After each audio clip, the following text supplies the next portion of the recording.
Yo, Atlas speaking, and welcome to part 2 of What If I Was Reincarnated into the Naruto World with the Skyrim System. Let the tale begin. Chapter 31, Double Date. So there we were, me and my pumpkin Ino, along with Naruto and Hinata, double dating.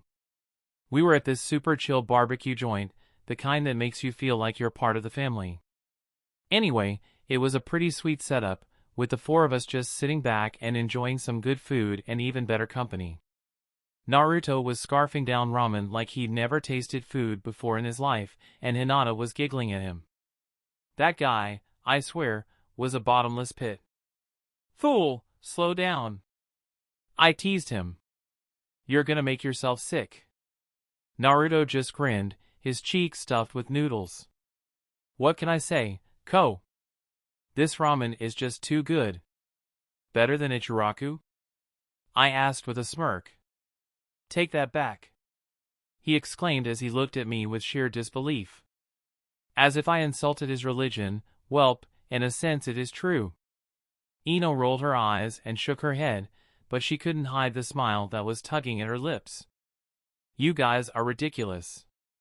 So, Ko-chan, she then said, looking over at me with a sweet smile while holding back her giggles, how's your team been doing? I heard you guys had a pretty interesting D-rank mission the other day. Oh, you mean the one where we had to catch that rogue chicken? I laughed. Yeah, that was a wild ride. You wouldn't believe how fast that thing could run. But, of course, being the amazing ninja I am, I managed to catch it in the end. Ino snorted. You mean after it had pecked you at least a dozen times? I pretended to be offended. Woman, those pecks were a testament to my dedication. Don't mock a man's battle scars. Naruto chimed in, still chomping on his ramen. Haha, you should have seen it. Ko was running all over the place, trying to catch that crazy chicken. It was hilarious. Thanks, Naruto, I said, rolling my eyes. I appreciate your support. Ino giggled, her pale cheeks turning a light shade of pink. Well, at least it sounds like you guys had fun. Naruto sighed, giving Hinata a playful shove. Yeah, well, if fun is chasing a chicken around the village, then sure. By the way, Ino, I said, giving her a sly grin. I heard you aced that training exercise the other day. It must be pretty awesome being so amazing all the time. Ino scoffed, but her cheeks flushed pink with pride. Well, someone's got to keep you on your toes, Ko. Hinata giggled, while I nudged Naruto on his side. Speaking of training, Naruto, tell her how managed to turn your latest sparring session into a full-blown food fight. Naruto blushed, scratching the back of his head sheepishly. Yeah, well, it wasn't exactly planned, but it was a lot of fun. I chuckled and shook my head. You two are just a disaster waiting to happen, aren't you? Naruto grinned, his eyes sparkling with mischief. Hey, you're part of this team too, Koushin. That makes you an honorary member of the disaster squad. Ino leaned over and whispered in my ear, her warm breath tickling my skin. I think we should start our own team, Ko. We'll call it Team Incredibly Good-Looking and Talented. I laughed and whispered back, I think that's the best idea I've heard all night, Pumpkin-chan. I raised my cup of tea in a mock toast. To Team Incredibly Good-Looking and Talented. Ino laughed and clinked her cup against mine, the sound echoing through the restaurant. To our new team. Naruto and Hinata looked at each other and then at us. You two are self-conceited dorks, Naruto said with a wise nod. I grinned at him. Heh, you are just jealous because you cannot be part of our super-duper team. Ino smirked, winking at Hinata. It's a secret team, just for us. You guys aren't invited. Hinata looked a bit disappointed, but then she smiled softly. I'm sure your team would be wonderful. Well, Hinata can qualify for the team, but since Naruto is pulling you down, we have to, sadly, decline your admission to Team Incredibly Good-Looking and Talented. Please try again with a different pairing. I said while looking extremely sad. Why do I feel like I am insulted again? Naruto asked while Hinata was giggling to herself. Naruto pouted, crossing his arms over his chest. Who needs your stupid team? We're pretty awesome too, you know. We didn't say you weren't, Naruto, Ino said, still smirking. It's just that Ko and I are on a whole other level. I nodded in agreement, trying to keep a straight face. Yeah, you guys are great, but we're just better. Naruto's pout deepened, but then he suddenly grinned. Alright, you too. If you think you're so amazing, why don't we have a little competition to see who the real power couple is? Ino raised an eyebrow, glancing at the blonde. Ho, seems like you grew a pair, huh Naruto? What kind of competition? Naruto rubbed his hands together, a mischievous glint in his eyes. How about a race? First one to the top of the Hokage monument wins. I smirked, accepting the challenge. You're on, Naruto. But don't come crying to us when you lose. Hinata blushed, looking a bit nervous. Maybe we shouldn't be too competitive. We're all friends, after all. Ino chuckled, placing a reassuring hand on Hinata's shoulder. Don't worry, Hinata. It's all in good fun. Besides, we'll go easy on you. A tick appeared on Hinata's head. Here I am, acting all shy and considerate, and they get more and more arrogant. With our challenge set, we finished our meal and paid the bill. The four of us headed to the Hokage monument, the excitement of the race fueling our steps. All right, Naruto announced, standing at the base of the monument. On your mark, get set. Ino squeezed my hand, giving me a determined look. Let's show them what Team Incredibly Good-Looking and Talented is made of. I winked at her, feeling my heart race with excitement. You got it, Pumpkin-chan. Let's make it interesting, Naruto. I smirked as I looked at them. I don't like that look. All three said at the same time. I leaned forward as I reached back with my arms. Your ride is here, my lady. Hop on. I like it. Naruto shouted and looked at Hinata, while the latter looked super embarrassed. Ino giggled and hopped on my back, while putting her head on my shoulder, smirking at Naruto and Hinata. After much convincing, Hinata too parked behind Naruto, and we were ready. Go! Naruto shouted, and the race was on. The four of us took off, each couple racing to reach the top of the Hokage monument first. Naruto and Hinata seemed to move as one, while Ino and I relied on our teamwork to try and outrun them. Ino leaned in close to my ear, her breath hot on my skin. You better not slow us down, Ko. I grinned, my legs pumping as I carried us both up the rocky face of the monument.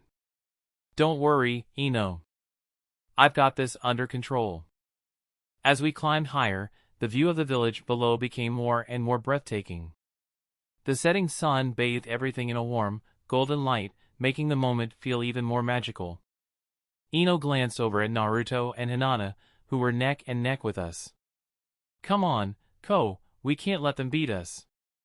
I smirked, feeling a surge of adrenaline as I pushed myself to go faster.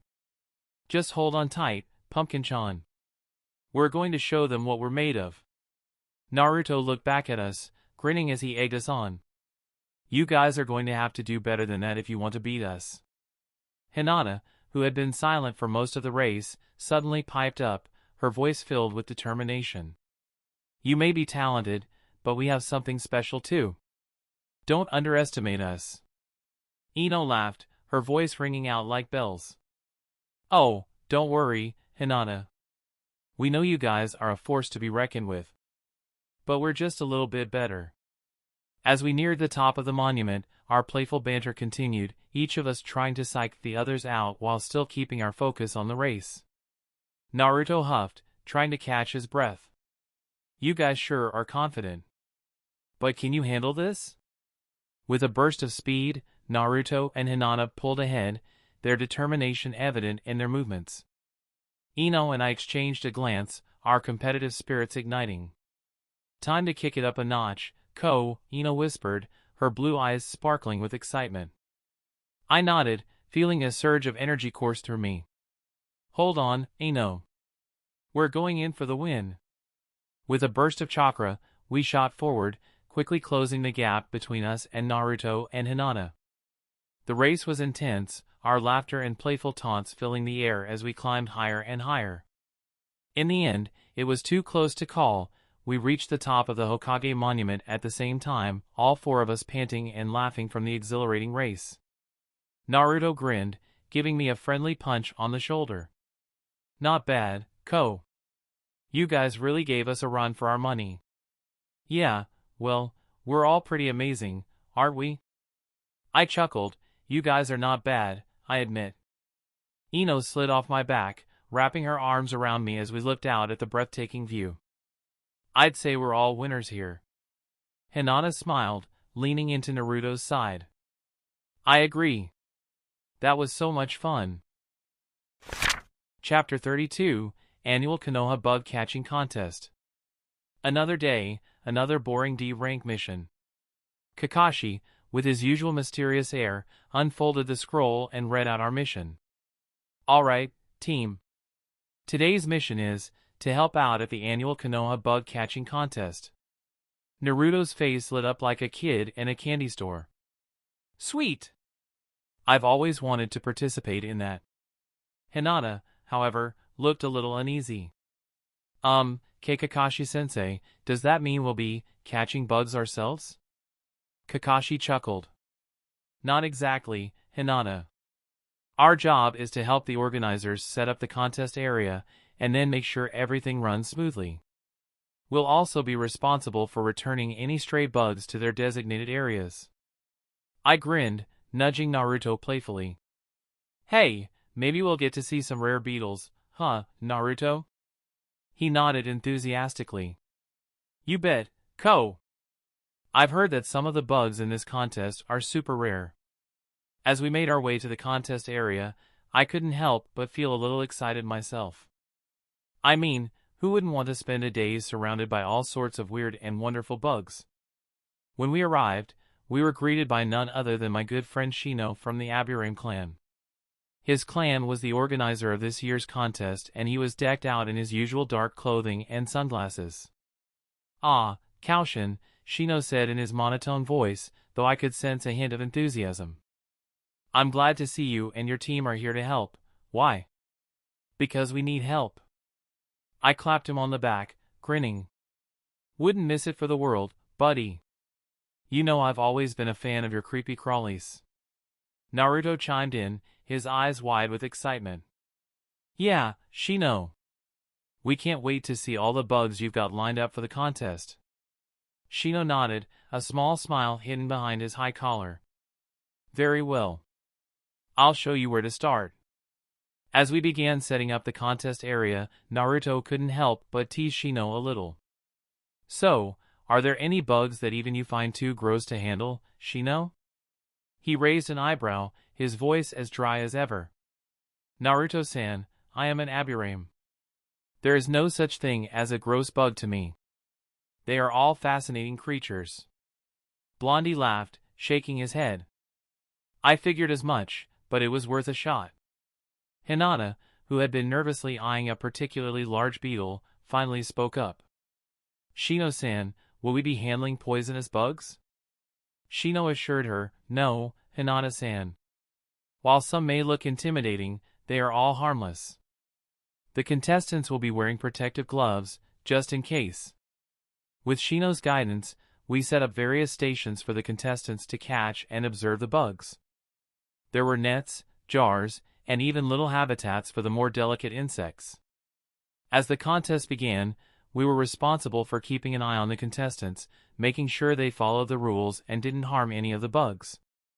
Naruto was having the time of his life, practically bouncing from one station to the next, while Hinata slowly grew more comfortable around the insects. At one point, a particularly feisty beetle managed to escape its enclosure, and Naruto sprang into action. Don't worry, guys. I'll catch it. He chased the beetle around the contest area, much to the amusement of the onlookers. With a triumphant shout, Naruto finally managed to catch the runaway bug, returning it to its proper place. As the day went on, more familiar faces began to appear at the contest. Sakura and Kiba, along with their Jounin sensei Kurenai, came to support Shino. "Hey, Naruto!" Sakura greeted him cheerfully. "I didn't expect to see you guys here." "Hello, Sakura-san," Naruto said with a small smile. "We've a mission to help Shino with this contest." Kiba laughed, patting Shino on the back. "Yeah, it's not every day we get to see Shino so excited." Shino just raised an eyebrow but said nothing, a faint hint of a smile on his lips. Ino and Shikamaru soon arrived with their sensei Asuma as well. Naruto immediately asked, "Hey, where's Choji?" Shikamaru pointed at the field, where several children were trying to catch bugs. Choji, almost twice the size of the children, was attempting to catch them too. We all facepalmed, and Shikamaru explained, the award for first place is a week-long food ticket at a barbecue joint. So, Choji wanted to participate, much to our annoyance. Naruto laughed, shaking his head. Classic Choji. With all our friends gathered, the atmosphere at the bug-catching contest turned even more fun and lively. We continued to help the contestants and monitor the event, all while bantering, teasing, and playfully mocking each other. At one point, Ino approached me, a mischievous grin on her face. "So, Ko, how are you enjoying your glamorous D-rank mission?" I laughed, rolling my eyes. "Oh, it's just fantastic, Ino. I mean, who wouldn't want to spend their days surrounded by a bunch of creepy crawlies?" She smirked, leaning in close. "Well, at least you have some good company." "True," I admitted, with a small smile on my lips. "Your addition did make it more enjoyable." We continued to exchange playful banter throughout the day, our friendship growing stronger with each laugh and shared moment. As the contest drew to a close, we all gathered for the award ceremony. The winner, a young girl with an impressive collection of rare butterflies, was ecstatic to receive her week-long food ticket. Choji, on the other hand, looked absolutely crestfallen. "I can't believe I didn't win," he mumbled, his eyes welling up with tears. Shikamaru patted him on the back. "Don't worry, buddy. There's always next year." With the contest officially over, we all pitched in to help clean up the area and return the bugs to their proper homes. Although it had been a long and tiring day, I couldn't help but feel grateful for the time I had spent with my friends and teammates. As we headed back to our respective homes, Naruto gave me a nudge. "You know, Ko, that was actually pretty fun." I grinned, nodding in agreement. "Yeah, it really was. Who knew a D-rank mission could be so enjoyable?" Chapter 33 To the Wave. Clone Great Explosion Jutsu has been learned. Bringer of Darkness Technique has been learned. Multiplying Explosive Tags has been learned. Fucking finally!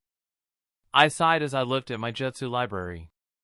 Raiton, Lightning Beast Tracking Fong. Raiton, Lightning Ball. Raiton, Lightning Zap. Katon, Fireball. Katon, Phoenix Fire Technique. Katon, Dragon Fire Technique. Kage Bunshin Jutsu. Kage Shuriken Jutsu. Jutsu, Roof Tile Shuriken. Rasengan. Clone Great Explosion Jutsu. Bringer of Darkness. Multiplying Explosive Tags. Demonic Illusion, False Surroundings Technique. Demonic Illusion, Tree Binding Death.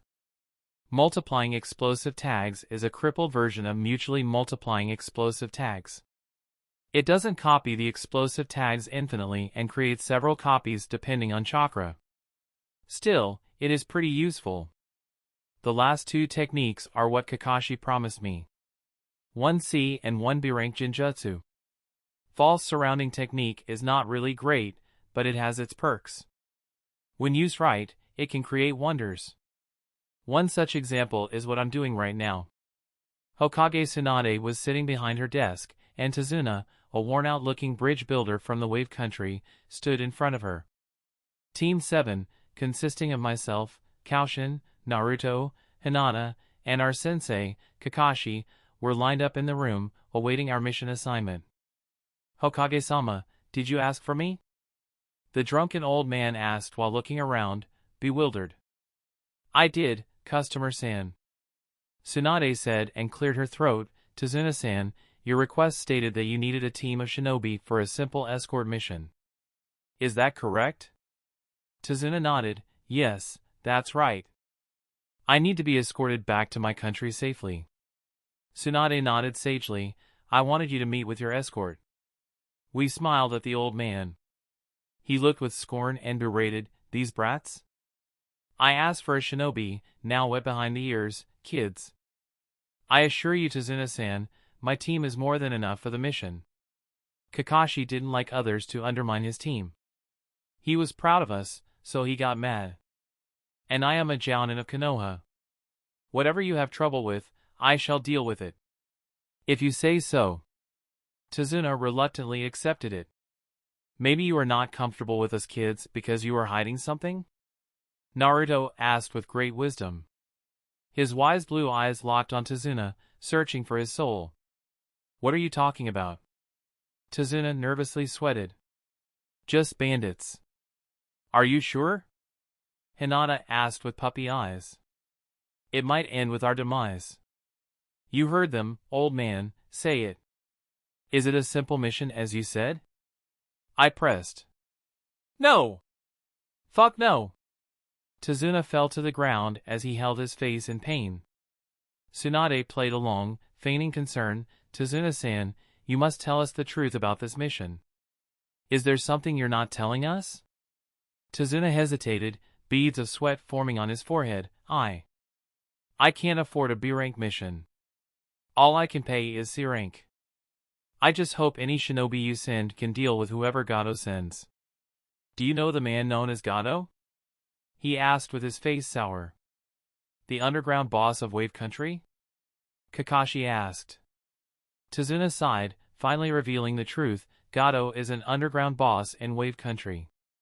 He's causing our people to suffer from starvation by depriving us of food, so we couldn't resist him. Our only hope is the bridge my team and I are building, but Gato learned about it and threatened us. He killed those who resisted. I smirked and caught Tsunade's eye, giving her a subtle nod. She caught on immediately, and I deactivated the demonic illusion, false surroundings technique. The room shifted, and everyone appeared to be in a different part of the room. Tazuna looked around, confused. What's happening? Tsunade frowned. Why didn't you tell us this from the beginning? Tazuna looked at the ground, ashamed. I didn't think you'd help if you knew the real danger. I win, Hokage-sama. I cheekily smiled. The talk happening between my team and Tazuna was my jinjutsu. You did, brat.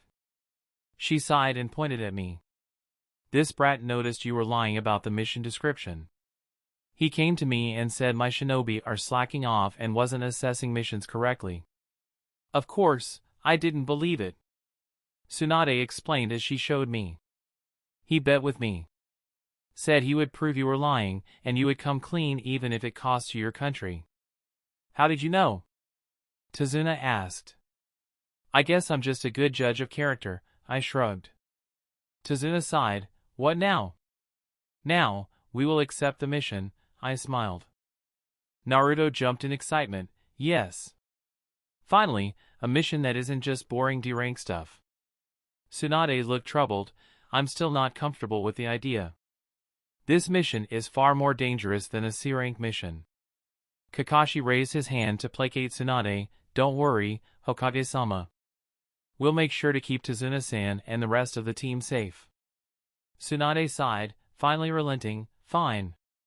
But be careful, all of you. Gato is not someone to be taken lightly. It's gonna be fine. Who could Gato find on such short notice? An S-rank missing Nin? I said while Kakashi looked at me with a weird, penetrating gaze. Did I raise a flag or what? We all bowed and thanked her for her trust, and then we set off on our mission to the Wave Country. As we traveled, I couldn't help but feel giddy with my new techniques. I can't wait to use them on those fuckers. Oh boy, how will they look when they realize they have nowhere to run?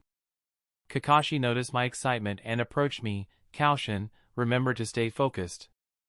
It's good to be confident in your abilities, but don't let it cloud your judgment. I nodded, taking his words to heart. Understood, Kakashi-sensei. Our first test came sooner than we expected. As we traveled along a dirt road, Hinata activated her Byakugan and spotted something unusual. As she was about to speak, she saw Kakashi signaling her to not, so she nodded slightly and looked forward with a small blush on her face. As we approached the suspicious puddle, Kakashi deliberately didn't alert us to the imminent danger, probably wanting to test our preparedness. I mean, this time, Tazuna explained everything so there was no need to see who Demon Brothers were after. He just walked by without giving anything. However, with Hinata's Byakugan, my knowledge of the situation, and Naruto's heightened awareness, we weren't regular genin who would fall for such tricks. Just as we passed the puddle, the Demon Brothers sprang into action, dashing out with their deadly chain weapons. Fuck, this is annoying. Kakashi still feigned his death, using the Kawarimi no Jutsu to replace himself with a nearby log. He watched our fights from a safe distance, his single eye narrowed in concentration. Naruto and I launched ourselves at one demon brother each, while Hinata stayed back, focused on protecting Tazuna. Naruto and I engaged our respective opponents in fierce combat, our blows fast and furious. Naruto's improved skills were evident as he expertly dodged and countered the demon brother's attacks, forcing him on the defensive. I, too, found myself pushing my opponent back, my newly learned techniques giving me the upper hand. Should I just go in on them and steal their hearts? Nah, no need to traumatize our sensei. As the battle raged on, Hinata remained vigilant, her Byakugan active and her body tensed, ready to defend Tazuna should any threats come their way. Tazuna, for his part, looked both awed and terrified as he watched the young shinobi fight. After several seconds of intense fighting, Naruto and I managed to subdue the demon brothers, leaving them battered and defeated. It was evident that our teamwork and individual skills had improved significantly since our days of struggling with D-rank missions. Kakashi finally revealed himself, a proud smile hidden behind his mask. Well done, all of you, he praised. Your abilities have grown, and your teamwork is impressive. Naruto grinned, pumped with adrenaline. That was awesome. We took those guys down like it was nothing. Hinata blushed at the praise but nodded in agreement. We were prepared and worked well together. Chapter 34, Zabuza. As we made our way towards the wave country with Tazuna in tow, tension was palpable. Cannot blame the kids, after all they had just learned that the man they're trying to protect might be killed anytime. Me? Well, I hardly care. We had managed to deal with the Demon Brothers way more efficiently than the original Team 7 ever could. With Hinata's Byakugan, Naruto's newfound skills, and my new techniques, it was easier than breathing. But the trouble was yet to come. I don't know what is the deal with Kakashi and his weakness at the beginning of the series, but since he feigned death against Demon Brothers, there is a good chance that he will be caught in water prison, although it is extremely stupid. As we approached a large lake, a thick mist rolled in, obscuring our vision. It was eerily quiet, and our senses were on high alert. It didn't take long for us to realize that we were in deep shit when none other than Zabuza Momochi, a rogue ninja from the hidden mist village, appeared out of nowhere with his massive sword, Kubikuri Bocho. Joke, he is just a man with a big sword. I mean, who even put this man in the same category with Kisame? Who is that sinner? The dude is seriously ugly though. Anyways, Kakashi wasted no time engaging him in battle.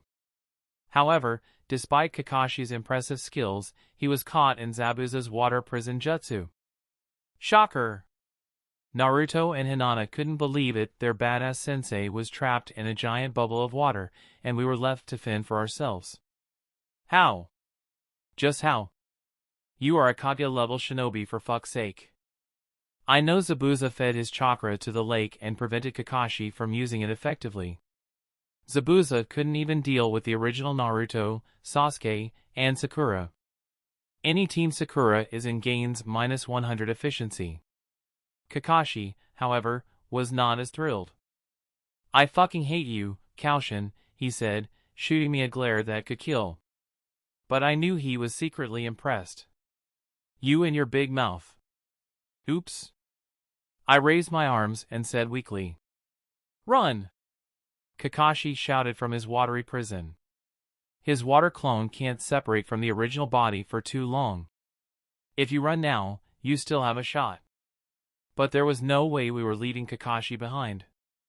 I sighed and exchanged glance with Naruto, and we knew what we had to do. Sorry, Kakashi-sensei, I said with a smirk, pulling out 2 kunai from my holster. It was time to put my newly learned techniques to the test. With both kunai in hand, I threw them simultaneously and formed hand seals. Kage Shuriken Jutsu! My 2 kunai multiplied into 8, then 64, as they flew towards Zabuza's water clone. The bastard tried his best to deflect them with his oversized sword, but some managed to slip past him. At the same time, Naruto dashed towards the original Zabuza and threw his Fuma Shuriken, casting his own Kage Shuriken Jutsu. In an instant, a storm of kunai and shuriken rained down on Zabuza. He managed to block most of them with his sword and evade the rest, looking like a total boss as he did so. But just as he thought he had avoided our attacks, all the Fuma Shuriken transformed into Naruto clones, and the kunai became me. Clone Great Explosion Jutsu, Naruto and I chanted in unison, and a massive explosion rocked the area. When the smoke cleared, Zabuza was heavily injured and looked like a trapped animal, while Kakashi was free from his watery prison, completely unscathed. Water prison is sort of a shield after all, so in a sense, Zabuza protected Kakashi. Yup, I can tease him with that later. As for Zabuza, he was whizzing like an old dog at a corner. That is what you get for being cocky. Dumbass. With Zabuza weakened and our sensei back in action, the tide of the battle had definitely turned in our favor. We continued to press our advantage, working together as a seamless unit to keep Zabuza on the defensive. Naruto's furious attacks and my right-hand techniques proved to be a deadly combination, while Hinata provided support from the backlands, ensuring Tazuna's safety. Kakashi, still slightly pissed about the whole situation, joined the fray, attacking Zabuza with a renewed ferocity. It was clear that he wanted to make up for his earlier weakness. Can't say I blame him, nobody wants to be stuck in a giant bubble of water like a goldfish. Welp, except maybe a goldfish. As we continued to corner Zabuza, Kakashi couldn't help but marvel at our teamwork. We were like a well-oiled machine, with each of us anticipating the other's moves and adapting accordingly. He was having his wet dream. Our relentless assault forced Zabuza to step up his game, and he began using some seriously advanced techniques. He summoned a massive water dragon that barreled towards us, threatening to wipe us out in one fell swoop. But we didn't flinch. Instead, we countered with our own powerful jutsu, creating an epic clash of water, fire, and lightning. The battlefield turned into a chaotic spectacle of elemental forces. Water and lightning crackled in the air, creating a symphony of destruction that was both terrifying and exhilarating. Through it all, the secret watcher had never appeared. Finally, after what felt like an eternity of exchanging blows, Kakashi managed to land a decisive hit on Zabuza. His Doton-covered fist connected with his chest, sending him flying back and crashing into the ground, defeated.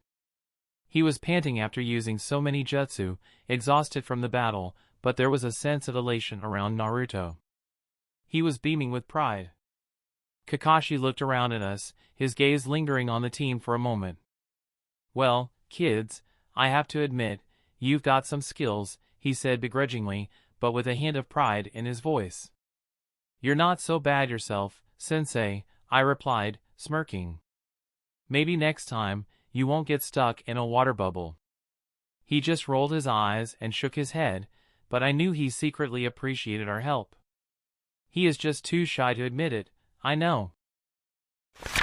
Chapter 35, Done and Done.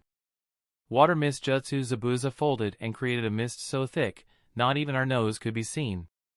Too bad for him, I could still track him with my map, and we had a damn Hyuga with us. In his defeated and injured state, he thinks he can escape from us, how cute. Heh, he probably thinks Haku can save him. 3 o'clock, Hinata reported dutifully. Thanks, I smirked and arrived in front of him in a flash. I cast Bringer of Darkness and all of a sudden the opening turned into abyss hell. No one beside me and those I wanted could see around. What is this? Zabuza looked around in horror. He thought he got us and could slip away in the mist, while in fact, he was trapped in my web like the bug he was. Oh, I am glad you noticed. Yes, I don't like Zabuza. I never did. Self-righteous prick. Just after Haku dies he decides to become a great man. My ass. And Haku? Same shit. I can see where he is coming from, but he should have some balls. Since he claims to have them. Kakashi appeared near him and defused him for good this time. Zabuza lay paralyzed on the ground. Good job, team. Kakashi praised as he looked at the missing Nin. Why are you after the bridge master? Are you working for Gado? Bite me. Zabuza howled. He just might. I chuckled under my breath. I heard that. Kakashi looked at me with a stink eye.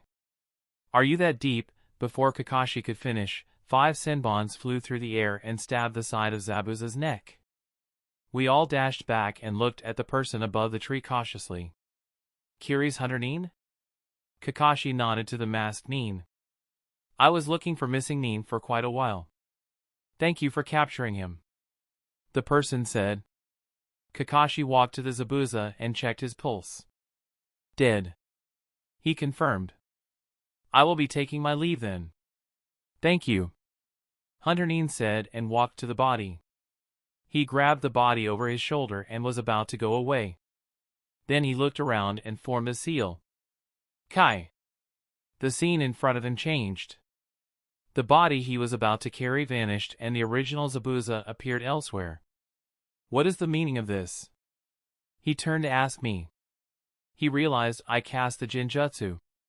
Sensei, what is the standard procedure when Hunter Nin kills a missing Nin? I asked while looking at Haku. Kakashi looked shocked and said slowly, cutting off the head and destroying the body. Right. I nodded. I don't think Zabuza is dead just yet, nor do I think this person is Kiri's Hunter Nin. In the next second, another Kakashi appeared behind Haku and chopped his neck, with a strong attack, knocking him cold. That is right. He nodded. That should make things easier, I commented as I walked to the big-ass sword and sealed it in a scroll, while Kakashi folded some seals. Summon Jutsu. Yo. With a smoke, a pug appeared. Pakin, can you take this to Hokage-sama? Kakashi wrote a message quickly and gave it to the dog. Cool. What is this dog? Naruto commented from the side. Pakin rolled his eyes. I am out. He grabbed the letter and with a cloud of smoke, vanished. It is a summon, Naruto-kun. Hinata started to explain. Through blood connection, you can call a helper to your aid. Though you have to sign a contract with the pack before you can summon them. Kakashi-sensei, can I sign your contract? Naruto shouted in excitement. You are not a dog person, Naruto. Kakashi sat on the ground as he leaned on a tree. You should find the most compatible animal with you. How would I do that? Naruto asked eagerly. Time will tell. Just wait. Kakashi I smiled. Meh, waiting is boring. Naruto sulked. What now? We wait for ANBU to arrive and take these two. Kakashi nodded towards 2 enemies on the ground. Again, waiting is boring. Naruto further pouted. How about we train while waiting? I suggested. I am too lazy. Do whatever you want. Kakashi closed his eyes as he said. Alright then. Let's go, Hinata, Naruto. I said and took them to the lake where Kakashi was captured. What kind of training are we gonna do, Ko? Naruto asked. Remember the tree walking? I asked. Coolest thing ever. Naruto chirped happily. Now, we are going to walk on water, I smirked. Yes. Naruto exclaimed while Hinata too looked happy. Same principle. Move chakra to the sole of your feet and try to balance yourself on water. Different from tree walking, water is not solid, not stable. It moves with your every move, so you have to increase or decrease the amount of chakra required all the time. But in return, your chakra control will get better and better. I explained as I demonstrated. I already started to practice this exercise for a few months now and was getting pretty good at it. Chakra control is boring. I do it to stay on top of the water, not for chakra control. Naruto said as he jumped on the water to plunge in the next second. And that is why you are a wet idiot, I commented. Hinata too tried and succeeded in her first try, although her ankles were dipping and raising constantly. Good, Hinata. You are almost there. Thanks, Kokuin. She smiled happily. Kakashi opened his eyes slightly to look at us and smiled before closing it again. We practiced it for hours and Hinata mastered it after an hour. Naruto, on the other hand, tried for hours. He created hundreds of clones and practiced for almost 5 hours before he succeeded. Good job, Naruto. Right on time. With Kakashi's sentence, 2 ANBU appeared in front of him. Kakashi-san. One with the cat mask said. Cat, how is life? Pretty good, thanks for asking, Cat answered as she looked at us. Your team is good. Thanks, they make me proud. Kakashi smiled too and explained the situation. In no time at all, 2 ANBU took the prisoners and left. Well, to be honest, he didn't need to call ANBU at all. He was tired, and too lazy to move. Otherwise he could have taken them with a clone or some other way, but I am not going to expose his little ploy. He earned it. Alright, let's continue. Kakashi looked at us and ordered. Sensei. Chapter 36, Power UPS. The next few weeks were quiet. I mean, we took the big boss before we reached the end, so although Gato would try something to kill the bridge builder and demolish the unfinished bridge, it was still fine. As far as I remember, only cannon fodders left to kill. Of course, things were different this time, since I staged it as such. I made a deal with Tsunade before we took the mission. Because unlike Hiruzen, Tsunade wouldn't succumb to Naruto's whims to take a C-rank mission so early, so why did I stage it? To take the mission so the plot would be the same? Fuck no. Fuck the plot. I destroyed it long ago by only existing, then I pulverized it by killing Sasuke, making Itachi kill Danzo. I did it so I can have a high-ranking mission in my chart. Like my first mission really. After all, completing higher-level missions were giving us better merit points. The said points could be exchanged to learn high-rank jutsu. So, I exploited Tsunade's weakness. When Naruto threw a tantrum, I nudged her to not trust her underlings. She was of course furious. After all, who would like to hear that their underlings were slacking off, or they weren't competent enough to notice it? After using my speech skill to the max, I tricked her to accept the bet. If I could prove to her that there was a mission much harder than it was recorded and ANBU screwed up the grading of the missions correctly, my team would be allowed to take it, and the mission would earn Konoha a big amount of money. How so? Of course through Gato. Konoha wants Gato to attack the bridge. We were all ready to take him down as soon as he attacked, because if he didn't, Konoha couldn't go and take his base down. It would look bad if Konoha ANBU invaded another country and stole the money of the people of Wave Country. But if Gato attacked Konoha Shinobi, as the defender, Konoha could infiltrate and assassinate the threat. Of course Tsunade, as a good-natured person, decided to use most of the money on Wave Country and let her stand on her feet once again, but Gato was filthy rich. The rest of the money was still enough to earn Konoha a lot.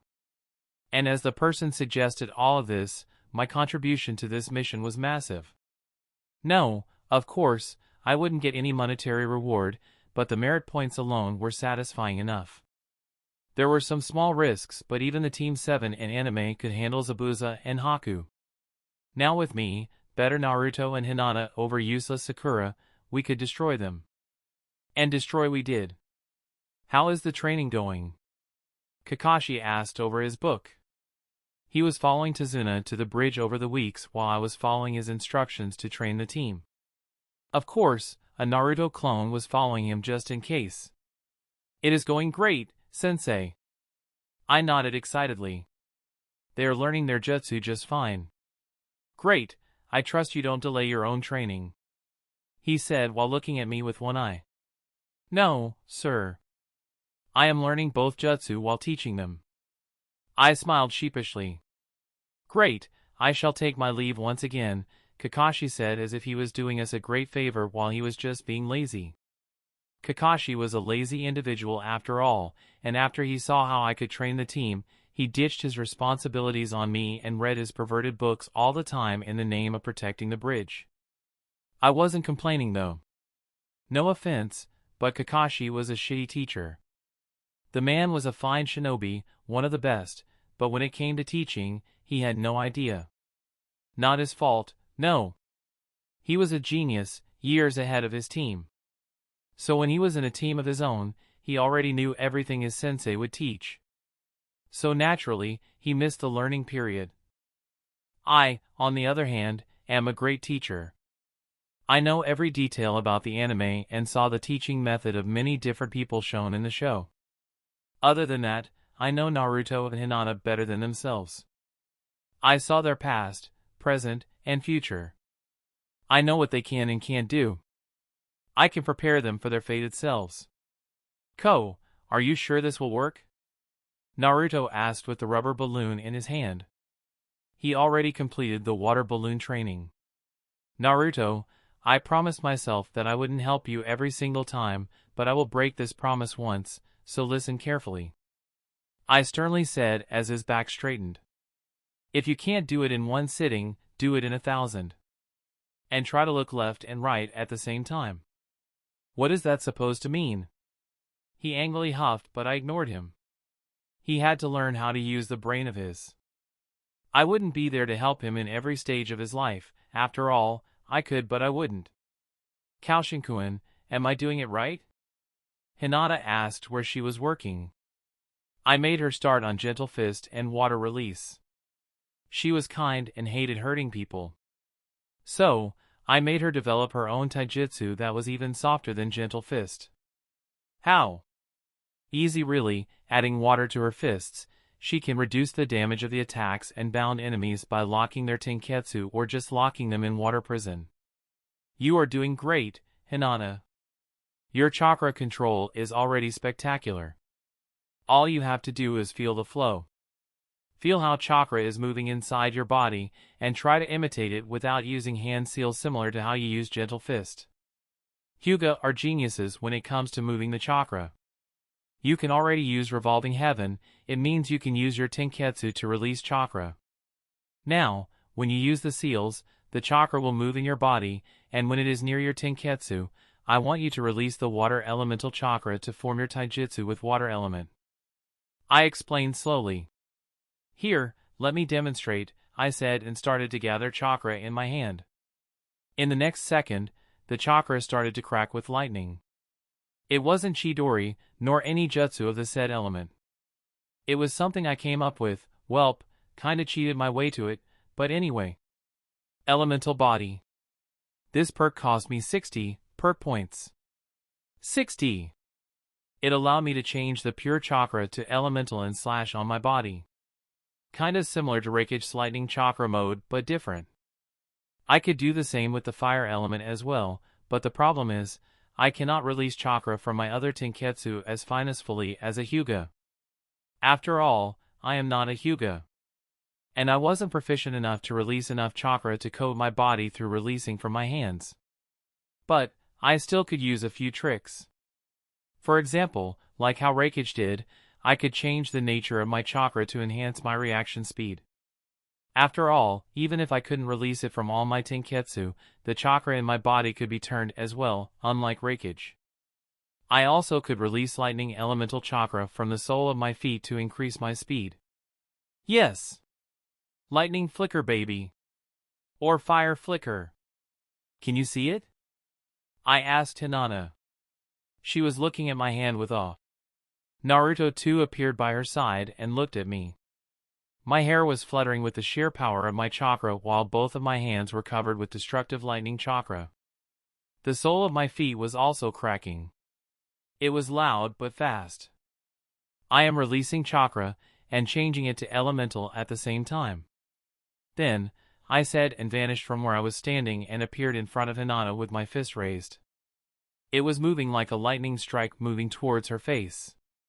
Her pupils constricted to the limit, while panic surfaced on her face. In a matter of less than a second, her chakra left her body and covered her surroundings. She raised her two hands and started to revolve on her soul. At the same time, my fist clashed with her, forming revolving heaven and sent both of us flying back. Naruto too, sent flying by her revolving heaven. I thought you could add water element when you were forced to, but your instinct still forced you to use revolving heaven. I mused as I moved towards them. We have to work on them. Sorry, Koushin-kun. Hinata apologized as she gazed at the ground. Don't. It is not your fault. I smiled as I said. You just have to get comfortable with using it. That was awesome. Naruto got up from where was blasted off. He looked at me with his eyes shining. I will teach you too when you learn Rasengan and increase the chakra control, I answered sternly. Despite being able to walk on water, Naruto was still lacking. His control over chakra was weak. I know Kyuubi was influencing his chakra coils and preventing him from controlling efficiently, but he has to. He has to find a way around it. Ah, man. He whined. I suck at it. That is why you should work over it. I sighed. Without controlling the flow of chakra, you cannot form these cool things. But you are not helping at all. He pouted. How can I look right and left at the same time?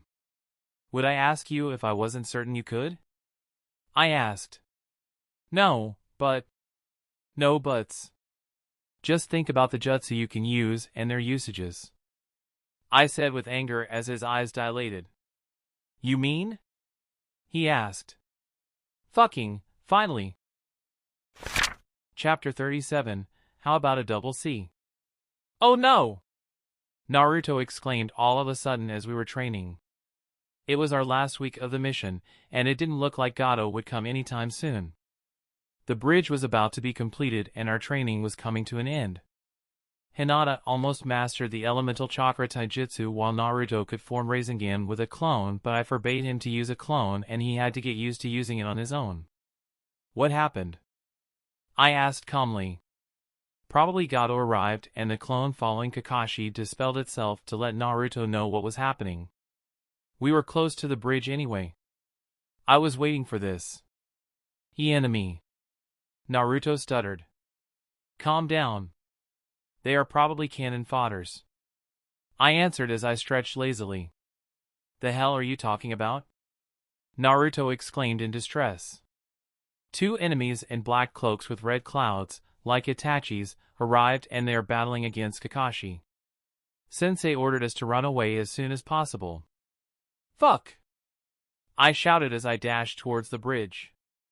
Naruto and Hinata were following, but I was too fast and I couldn't wait. Why? Akatsuki had nothing to do with this mission. Have I fucked things too much? I formed a clone and sent it to Naruto's side. Naruto, what did the enemies look like? Not the clothes, face, and other distinct features. One of them looked like a mummy. Up to chin and ears covered by bandages, red tattoo over his lower face. Naruto described. And a really tall man, even taller than Kakashi with short brown hair and a mustache. Broad nose, slightly wrinkled face, and small black eyes? Maybe. Okay, you and Hinata stay away from cloaked guys and protect Tazuna. The clone said and dispelled itself. The fuck? I exclaimed as the information filled my head.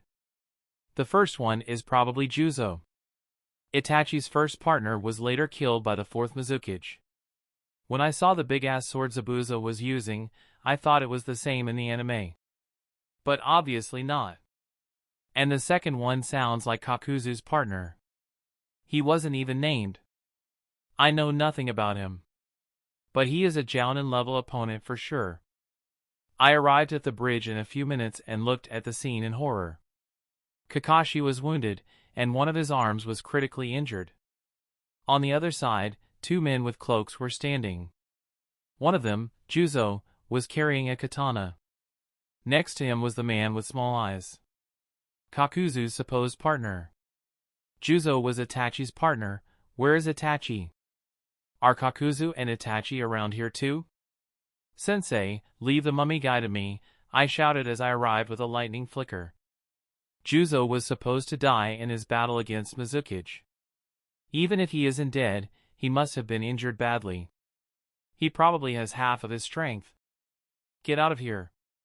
It is an order, Kakashi said with a no-bullshit voice, but I ignored. No can do, I smirked as I looked at Juzo and threw a kunai. He dodged as if it was nothing. You are from Kiri, right? I asked. I was. He smirked. I have this big-ass sword I stole from Zabuza. Want it? I asked. I knew he did.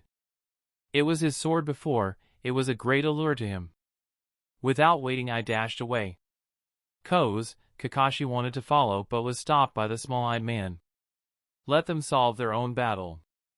The man answered with an evil grin. You are my hunt. Kakashi looked devastated, but there was nothing he could do.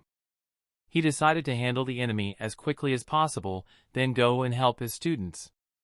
Then let's start, he said and formed Chidori without a seal. His Sharingan beamed as he ran towards the man, but as an Akatsuki member, he wasn't weak either. He dodged the attack and formed a wind blade with his arm. He could use wind like an extension of his body. That was how he injured Kakashi in the first place. Water mist jutsu, Kakashi shouted as mist covered his form. When the man dispelled the mist with a great wind jutsu, Kakashi was already behind him. His hand covered with Chidori was aiming at the man's heart.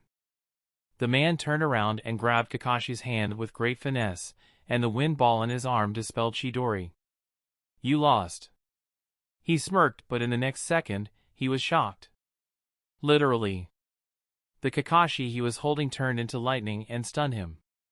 The real Kakashi appeared behind the man with Rasengan twirling in his hand. Are you sure? Kakashi asked as he attacked.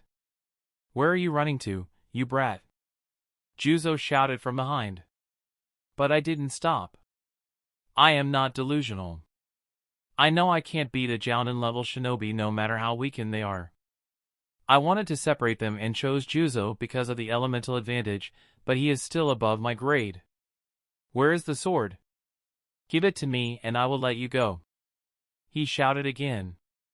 I sealed it on a seal with a password only I can open. If I am dead, it will simply vanish. I shouted back. Of course, I was bullshitting. There wasn't such a thing, but I hoped Juzo would buy it. As if there is such a seal. Unfortunately, he didn't. I mean there is such a seal, but if he doesn't know it, I can't trick him. Now, give it to me. As if I would give it to you. Without that sword, you are just a regular Jounin. I taunted as I continued to run. Why you little shit? He shouted as he increased his speed. He was playing with me before, now he was a lot faster. Even with my lightning flicker, I couldn't outrun him. You will regret it. As his two hands were about to catch me, I jumped into the air, parallel to the ground. My 2 feet blazing with fire, kicked his open palms. Where they meet, an explosion born and launched me away from him. You slippery slug. He clenched his fists and ran even faster, but I was getting further and further away with fire flicker. Each step was akin to a rocket, exploding with a great force. It was wearing my body down, but it was taking me further and further away. But all of a sudden, a tsunami formed and covered my body. In the next second, I was nowhere to be seen. A clone? Juzo looked in disbelief as he turned back in anger. When? Asked Kakashi in terror. After his lightning clone dissipated and he appeared behind the small-eyed man with Rasengan, the man dissipated into a water clone as well. The original man appeared behind Kakashi with kunai aiming at the latter's heart. You are not the only one who made use of the mist. It was a dumb move, Kakashi of the Sharingan. Mist blocks that cursed eye, doesn't it? Hee. Asked the man with a grin. Now you die, and I will go to kill your little Jinins as well. Gato should have killed the bridge builder by now. You have lost. Konoha has lost, haha. Shut the fuck up. A voice cut the laughter as a kunai plunged deep into a small-eyed man's gut from behind. Kakashi didn't miss the opportunity and turned to kill the man in less than a second. The man looked at his back in disbelief. In his small mind, he couldn't comprehend how a Chunin appeared behind him without him knowing it. You want to know, right? Koushin asked with a devilish grin. Man's eyes were begging to know. Too bad, you will die without knowing it. The small Chunin finished as the man died. You motherfucker! A roar reverberated as Juzo came back, but it was too late. Its partner had already died. You will pay. Ha! A wounded dog ran away to lick his wounds, barking loudly. Where is your famous sword? Koushin asked. Kakashi's eyes glinted as he looked at the duo, but didn't say anything. Learn anything? He only asked. Suiton main. Above Jounin chakra level.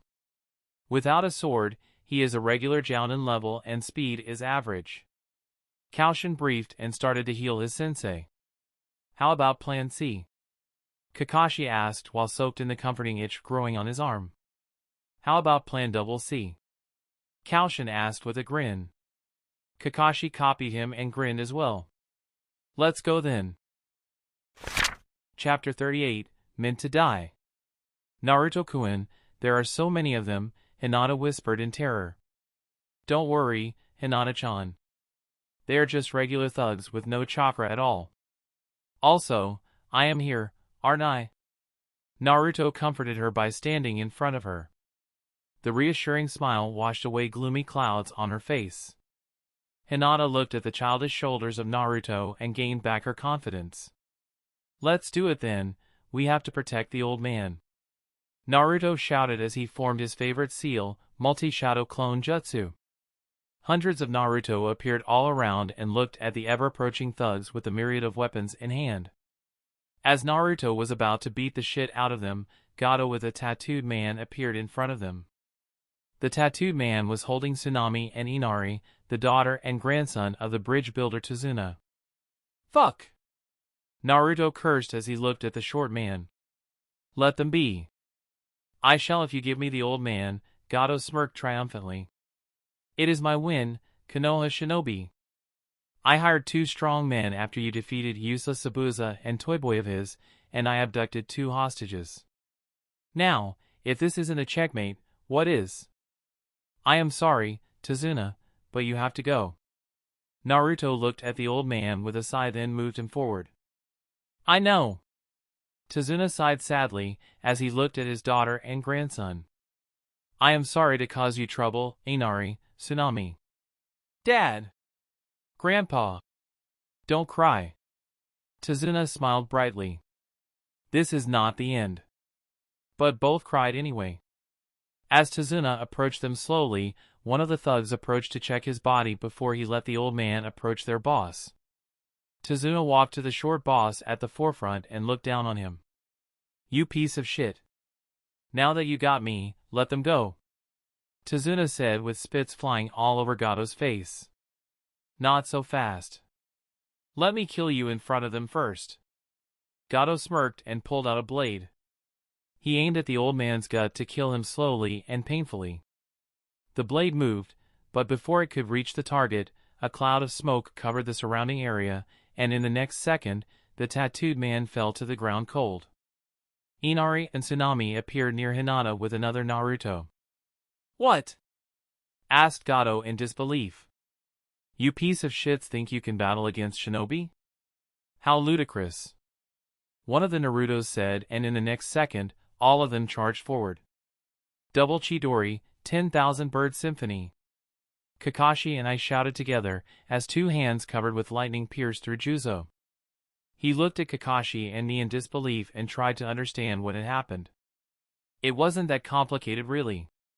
Plan C was for the team to distract the enemies while Kakashi to assassinate them with Chidori.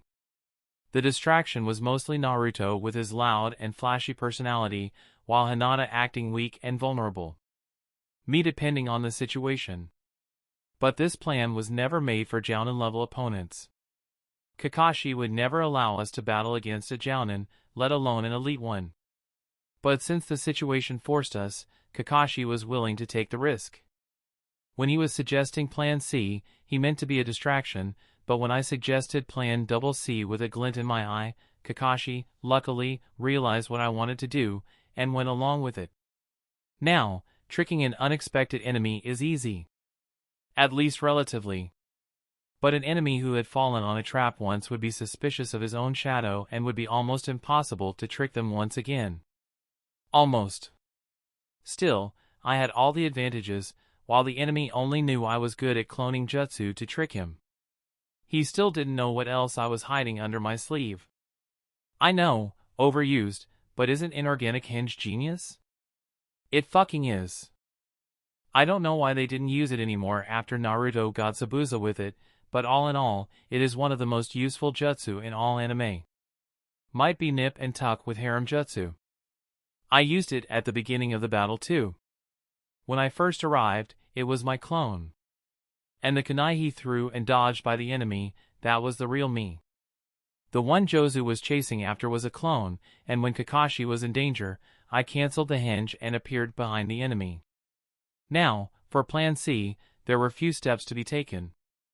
First, distraction. It was easy. I folded the seals quickly while Kakashi finished his.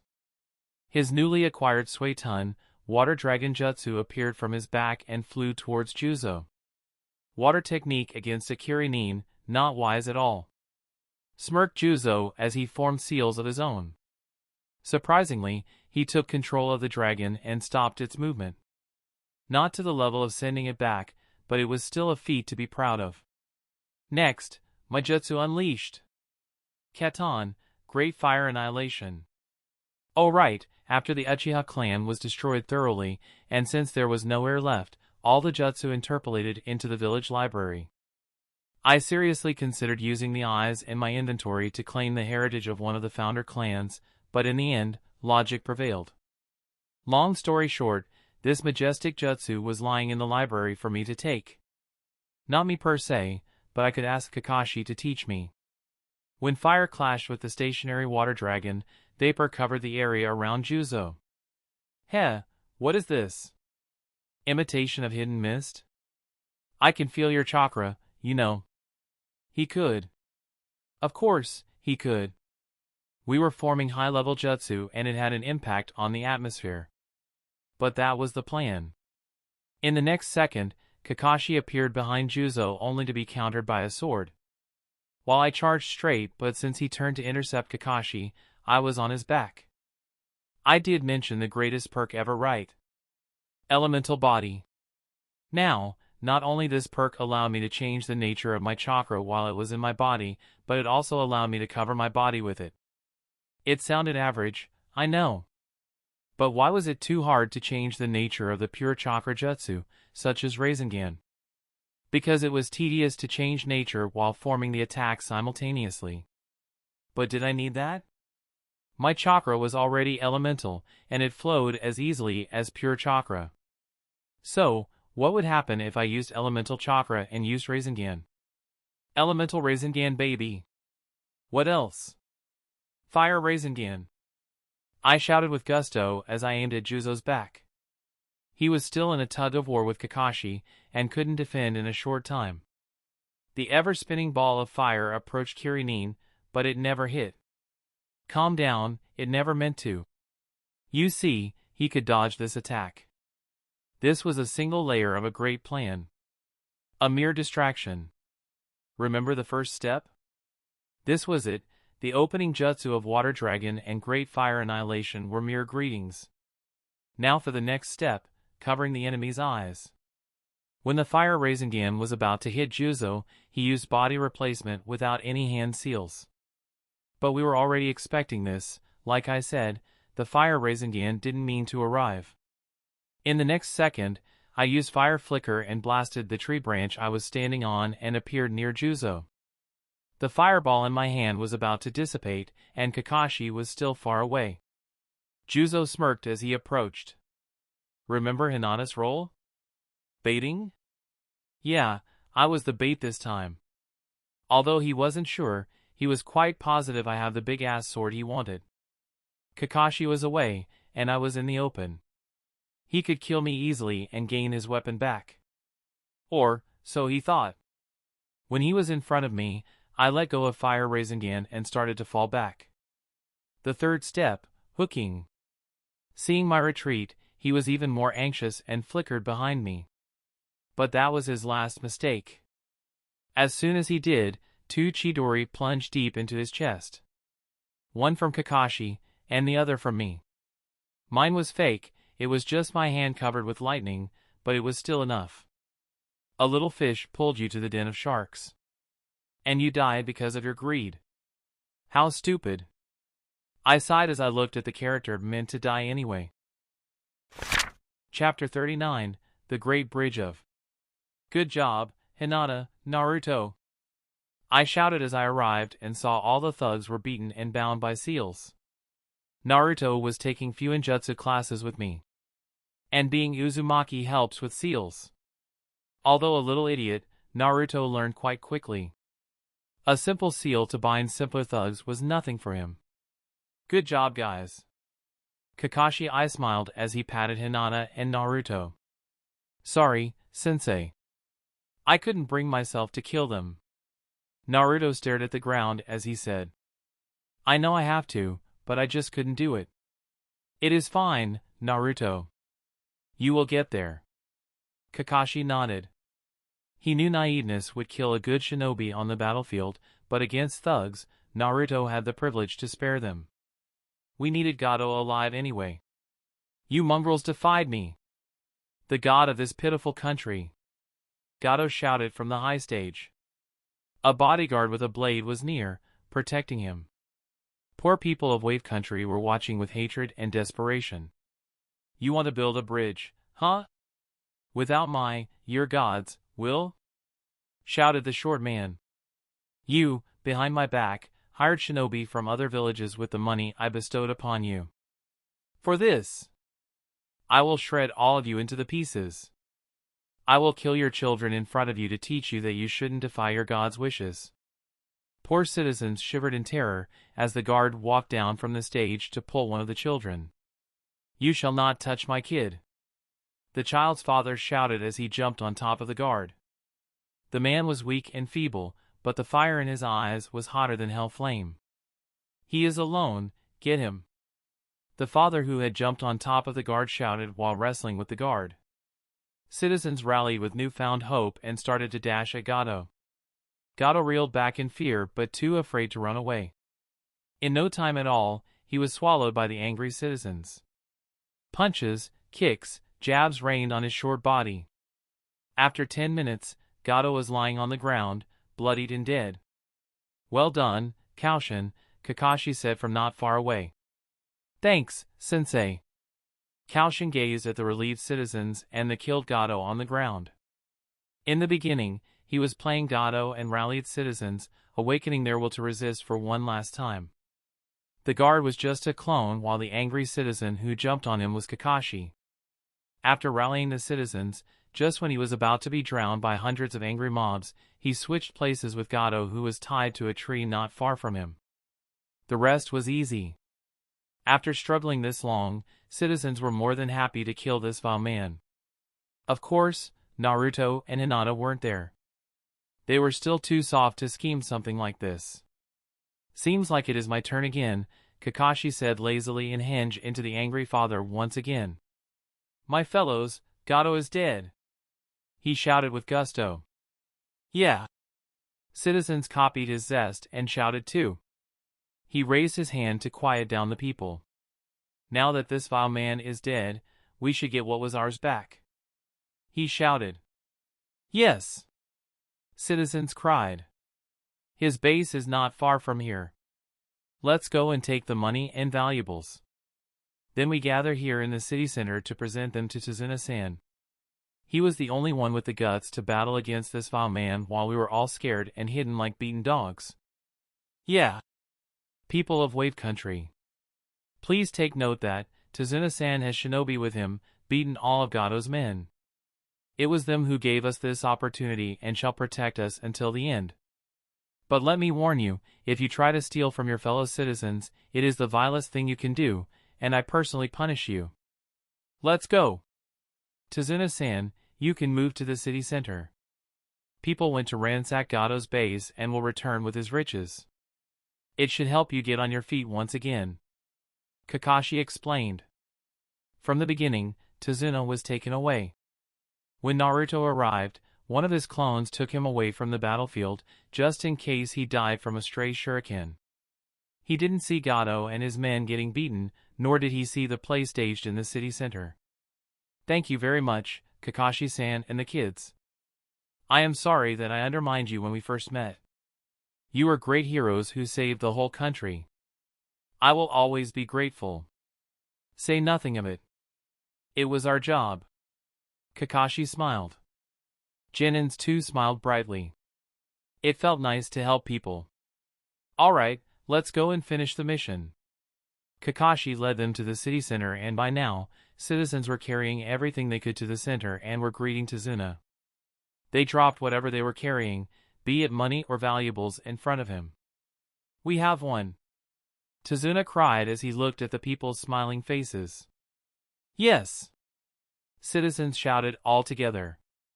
We will be here until the bridge is finished, so Tazuna-san, please gather everyone can help with it. Kakashi reminded people that they were there because of Tazuna. All right. Tazuna nodded and talked to his people. In no time at all, people gathered their tools to move towards the bridge. Kakashi-san, we found 21 bases spread all around the country. The main base cleared out of weapons and illegals. We left money and food as you ordered. From the other 20 bases, we were able to gather more money and drugs. An ANBU appeared from Kakashi's shadow and reported. Good. Take them all to the village. Kakashi nodded. Yes, sir. The ANBU vanished as if he was never there. With it, Kakashi left the wall he was leaning on and walked towards celebrating mobs. A week after Gado's death, the bridge was finally completed. With the help of other citizens, the almost finished bridge was completed very quickly. After the mission ended, there was nothing else Team 7 had to do, thus they left. Tazuna-san, what should we name the bridge? Asked one of the citizens. Great Bridge of 7. Tazuna nodded after thinking for a while. He wanted to name it after two Chunin saved him and his family, but the other two risked their lives to battle against those strong enemies. Fine name. Citizens agreed as they continued celebrating. Chapter 40, Back to the Village. Finally back!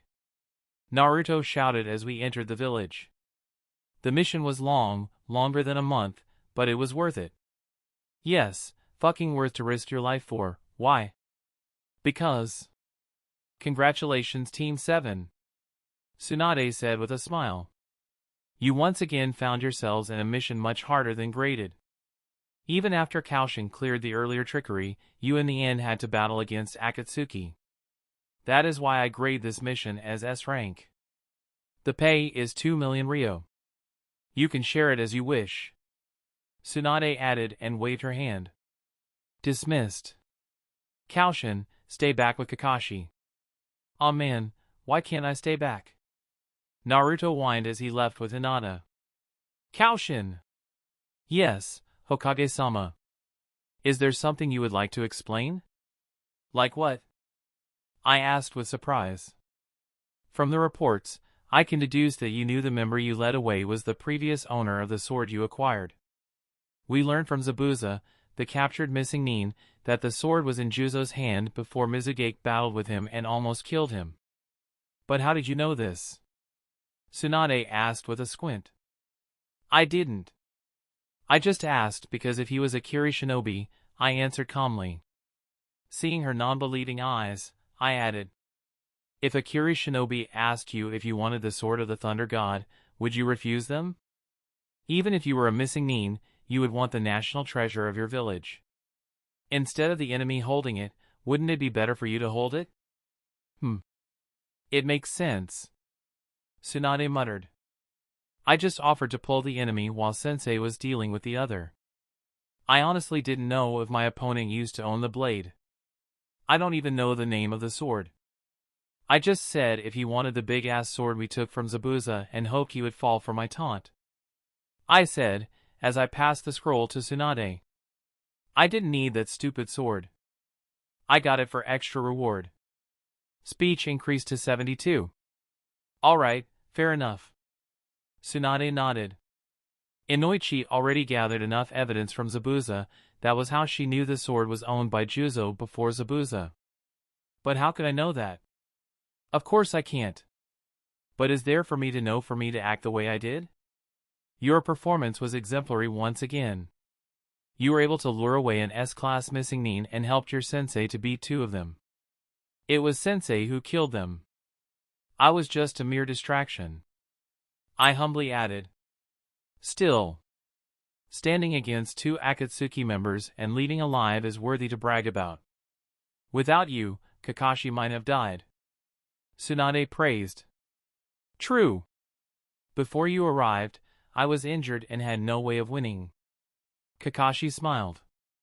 Thank you then. I accepted their praises. So, normally this falls on Sensei to decide, but you are almost half captain and I wanted you to be here too. Tsunade started. Chunin exams will start in a few weeks, and Kakashi wants you to participate. What do you think of it, Vice Captain? First of all, thank you for asking, and thank you Kakashi-sensei for trusting us. I answered, I believe we have a good chance to reach the finals.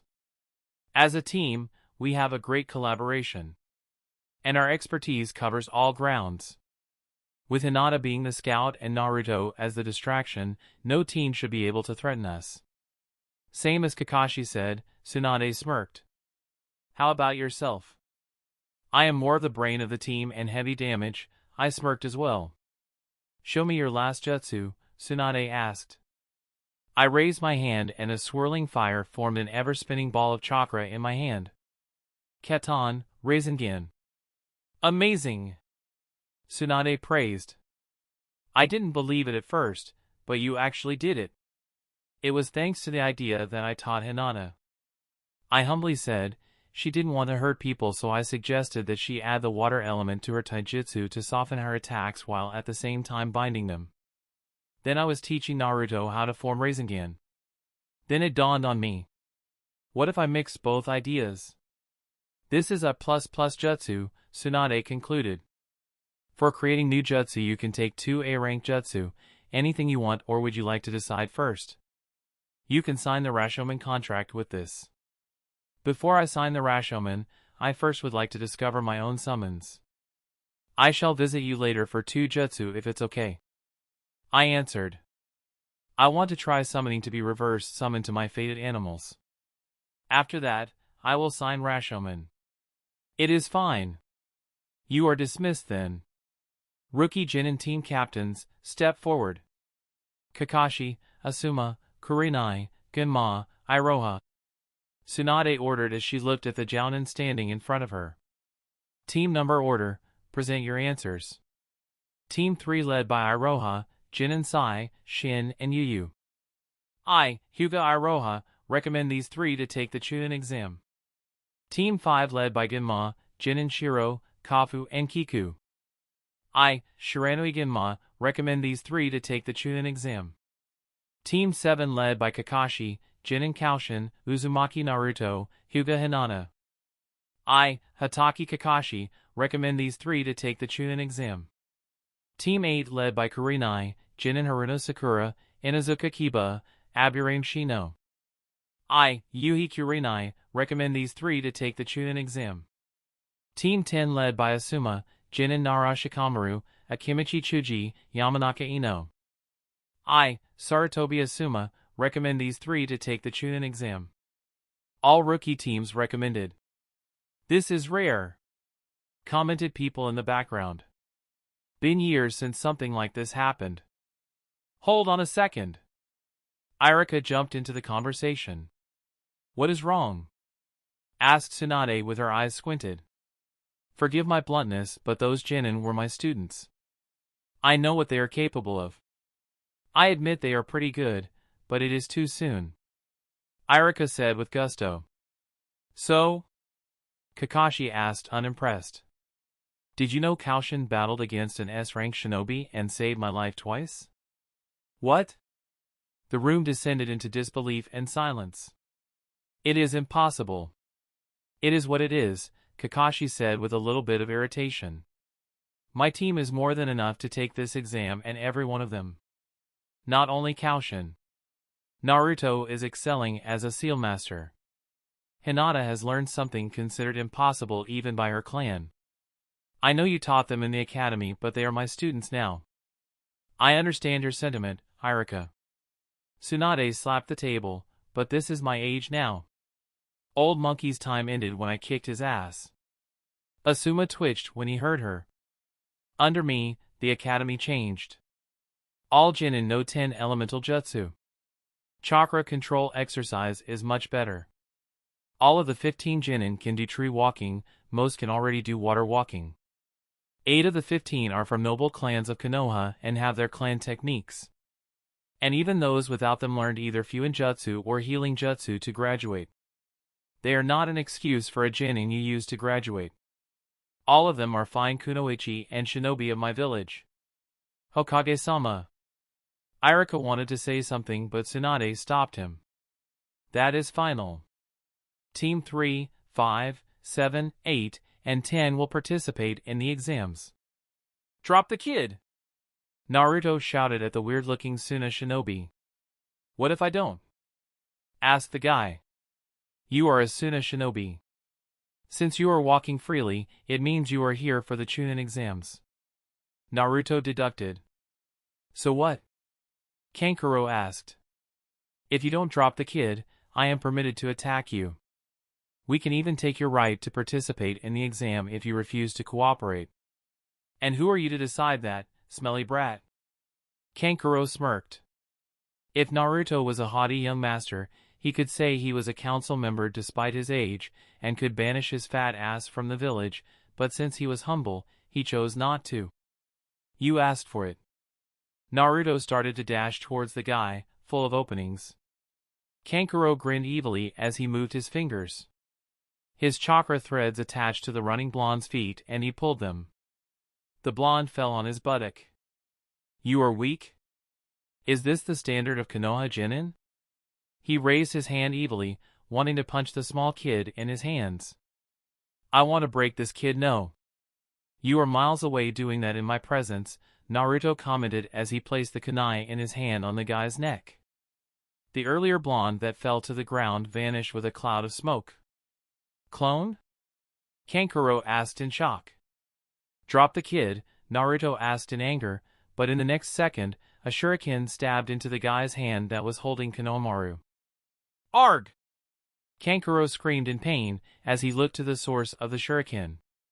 There stood a teen with blonde hair and purple eyes, smirking at him like he was a circus animal. Next one, will stab you in the neck, Koushin said while playing with shuriken in his hand. Get lost. You bastard. Kankuro shouted in pain. I hate your kind most. I hate you. I will destroy you. He reached out to his puppet fastened behind him. The girl near him tried to stop him, but he didn't intend to. As he was about to unleash the puppet, a voice arrived to stop him. Kankuro, stop that. You are an embarrassment to our village, said Gaara, standing upside down. Koushin Long felt his presence. He was watching from the shadows. Fine shinobi, for sure, but his bloodlust was too thick. Kankuro tried to apologize in terror, while Gaara ignored him and turned to Koushin to apologize. Fine, fine. You can go away. I will see you in the Chunin Exam. He waved his hand lazily as he dismissed them. What is your name? Asked Gaara, with his eyes burning with killing intent. Koushin. He answered with a smile. Last name? Asked the teen with the lamest tattoo. No last name. I don't belong to a clan. He answered once again. With it, the trio left. Koushin turned to look in another direction as he flicked a middle finger. You three too, get lost. I shall see you in the exams. How? The sound trio looked in dread. They were far from them, watching the show. But the kid was able to see them. He is not simple. Chapter 41, Team incredibly good-looking and talented. Hinata, Naruto. I greeted my teammates after leading the scene. Naruto said goodbye to Konohamaru and others after we were away from Sound 3 and Sunajinin. Are these people here in the village really because of it? Naruto asked, shivering. What else? I smirked. Chunin exams are about to start. Yes. Naruto exclaimed in excitement. When is it? This weekend, I answered as I passed out 2 papers, 1 each. Fill out these forms and we will meet at classroom 301 at 1500 hours. We are finally going to become Chunin. Naruto was on cloud 9. You have to impress the people watching, otherwise it doesn't matter how strong you are, or you may never become one. I sighed. What do you mean? Asked Hinata. So basically, there are several stages of the exam. Only the last phase is in front of the public and Kages from other villages. Jounin and Hokage will evaluate our performance and will decide if we have Chunin material. Do take note that power doesn't necessarily mean promotion. Even if you lose in the first fight, you can still become a Chunin. Or even if you win the tournament, it doesn't guarantee that you will become one. Oh, what should we do then? Naruto asked with confusion seeping out of his face. You have to show your tactical mind, knowledge about your opponents, jutsu, and other capabilities, I answered. How can we have knowledge about our opponents? We will meet them randomly, right? I don't know everyone. Naruto asked. Yes, but the final phase usually takes place 2 to 4 weeks after fights are decided. As a ninja, you should gather information. I smirked. When the people move to the finals are decided, there will be 8 to 10 people you should learn about. That is doable. Hinata nodded. It is. Naruto too agreed. Alright, see you at the weekend. I will go to see my pumpkin. It has been more than a month since I last saw her. I waved and walked away. Pumpkin-chan. I entered the flower shop with excitement. To my surprise, Ino was with her parents, looked super embarrassed. Koushin-kun, welcome. Ino's mother, Yamanaka Ima, greeted me with a bright smile. Hello, Ima-sama, Inoichi-sama. I greeted back. Pumpkin-chama, hello. Can you stop acting all lovey-dovey in my presence? I have the pride to protect. Inoichi protested under his breath. Huh? Grunted Ima, as she looked at her husband. Nothing, dear. Inoichi caved in, as he looked at me with gritted teeth. If you are okay with it, father-in-law, mother-in-law, I shall take my pumpkin to a date, I said with a grin. You kids have fun, Ima answered as she pushed her daughter towards me. Kid, are you taking the exams? Inoichi asked. Of course, I shall become Chunin and officially ask for my pumpkin's hand, I answered. Why you? Inoichi looked furious but calmed when Ima coughed. Take care of my little pumpkin? I suggested. Take care of my princess, you bastard. He shouted as I chuckled. It is for sure. I would never let anyone hurt my sweet pie. I nodded earnestly as I took Ino's hand and left the shop. Do you have to embarrass me every time? Ino asked after we left the shop. The pout on her face looked super cute. What? I asked dramatically. You are embarrassed by me? This is not what I mean. She protested, but the fine tears in my eyes made her panic. I really didn't mean that way. But you never show your love to me. I fake cried. But, her brain boiled as she looked lost. Here, I will prove it, she said as she reached out to kiss my cheek. A timely shift and our lips meet. Yummy, I licked her lips. You! Bully! She cried as she ran away. Ha ha! I chuckled as I ran after her. Wait for me, pumpkin-chama. Ino ran through the streets of the village, her cheeks flushed with embarrassment and anger. I sprinted after her, laughing like a madman, but also feeling a warm sense of happiness and contentment. Our playful banter, the teasing, the heartfelt moments between us, they all just felt so right. Slow down, pumpkin-chama, I yelled, struggling to keep up with her surprisingly nimble legs. Not a chance, she huffed, her eyes sparkling with mischief. You're gonna have to work harder if you want to catch me. I grinned, my heart swelling with affection for this incredible girl who had somehow managed to capture it completely. Challenge accepted, I muttered under my breath, picking up the pace. As we dashed through the village, people stopped to stare, but we paid them no mind. We were wrapped up in our own little world, and nothing could break the connection between us. The wind whipped through our hair, our laughter echoing through the air, and for a moment, everything else just melted away. Eventually, I caught up to Ino, grabbing her hand and pulling her to a stop. She panted, her face flushed from the exertion, but she couldn't hide the smile that played at the corners of her mouth. You finally caught me, she teased, her eyes twinkling with delight. Of course, I replied, smirking.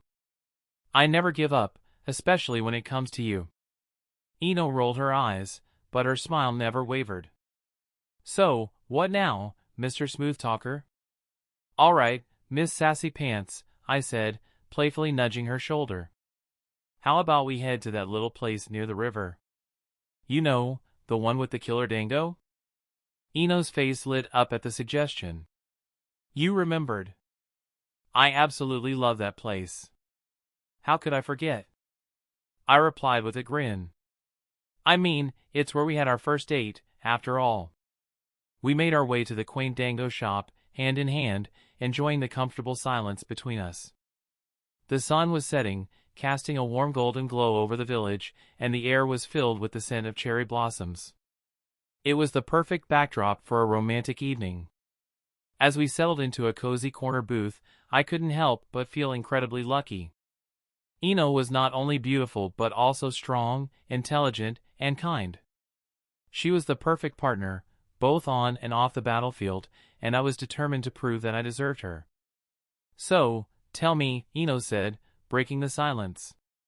How do you plan on acing the Chunin exams? Well, I replied, leaning in conspiratorially, I've been working on this new jutsu that I think will blow everyone away. But it's a secret, so you have to promise not to tell anyone. Ino pretended to zip her lips shut and threw away the key. My lips are sealed, Ko. I grinned and leaned in closer, whispering the details of my new technique in her ear. Her eyes widened with surprise, and she let out a low whistle. Wow, she said, impressed. That sounds incredible. If you can pull it off, I have no doubt that you'll make Chunin in no time. I hope so, I replied, my voice suddenly serious. I want to become stronger, not just for myself, but for you and our teammates. I want to be able to protect the people I care about.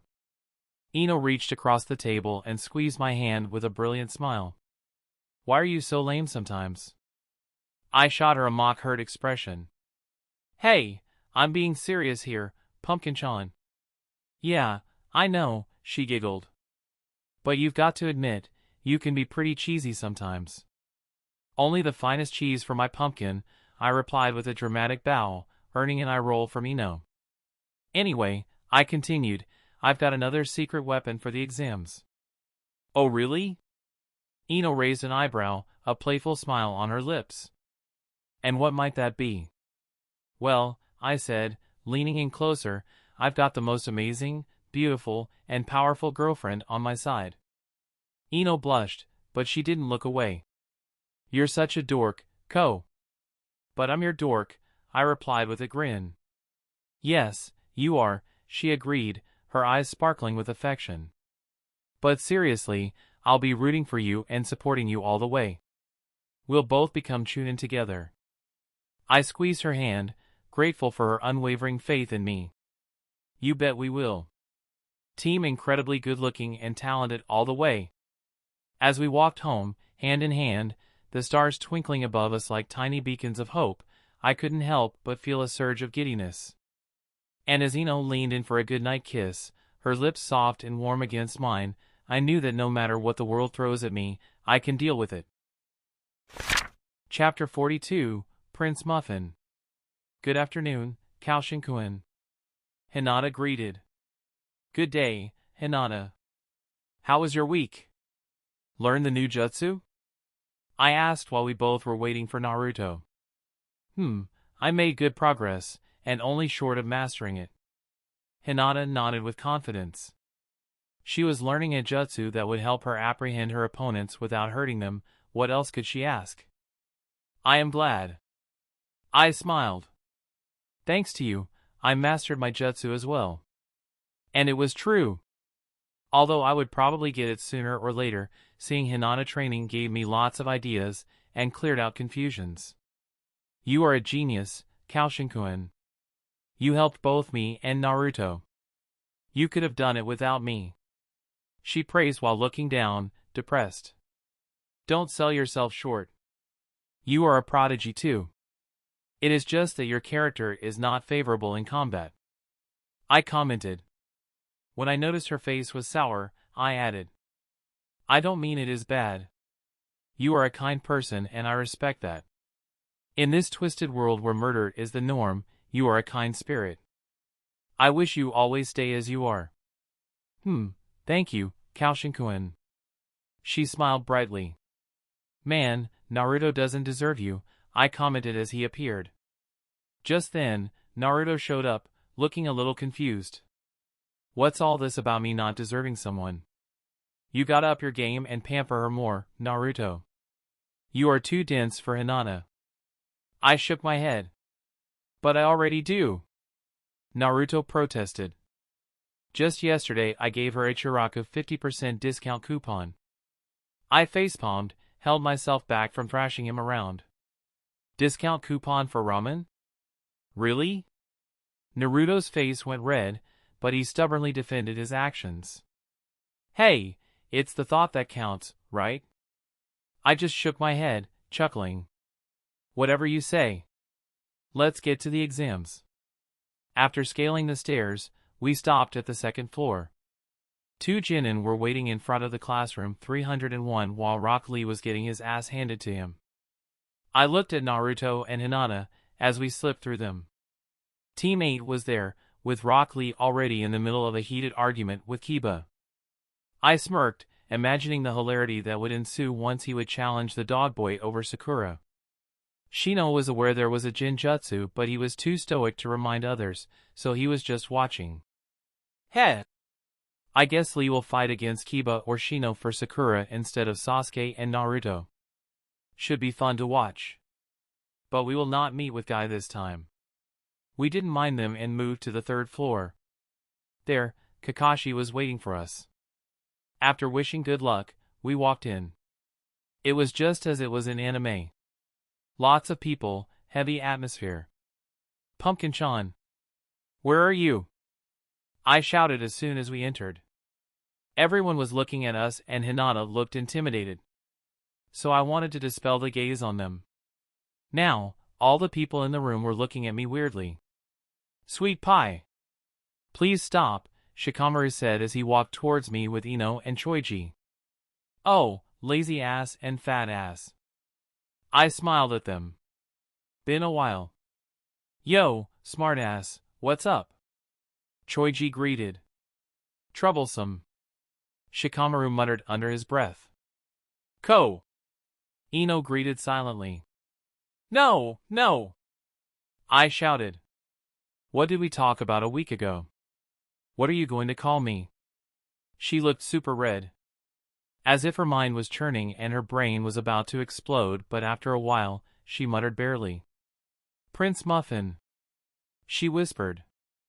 I didn't hear you. I shouted. Prince Muffin. She shouted back. That is my pumpkin. I hugged her. Disgusting. The rest of the class looked at us with disgust. Meh, single dogs. Die an MD. I commented. If it isn't Rookie of the Year, Sai commented as he walked toward. Oh yeah, he was in our class too. After Danzo died, a lot changed. Pale ass. I greeted.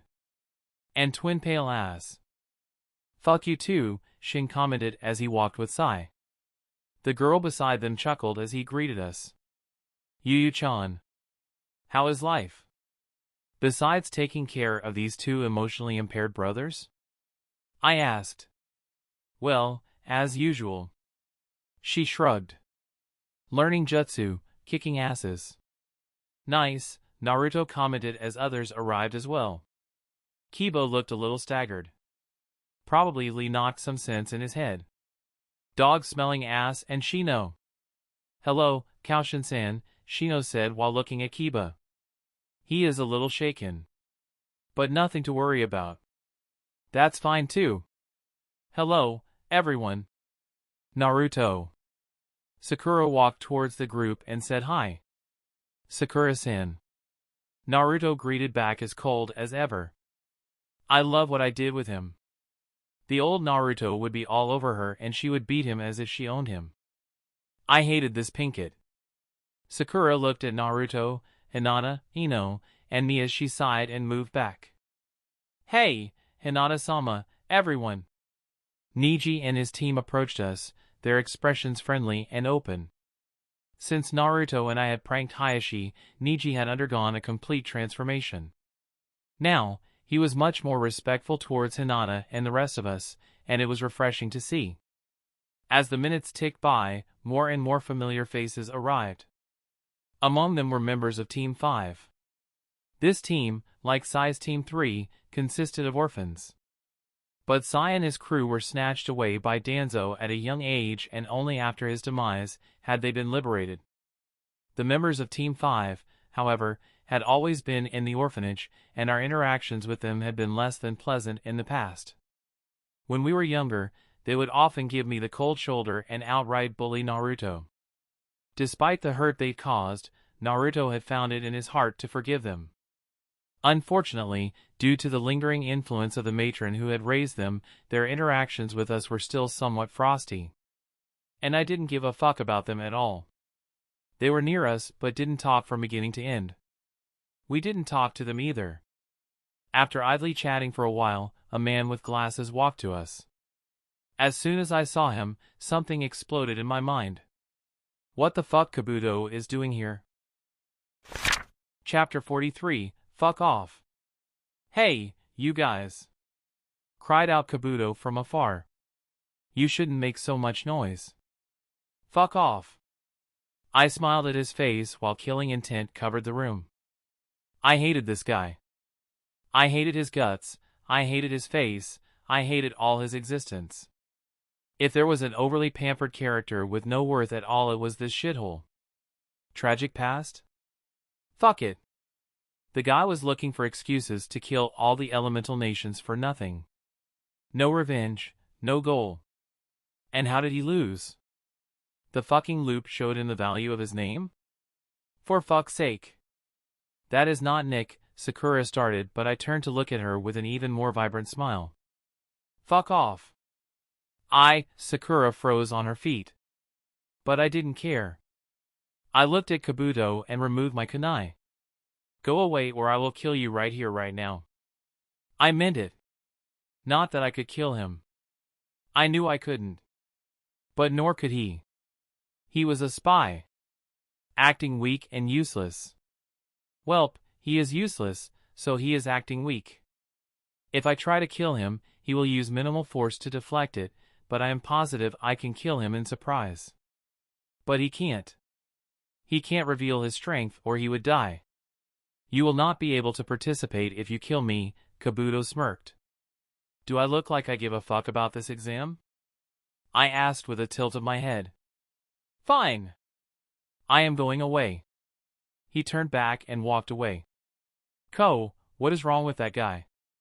Shikamaru asked with a squint. I didn't like the vibe he was giving. Be careful if you see him.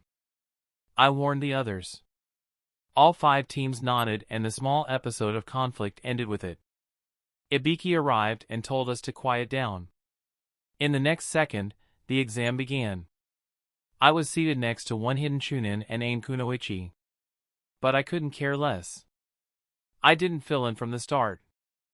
I put my head on the table and dozed off. Kabuto's arrival pissed me off royally, and I was in no mood for a silly test. In no time at all, I was fast asleep. I was shaken awake by the fake Chunin. I turned to look at him. I was about to lash out when Ibiki's voice reverberated in the room. Why are you sleeping? I am sleepy, I answered nonchalantly. How about the exam? He asked with anger. How about it? I asked with a smile. Now that the time has ended, how do you intend to pass? I put all my money on the last question, I smirked. He looked at me with a squint but ignored it for the next second. When he declared that those who took the last question and failed to answer would be banned from taking the exam ever again, people started to leave. Since Naruto was a lot different, the small scene in the anime never happened, and more people left. And after a boring scar displaying session, Anko arrived to take us. Boring stuff. A total of 24 teams passed. We went to the entrance of the Forest of Death to take our scrolls. Again, no Anko scarring Naruto and Orochimaru appearing with his ugly mug scene happened. I went to take the Heaven Scroll and placed it in the inventory. Now no one beside me could take it even if they wanted to. As we were waiting for other teams to take their scrolls, I pointed at a redhead at a distance and said, Naruto, that girl is an Uzumaki? Huh? Like the clan I have you told me about? Naruto looked shocked and excited. Yup, one and only. Can't you feel any kindredship? He nudged him, doesn't her blood beckon yours? None of that. Naruto tilted his head, though, I feel something. Oh, it is just gas. Burp. Dumbass. I muttered. Though it probably was something. Either Kurama or Kushina in his stomach acted out. What can I do? She is from another village, Naruto sighed helplessly. He knew politics were fickle. We will see. If we get a chance, you can go and talk to her. I just shrugged my shoulders. As soon as we entered the forest, my mood drastically changed and the air around me turned heavier. Naruto, create as many clones and send them to every direction. Always keep a circle around us. I ordered. Hinata, activate Byakugan and keep an eye out. If you see massive chakra, let me know. We will walk to the outer perimeter of the forest and meet with Team 10 first. Let's go. All right. Naruto exclaimed and created 250 clones and sent them around. Hinata too nodded and started to look around. Since Kabuto is here, it means Orochimaru is here too. Why? What is their angle? I was suspicious when I saw Suna Trio. After all, without a plan, Kazekage wouldn't send his children to another village. But it was just a hunch. Why did Orochimaru attack Konoha? He wanted to give Sasuke a curse mark and he attacked in passing. That was what I thought. But now that he is here, it means he has another goal. Did he really want to kill Hiruzen? Why? He is just a clown now. No one besides Naruto respects the old man anymore. So why? He wouldn't try to kill Tsunade, right? But now that I fucked the plot, not regretting it at all, I don't know what else can change. Any news? I asked as we walked for more than 10 minutes. I can see Ino and others are moving towards us. Other than that, nothing. Hinata reported. 36 clones dissipated.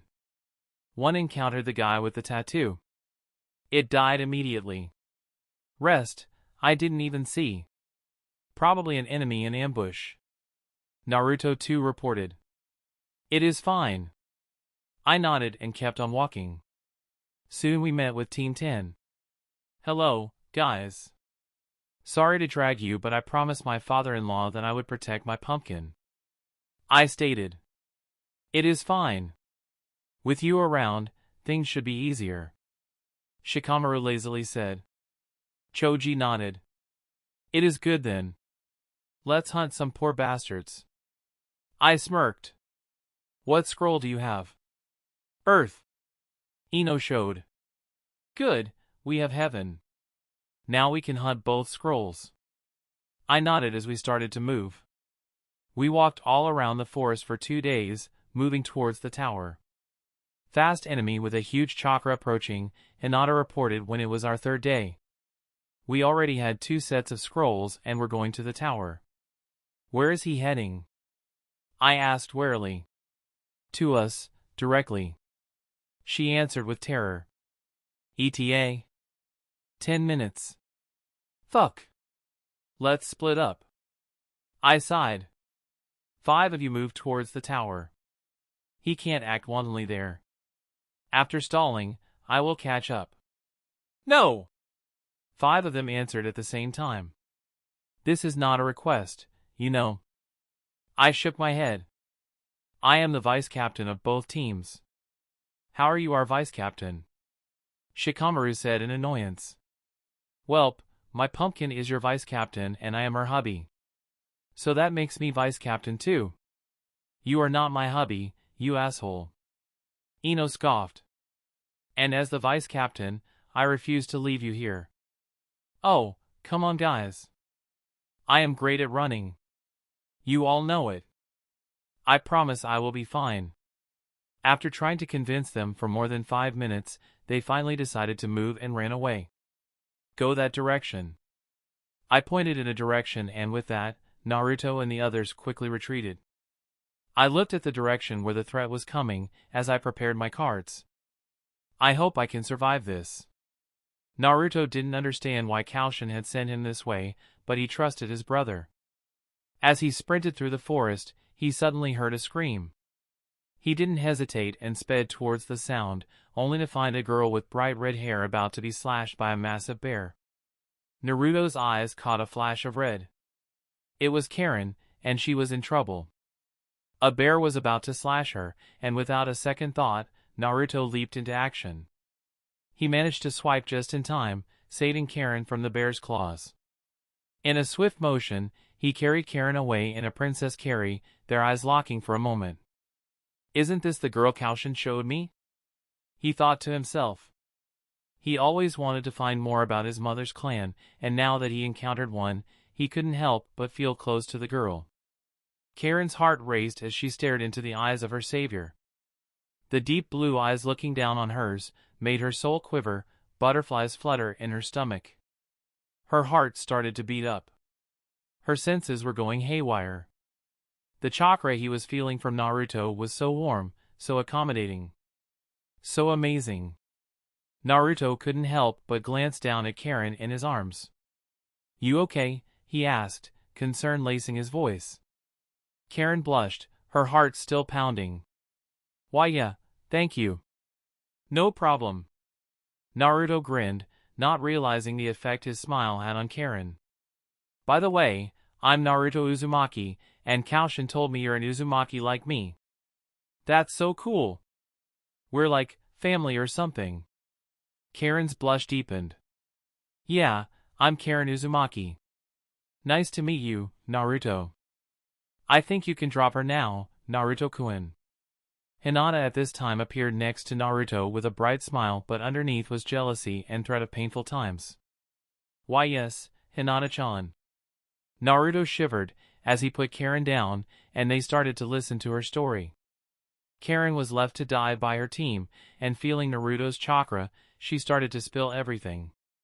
How her mother was killed by Kusa village, how she was always abused and they used her ability to heal. Her body was filled with bite marks, and she didn't want to go back. You should come with us, Karen-chan, I will speak with Grandma Tsunade and we will take you in. Don't worry, Naruto said indignantly. He was royally pissed at those assholes. Really, Naruto? You'd do that for me? Karen asked, her eyes shimmering with hope and gratitude. Of course. No one should be treated like that, especially family, Naruto declared, puffing his chest out proudly. And since we're both Uzumakis, that means we're family. Hinata, though feeling a bit jealous, couldn't help but smile at Naruto's kindness. That's right, Karen-chan. We'll all help you. Karen's eyes welled up with tears, and she hugged Naruto tightly. Thank you, Naruto. Thank you so much. Naruto blushed, caught off guard by the sudden hug, but patted her back gently. No problem, Karen-chan. Just doing what's right. As the group continued on their way, Karen couldn't help but steal glances at Naruto. She felt something warm and comforting emanating from him, and it made her heart flutter. She knew she had to protect that feeling, that warmth, no matter what. Chapter 44, Orochimaru-sama. Thank you for the gift. Why is Orochimaru here? Why? I can't see why he would follow them. For Naruto? Orochimaru is not a fool. He knows Akatsuki would go medieval on his ass if he tries to play with their prey. So why? Now I had no other choice but to intercept him, so I moved to his path and waited for him to arrive. In no time at all, he was in front of me, but he didn't even stop a second. He was about to kill me with one move to continue his chase. Unfortunately for him, I had to stop him. Unfortunately for me, I am not strong enough. I looked at the approaching claw and used the latest technique I mastered from the start. I had no other technique that could hurt Orochimaru. Fire chakra left my hand and formed a spinning orb. The orb then shifted into an object thick at the base and thinner at the tip. From afar, it looked like a drill. A spinning, fire-blazing drill. Katon, Rasen drill. When claw finally arrived, it clashed with the fire drill in my hand. An explosion reeled back my feeble body. To my surprise, Orochimaru too was sent back flying. He walked out of the trees and looked at me in disbelief. I wanted to kill you right off the bat, but what a surprise. He licked his lower lip. Interesting technique you have there. Thanks, I worked hard for it. Lies. I purchased Elemental Body perk and spent another 50 perk points to max Chakra Control perk. Now with the perfect Chakra Control, I could easily change the shape of my attacks. And with Elemental Body, I could infuse any element without effort. So it wasn't hard to create S-rank jutsu like Rasen Shuriken. Although I was lacking chakra, I could still technically form them. Rasen Drill, on the other hand, wasn't as destructive as Rasen Shuriken. It wasn't weak by any means, but it wasn't as strong. It is not an easy technique, I can see that. Orochimaru nodded. You must be Koushin. You know a lot, I asked, trying to stall more. I do. He nodded with a smirk. He was wearing his flesh disguise, so it looked disgusting. Not that his real self wasn't, but it looks even more disgusting like this. Oh, by the way, I love Orochimaru. In the whole anime, only he has a real purpose and will to follow it. He wants immortality and chases after it. Killing innocent, experimenting on babies, fuck them. He does what he has to. He is the true villain. No sad past, no bullshit stories. He wants to live forever, master all jutsu in existence, and create even more. I respect that. But, I can't let him go after my pumpkin and friends, so I am standing against him. How about a little spar, and maybe I can give you a little something? He offered. Sure, but can you tell me why you are after my team? I asked, not sure if he would answer. Why not? He stretched his chin as he took the posture of a dashing snake. I am after the blonde in your team, he said. Why? I couldn't help but blurt. Hee hee, that is something above you, so stay out of it. He smirked as he vanished. With it, I felt death on my neck. He was damn too fast for me to even react. But by instinct, I crouched and a claw swipe missed my head. I high-kicked his guts, but he was slippery.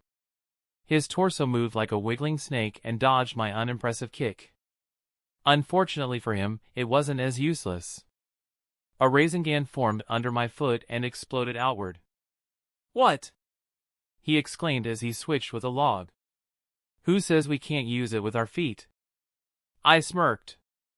"You are truly remarkable." He grinned as he dashed once again.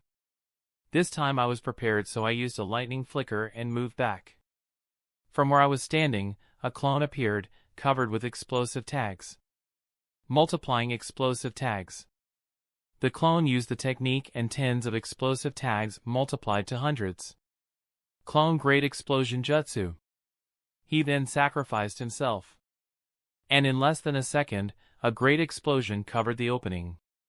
Orochimaru was dashing at me, so he was just above where I was, too close to my clone. Hee. Wahaha. He laughed madly. His figure appeared as smoke dissipated. His figure was now scarred and his face was half melted. Under melted skin was another pale one, with weird makeup. "You are too good. Does it mean you won't kill me?" I asked. "I will not, of course." He smirked as he opened his mouth wide. From within, a new Orochimaru appeared, this time without disguise. "Orochimaru!" I exclaimed in surprise. I could feign ignorance, but I am known with my knowledge, so it would be worse than not recognizing. After all, the man in front of me is super famous. "You know me?" he asked with a smile. "One of the three Sannin. Traitor of Konoha." I nodded as I explained. "You know your stuff. But I have to move now, I am on the clock," he said as his neck stretched towards my neck. It was too fast for me to dodge, but I wasn't meaning to. Why would I refuse free power? Take my mark and feel my power. When you are ready, come and find me. I will bestow even more power to you. He smiled as he moved away. But I was in too much pain to care about him. We battled and talked for more than half an hour. It should be enough for Naruto and others to arrive at the tower. Although they can't enter without me, it should be enough protection. And from Orochimaru's lackadaisical attitude, I can say he is after Naruto against his will. He shouldn't try his hardest. In the next second, the notification I was expecting appeared in front of me. "You have been cursed with Cursed Seal of Heaven. S-rank Cursed Seal. Cannot be disenchanted. You have been cursed with Soul Carrier Seal of Earth. A-rank Cursed Seal. Cannot be disenchanted." Hee, I was expecting this. Chapter 45, Banter. Disenchant 2 of 4. There goes all my savings. I sighed as I spent 60 perk points to activate the second tier of the perk. You have been cursed with Cursed Seal of Heaven. S-rank Cursed Seal. Cannot be disenchanted. You have been cursed with Soul Carrier Seal of Earth. A-rank Cursed Seal. Can be disenchanted. And I just did that. While the curse was complicated when viewed as a single seal, it wasn't all that much when it split. I could separate them and disenchant them one by one, so without breaking the main body, I could disenchant the curse holding Orochimaru's soul. Seal disenchanted. Soul Carrier Seal of Earth curse learned. Disenchantment broke the curse as well, so Orochimaru's soul just vanished. Now, I don't know if Orochimaru can feel it, but I guess he can't feel that part of his soul has just died. But I was too lazy to care at this point because a screen appeared in front of me. New skill tree acquired. Curse mark. Yes. Yes. I opened it immediately and looked at the perks. Second form. Damn, even the second form perk costs 30 perk points. Too expensive. Free transformation. Fucking 200 perk points? Are you fucking kidding me? Though, I would gain Yugo's ability. Senjutsu. Total of 500 perk points? You know what, it makes sense. To change the curse mark to Senjutsu would be pretty awesome. Okay, now let's see what this baby can do. Oh, why haven't I dropped unconscious as Sasuke did? Must be because of game stuff. I willed it, and tattoos started to cover my body. Unlike Sasuke's, my curse mark appeared in the shape of a dragon on my back. And when it was spread, it looked like scales. Good to know. I covered my whole body with black-looking scales and felt the power within me raising. No hatred, no bloodlust. It means I was right. The negative effect of curse mark comes from Orochimaru's soul, not the mark itself. I mean, I know Yugo was getting volatile when he used this mode, but it was probably because of something else. After all, Kimimaro, the only person with the cursed seal of earth, also wasn't as bloodthirsty. He was all in all a good guy. That is another power-up. I laughed like mad as I made my way towards the tower. Naruto and others should be okay. I hope so. As I was moving towards the tower, I heard clashes not far from where I was. It was probably Anko and Orochimaru, but I wasn't going to sweat over it. Now I had to reach where Naruto and Hinata were waiting for me. Ino probably didn't leave either. I sighed but then noticed something on my map. 3 red dots appeared and they were moving fast. I turned to look at them with a grin. Here to test me? I smirked. You said we would meet in the exams, right? Dosu, the leader of the Sound 3, answered. I looked at them all as I pulled out a kunai. Let's do it then. I activated Curse Seal as I dashed out. I know, it had to be secret, but the dead man tells no tale. Dosu stepped up as others were shocked. Dosu was only a little better. They knew what that seal meant and were analyzing their situation. Orochimaru sent them to die. Dosu attacked with a punch, which was the same in the anime. If I didn't consider the sound wave, it would hurt my insides, but since I knew it, I just dodged the fist and flickered with Katan. With an explosion, I appeared behind the girl who was preparing to send out bells around. Before she could, I punched her head from behind with Katan Rasengan. She sent forward flying with lots of blood and the red dot disappeared. You bastard! Zabuza shouted as he aimed at me with his palms. Shadow Clone Jutsu, I shouted. 4 copies of me appeared in front of me in a single line, holding each other against the incoming airwave. The first, second, third, and finally 4th clone dissipated, but the air current was also spent. I walked in front of the poor bastard and plastered him with an explosive seal. Get it off!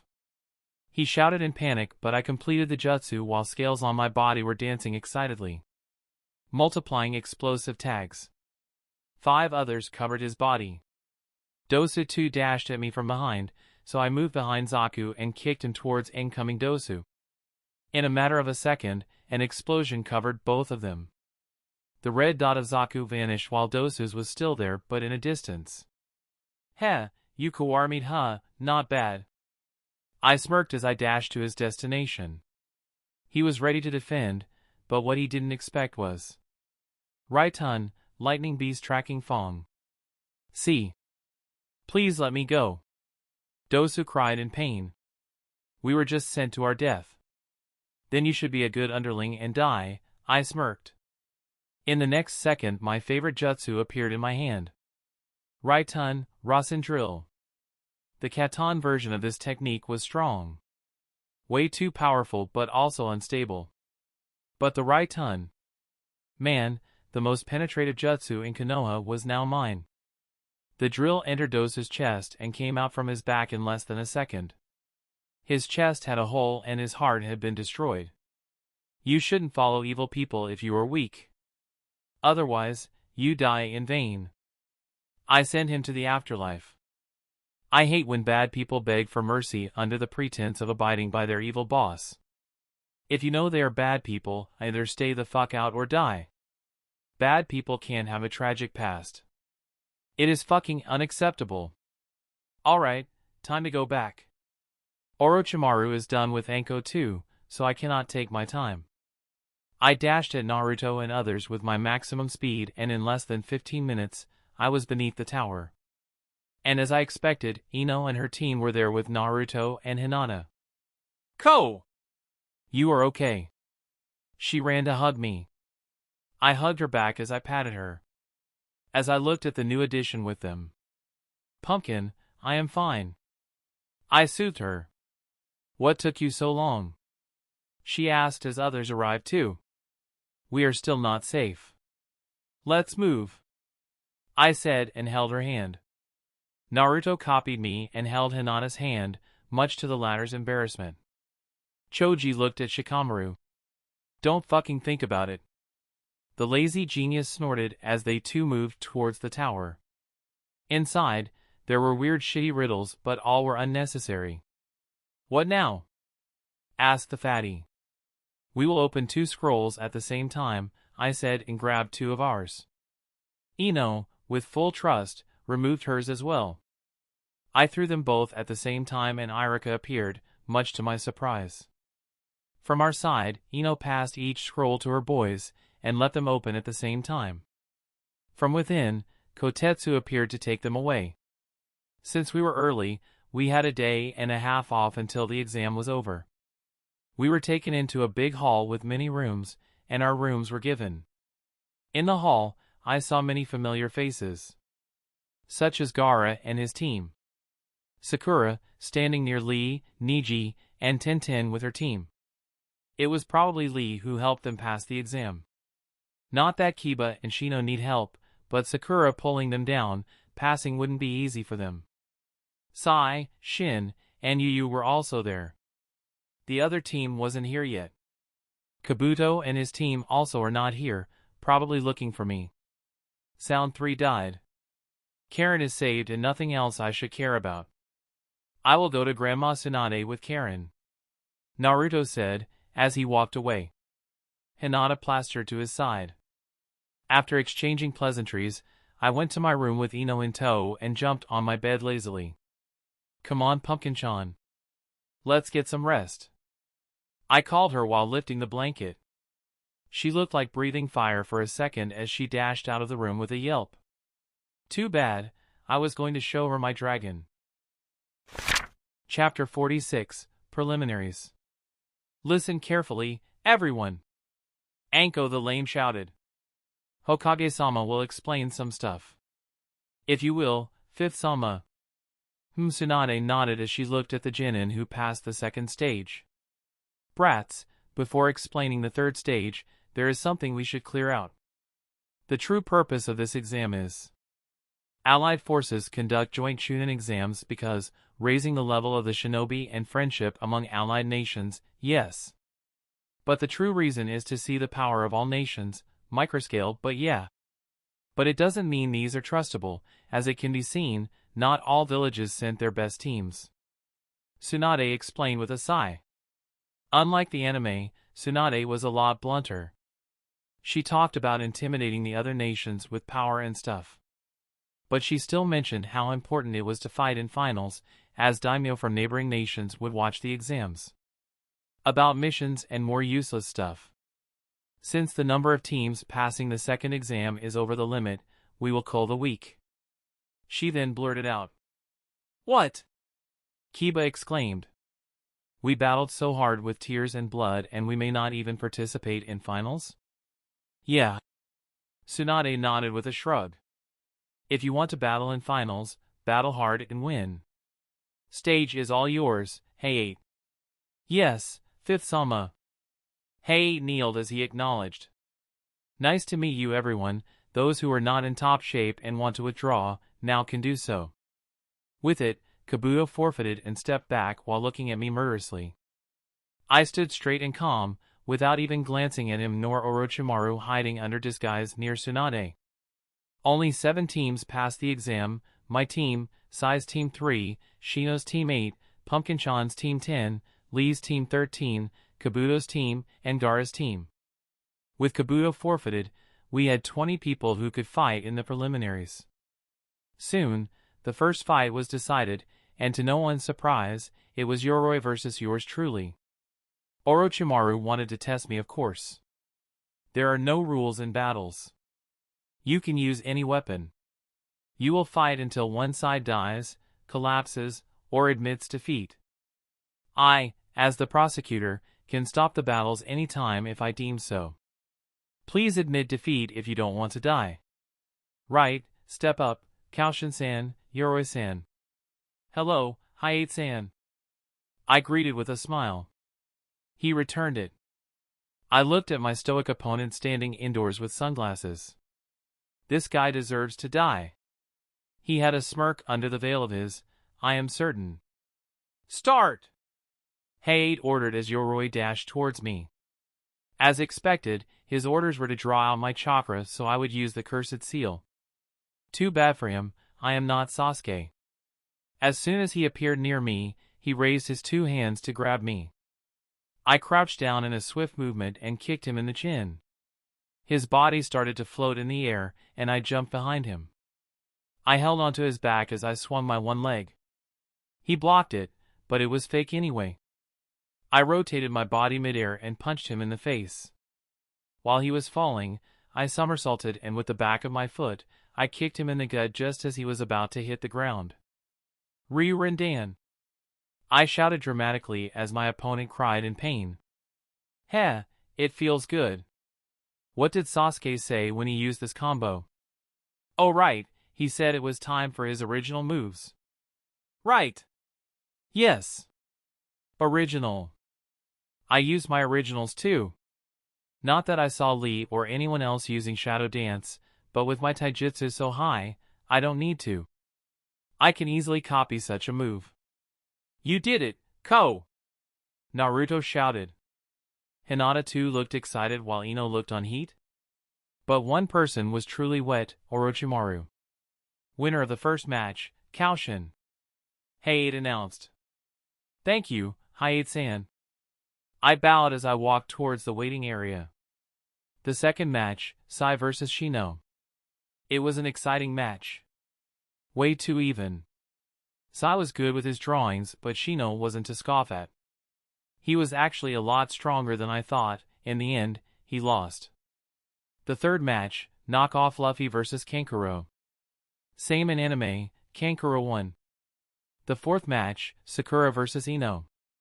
Of course, my pumpkin won. It was a lot different from anime. Although Sakura too was better, she was still nowhere close to my pumpkin. Gotta admit though, with her chakra control being so good and Kurenai as her teacher, her genjutsu talent was off the roof. But Ino not only had me as her boyfriend, but she also had me as her teacher. I knew what she could become and what not. She won easily. The fifth match, Tenten vs Temari. Same shit. Guy was an idiot. He swore to teach taijutsu only, so Lee wouldn't feel bad, but it didn't suit Tenten. He never even bothered to teach her anything. If Tenten knew one Keton Jutsu, she could turn the tables, but no. You know what, I don't even care. They can all go and die. The sixth match, Shikamaru vs Yu. Gotta admit the orphan Kunoichi was good. Too good. I don't know if she was part of Root as well, but she had a damn talent in Keton. By creating or removing shadows, she played Shikamaru like a monkey in the bar. But in the end, wits won against chakra. Despite her talent, her chakra reserves were pitiful and she lost. The seventh match, Naruto vs Kiba. Couldn't be easier. Kiba was a bloated egomaniac. His alpha syndrome is pitiful. He always thinks he is the hot shit in the room, but he is just a useless dog piss. I love Akamaru but hate this kid. Naruto of course mopped the floor with him. He could easily take out Akamaru in the beginning and then beat the shit out of the dog boy. The eighth match, Hinata vs Neji. It was different. Neji was respecting the princess of Hyuga but couldn't just forfeit. Hinata on the other hand didn't want to hurt his cousin. In the end, it was Neji who won. The ninth match, the match I was expecting. Now, I don't mean I was looking forward to seeing Lee battle spectacularly, no. I was waiting for Lee to have what he deserved. Holding back? Proving his ninja way? Opening gates to battle with a genius? Fuck off. Hypocrite son of a bitch. All he did was underestimating his opponents by wearing weights and talking about honesty. Bullshit. He deserved what had happened to him. And Guy? Stupid son of a bitch, not stopping the match because Lee was proving something. Only if Lee died would it be awesome. The 10th match, Shin vs. Choji. Shin won. Easily. Unfortunately for the fat ass, he wasn't on my team of students, yet. I was too lazy to deal with a shy boy who was too afraid to hurt his opponents. No, it is not fucking same with Hinata. Hinata was constantly oppressed by her father because of her nature, while Chuji was always supported. His weak nature is who he is. Hinata was forced into it. And when people she cared about were truly under threat, she was the only person to jump in front of God to battle. While bitches like Sakura only cried for help. Sigh, impudent people wishing more than they deserve. I hate these kinds of people. Sasuke, for example, acting though, disregarding everyone. Now, lying 6 feet underground. Fucking disrespectful prick. To everyone who has advanced to the final round, congratulations. Heiei took me out of my stupor. Tsunade then explained the final rounds. In the finals, you will be able to show your worth in front of daimyo and citizens. You will represent your villages, so do your best. Final round will commence a month later. Why a month? Naruto asked. Daimyo and guests from other nations will travel long distances. There are also preparations to be made. Tsunade smirked. Your advancement to Chunin rank depends on your performance, so up your skills and show your worth. You will not have a second shot. Then we drew lots. The matchups were not bad, I guess. Naruto vs. Sai. Kankuro vs. Ino. Shin vs. Niji. Yours truly vs. Gaara. Temari vs. Shikamaru. In the final round, everybody has the chance to become a Chunin, and there is also the possibility of all you failing. It all boils down to your performance. Impress the leaders and your future customers and you can have the title. Alright, we will meet again in a month. Disperse! Yes, ma'am. Chapter 47, Kuchios. Kakashi-sensei, please train me for the exams. Naruto ran after Kakashi with excitement. I already have a teacher in mind for you, Naruto, but sadly I am not a great teacher for you. Kakashi sighed. It was true, Kakashi's weakest element was wind, and I don't remember seeing him using one ever before. Koushin, do you want to train with me? He asked, much to my dismay. I had other plans. Sensei, I looked at him. He looked dejected. I want to find my summon. It is too dangerous. He looked serious all of a sudden. I know, but I don't want to sign without trying, I answered. I was also thinking of Naruto to do the same. It is impossible. Tsunade-sama would never allow it. He answered. I know. That is why I will not tell her. I smirked. Why did you tell me then? He asked with a squint. I don't want to lie to you, sensei. I want you to know where we are. I honestly answered.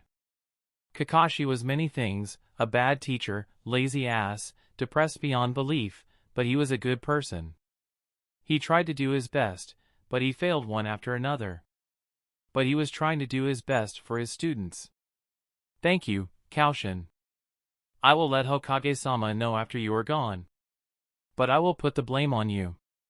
He smiled. That is for sure. I grinned too. Let's go, Naruto. I pulled him away. That leaves 2 of us. Kakashi looked at Hinata with an eye smile.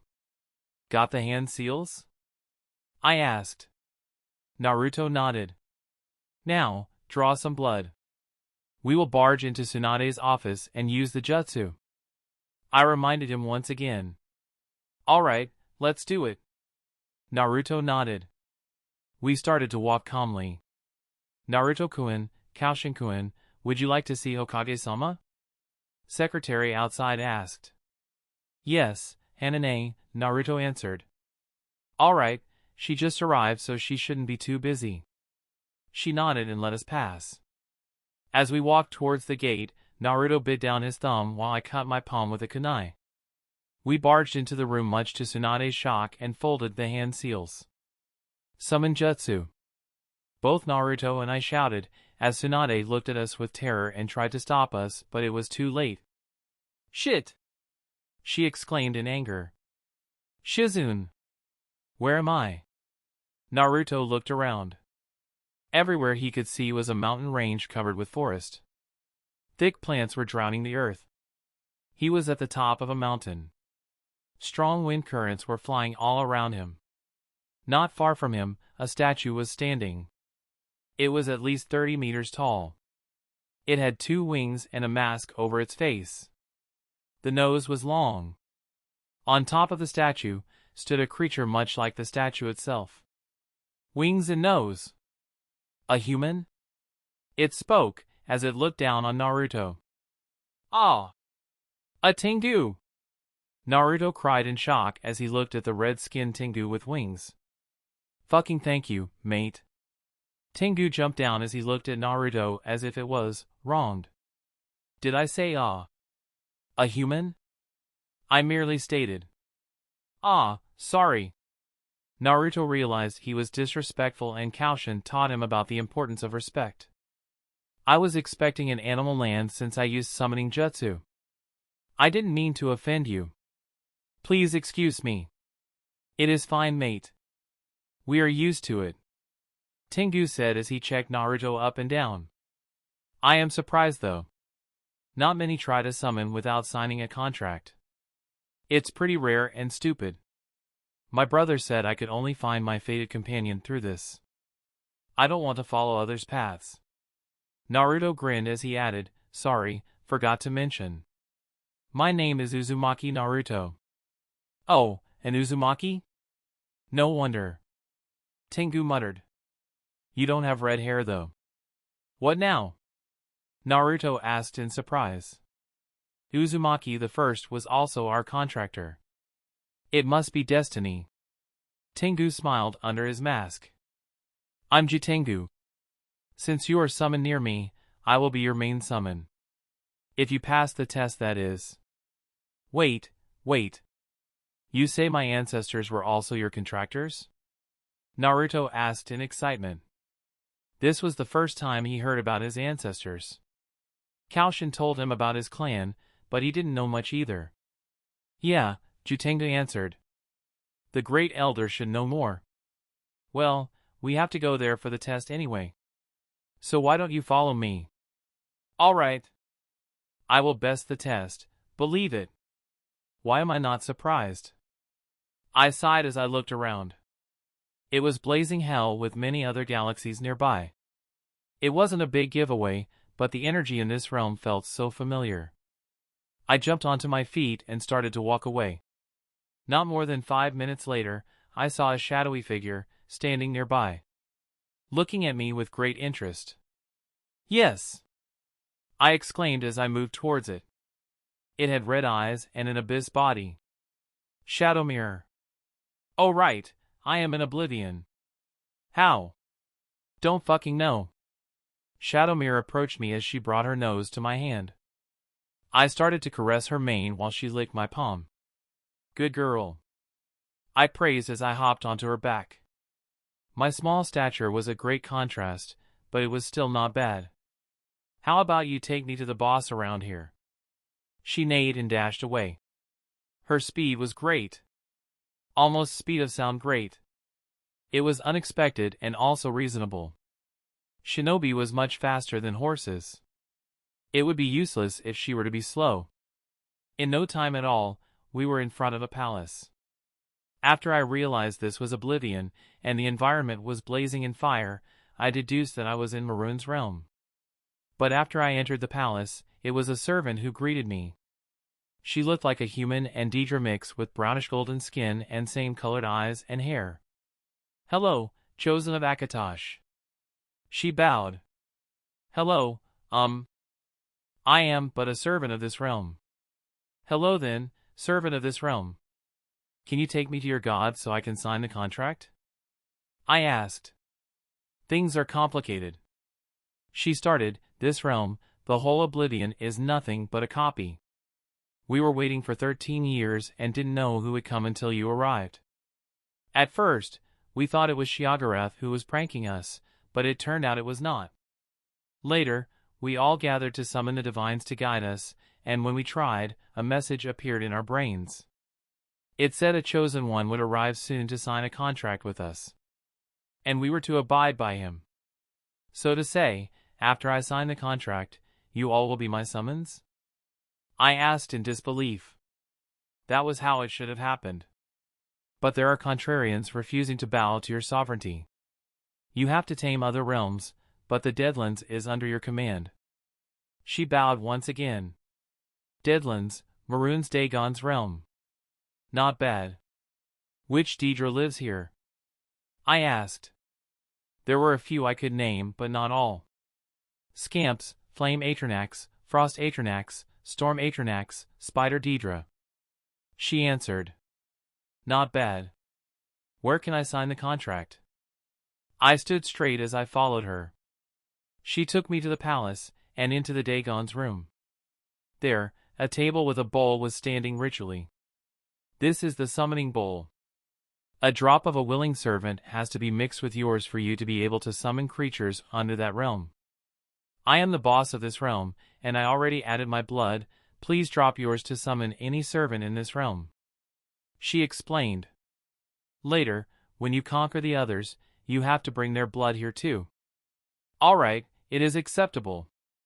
I walked towards the table and dropped my blood. When my blood touched the dark red liquid in the bowl, it shone for a few seconds and dimmed once again. Congratulations, Master. She kneeled this time as she smiled. Servant of this realm, you can rise.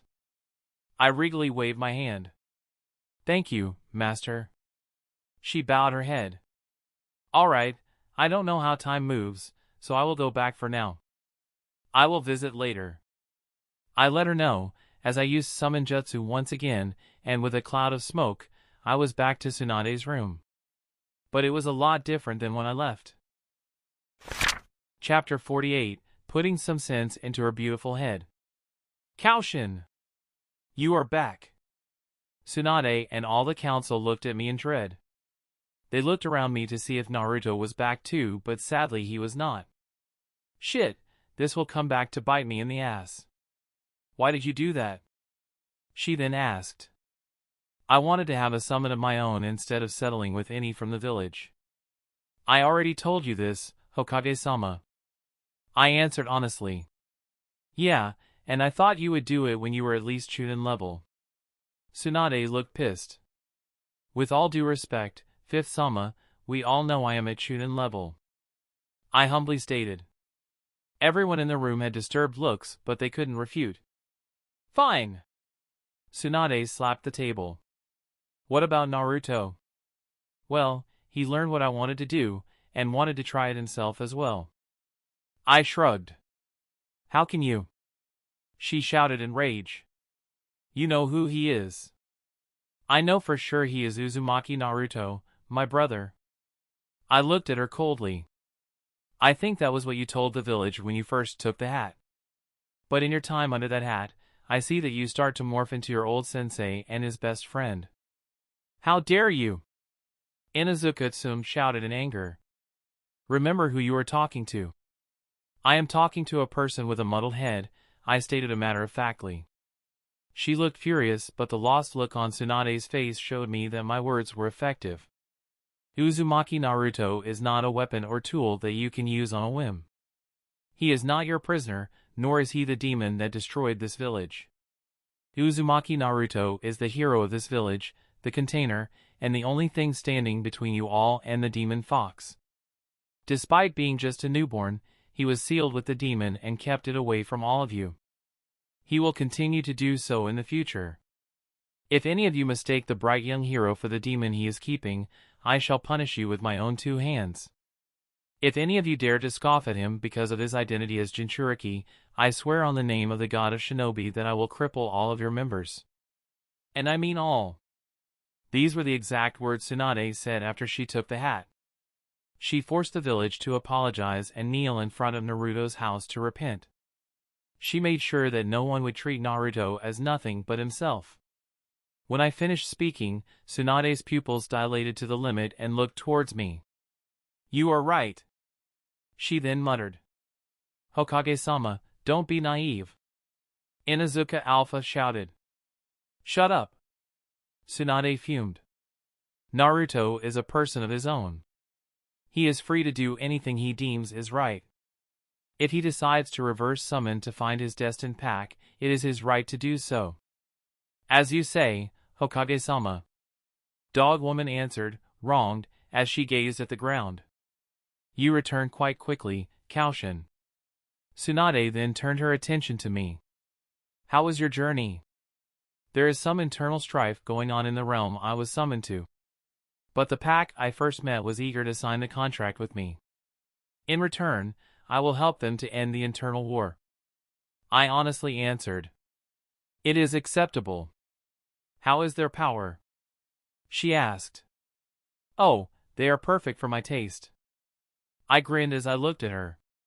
She copied mine, and her lips curled upwards. Meeting ended. "Kakashi, stay back, rest dismissed." She sent the rest of the council away as he looked at me. "Can you summon it here?" she asked. Jinin chakra was limited, so in her opinion, anything I could summon was at best still could fit in the room. It is better to do that outside. My summons are kinda unique. I chuckled. She nodded as we moved towards Training Ground 7. "Well, show us." Kakashi looked excited. "Sure, here goes nothing. Summon Jutsu." I placed my palm to the ground and in the next second, floating rocks started to form a humanoid figure without limbs. The rocks were still revolving around its main body while lightning was cracking on the body. Storm clouds like smoke were covering its body.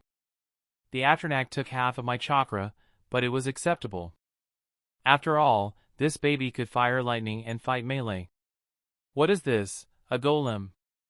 Tsunade asked with great interest. "It is an Atronak." "Atronak?" Kakashi rolled the word in his mouth. "Weird name." "It is," I smirked. "Want to test it, sensei?" "Sure, let's test how strong this summons of yours is." He too grinned. "Stormy, attack my sensei. Show him what you can do." "Roar!" it shouted in reply. In the next second, a bolt of lightning left its hands and attacked Kakashi. Kakashi's pupil dilated as he dodged. He hastily opened his Sharingan as he kept his distance. I walked Tsunade's side and watched how Kakashi would battle against an Atronak. "Are they alive?" Tsunade asked in academic interest. "Sort of," I muttered. "They are sentient, but not organic." "Strange." "Yup." Kakashi used various evading jutsu to dodge Stormy's attacks. But whenever he used Kawarimi, Stormy would lock onto him in the next second. Kakashi was baffled. He couldn't get rid of this guy. Even when he moved underground, Stormy would blast the ground with lightning or its fists. But Kakashi never attacked back. He was always in defense to see the attack power of the summon. And after 10 minutes, the summon turned into smoke and vanished. Kakashi walked out of the trees in shock as he looked towards me. "Koushin, this summon of yours is powerful." "Thank you, sensei." I laughed. I was lucky.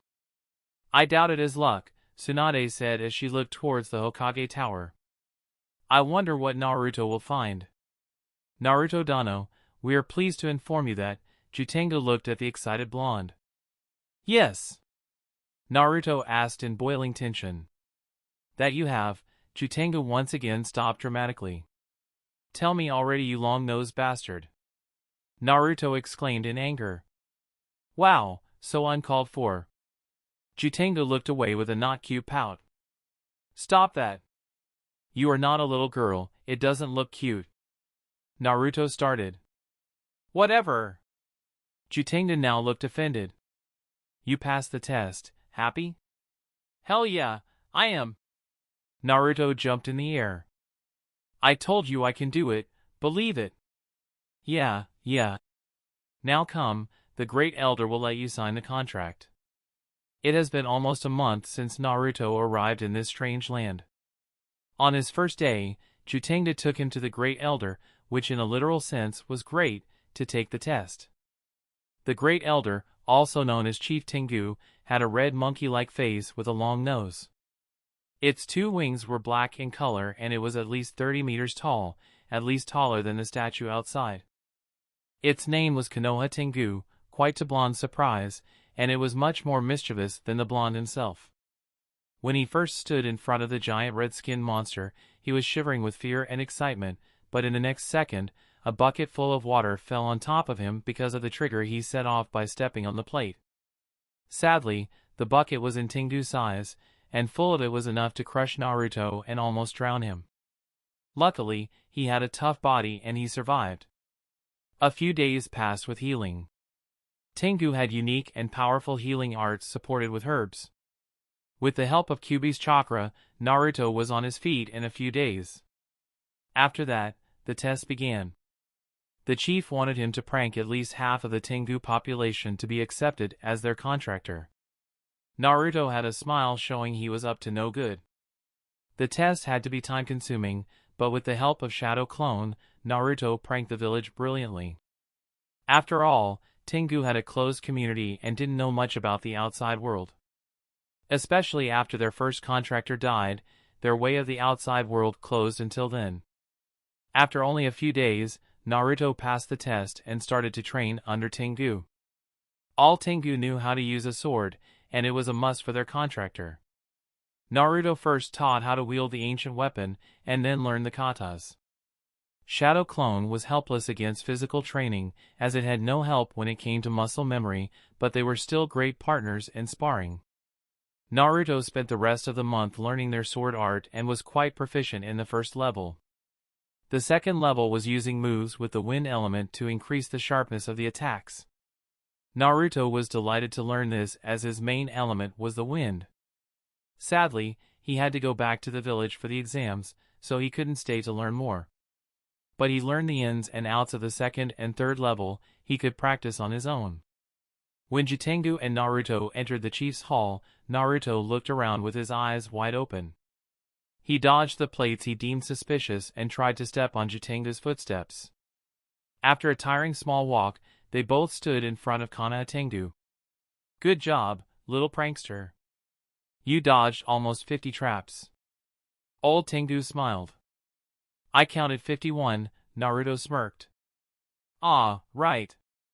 But you didn't dodge the last one, smirked the chief.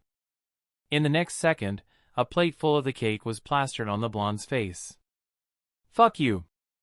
Naruto shouted in anger. How? Ho ho ho! There is much to learn when it comes to pranking. It was wise to follow little Jutengu's footsteps, but I can tweak the seals so they would only react to your chakra. Red-skinned Tengu looked quite amused, a great contrast to bemused blonde. Seals can do that? Naruto asked in disbelief. Oh, they can do more than that, but it is not the time. You are late, so let's sign the contract and send you back. With it, Naruto signed his name with his blood. The scroll had only 2 names now. One was ancient. It read Uzumaki Hina. The first Uzumaki was a woman?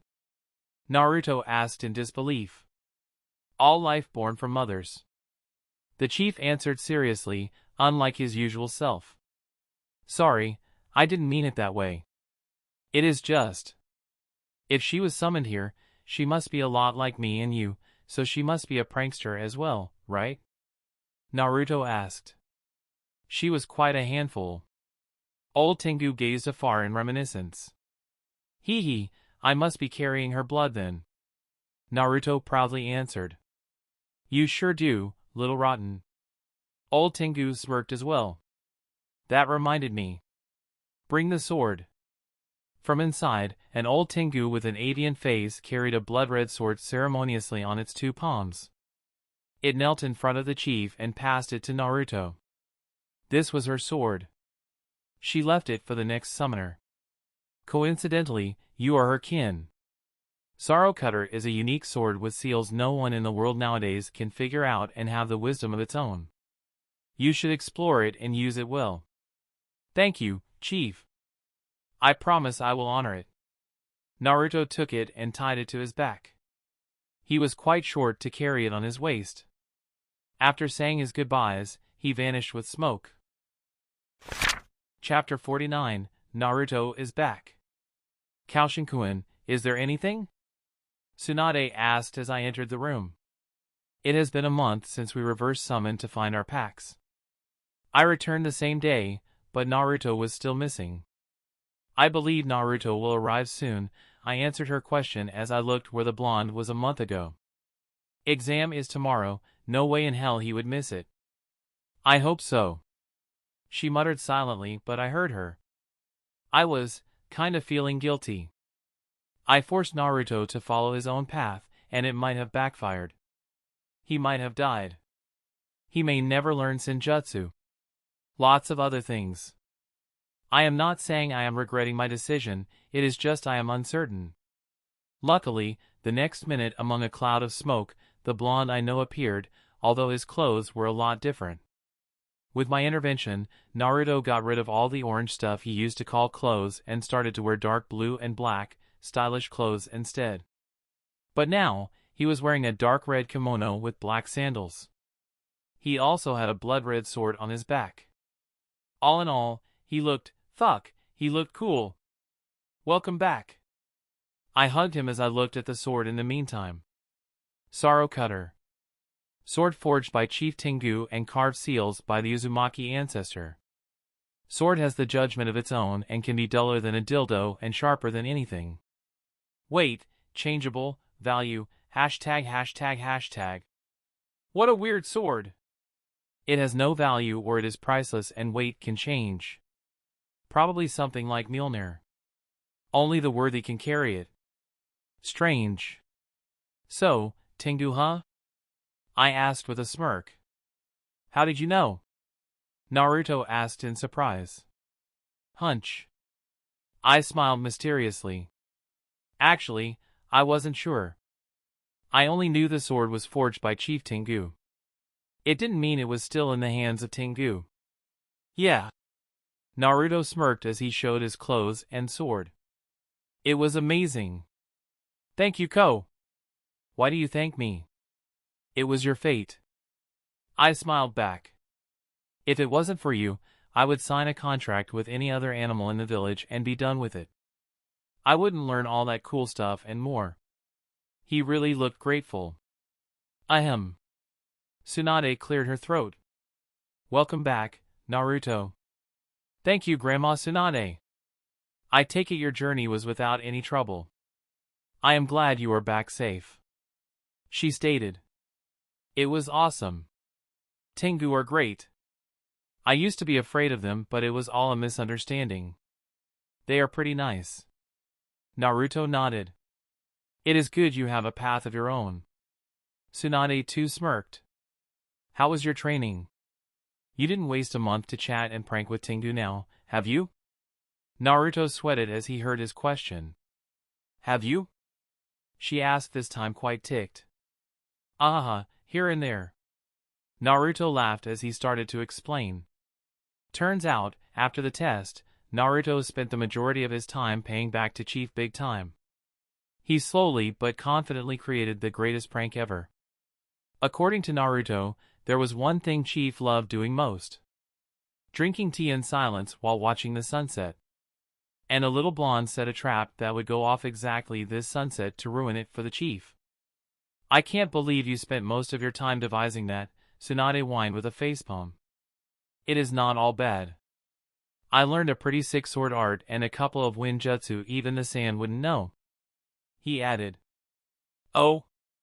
Tsunade looked interested. Let's go to the training ground.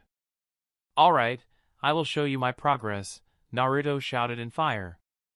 Soon in Training Ground 7, Tsunade, Kakashi and I stood against hugging Hinata and Naruto. Can you stop hugging, please? It is disgusting. I muttered. Don't be jealous, Kokuin. Go and hug your girlfriend. Naruto commented while showing his tongue. Enough. Tsunade commented. Now show us what you learned. Alright, who should I fight with? He asked. Can I have the honor? I asked with a smirk. I want to remind him of our status quo. Bring it on! I shall be the big brother now. Naruto held the hilt of his sword as he copied my smirk. In the next second, I vanished with lightning flicker and arrived in front of him, but the sword cutting from his back to where I was standing stopped my advance. I stepped back hastily and formed a Katon, Rasen shield to block the attack.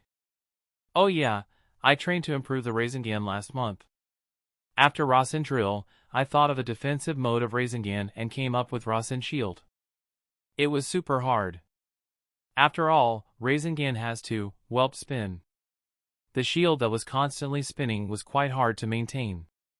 But I succeeded. Now, in my hand was an ever-spinning round shield with the fire element. When the sword clashed with it, it exploded outward and pushed Naruto back. New version?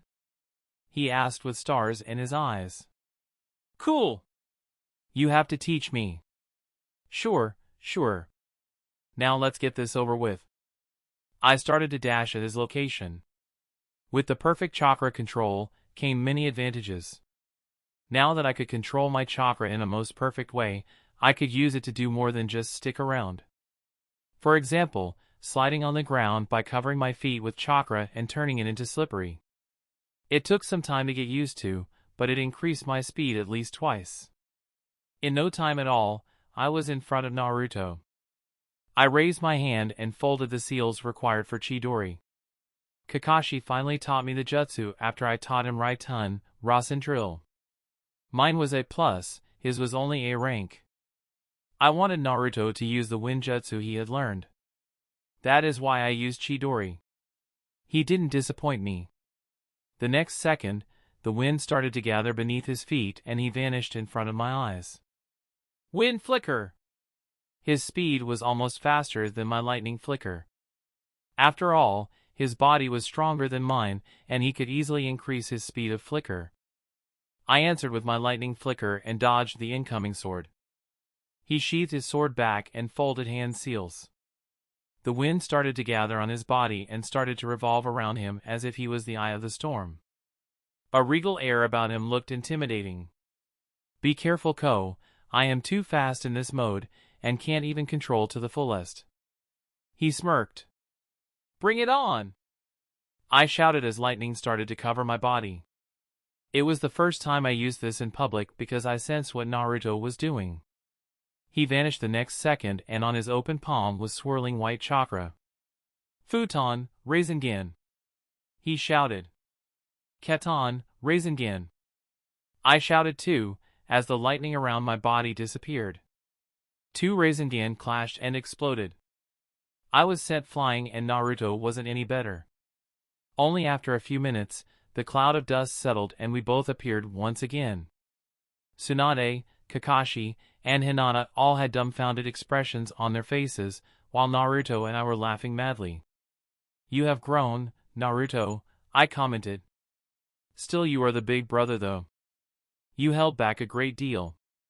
He sighed. So, Wind Cloak and Lightning Cloak, Tsunade commented with a squint.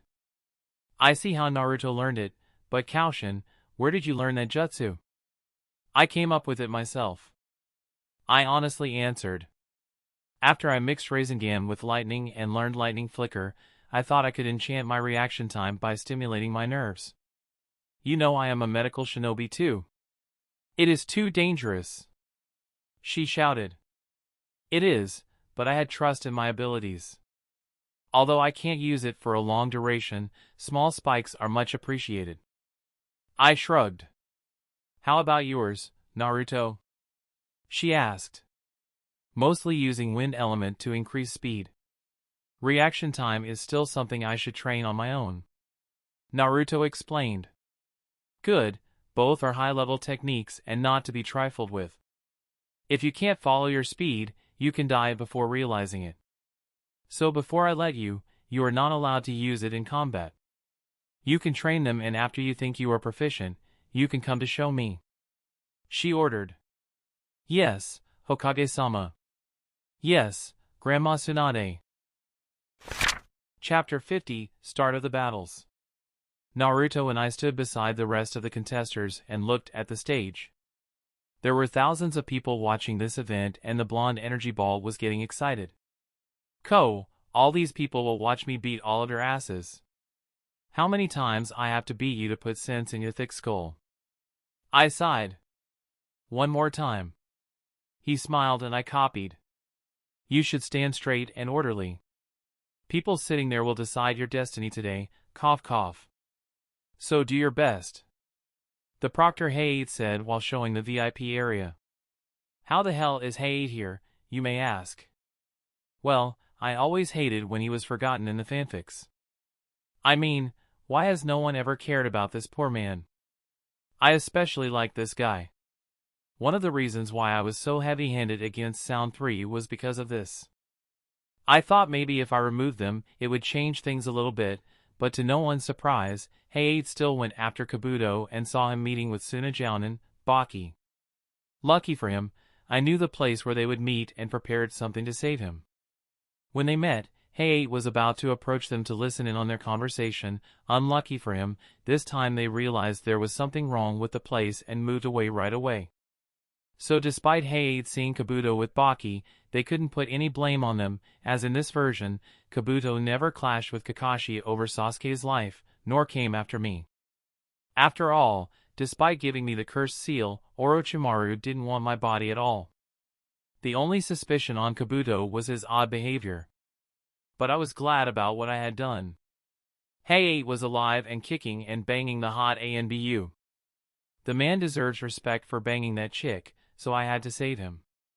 Don't judge me. Thank you for the reminder, Hayate-san. I smiled at the man and he returned it on his own. As we were looking around goofily, Kazekage blessed the arena with his presence. At this point, I have no idea who is under that veil of his. After all, Orochimaru doesn't have enmity towards me and doesn't show on my map. On a side note, Kabuto does. I must have pissed him badly. Anyways, I am not sure if Raza or Orochimaru sat near Tsunade at this time. After exchanging whatever they talked about, Tsunade raised from her seat and walked forward to give the speech. Thank you for gracing us by coming. She started. It has been some time since the exams were in Konoha, and it is my first ever since I took the hat. The audience went mad as they cheered for her. We shall now begin the final round of the exams for the 10 who made it through the preliminaries.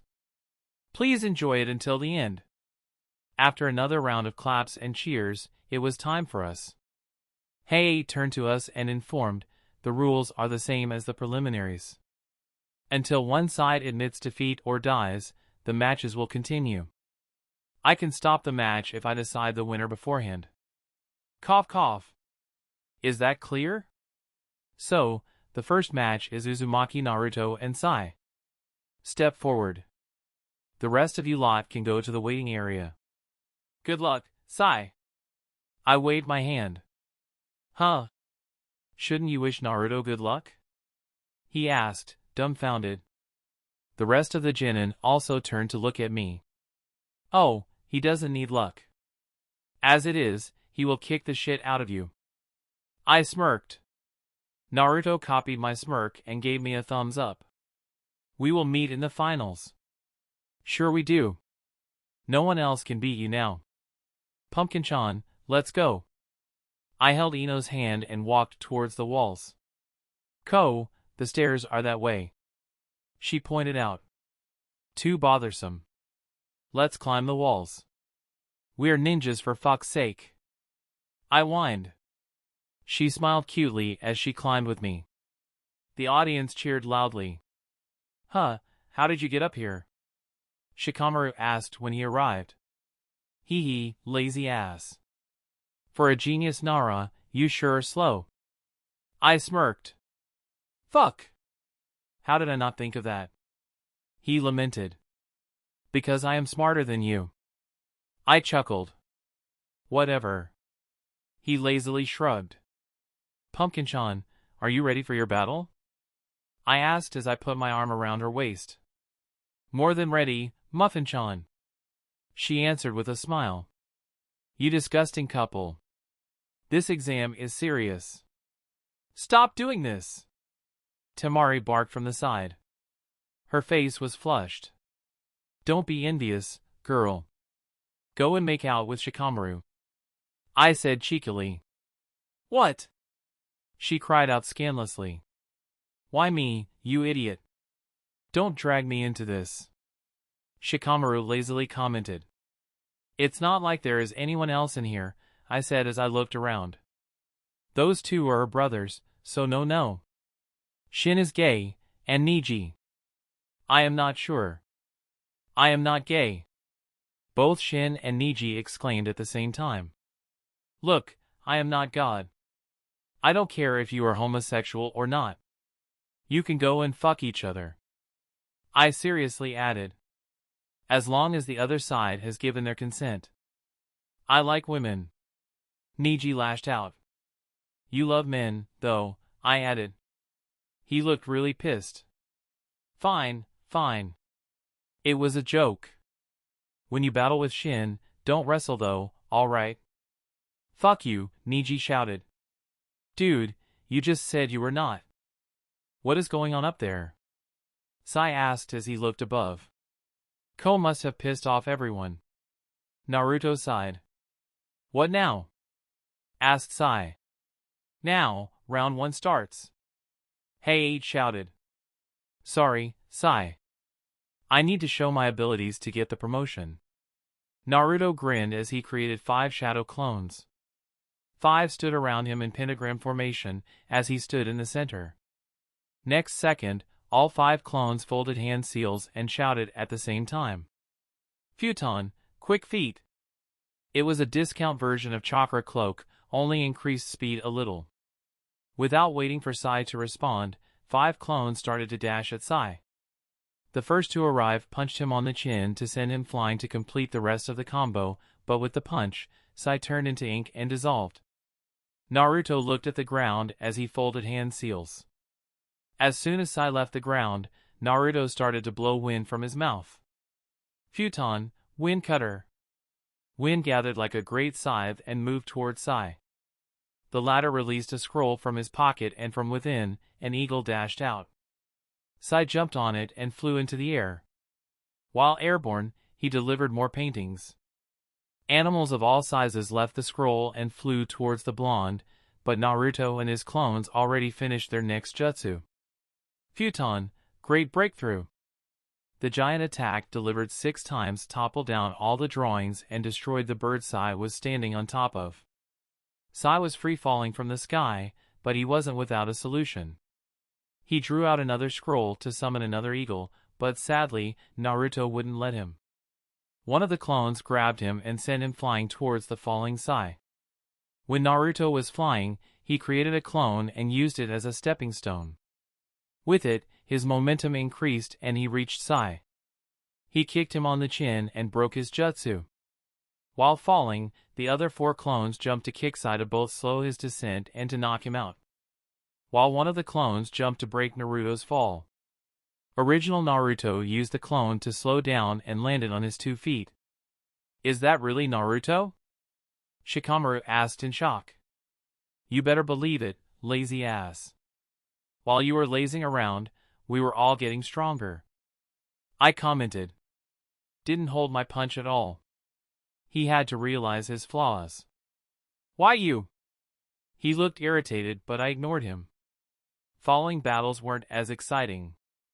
Kankuro, I guess, thought Ino would be an easy opponent and didn't forfeit at the start.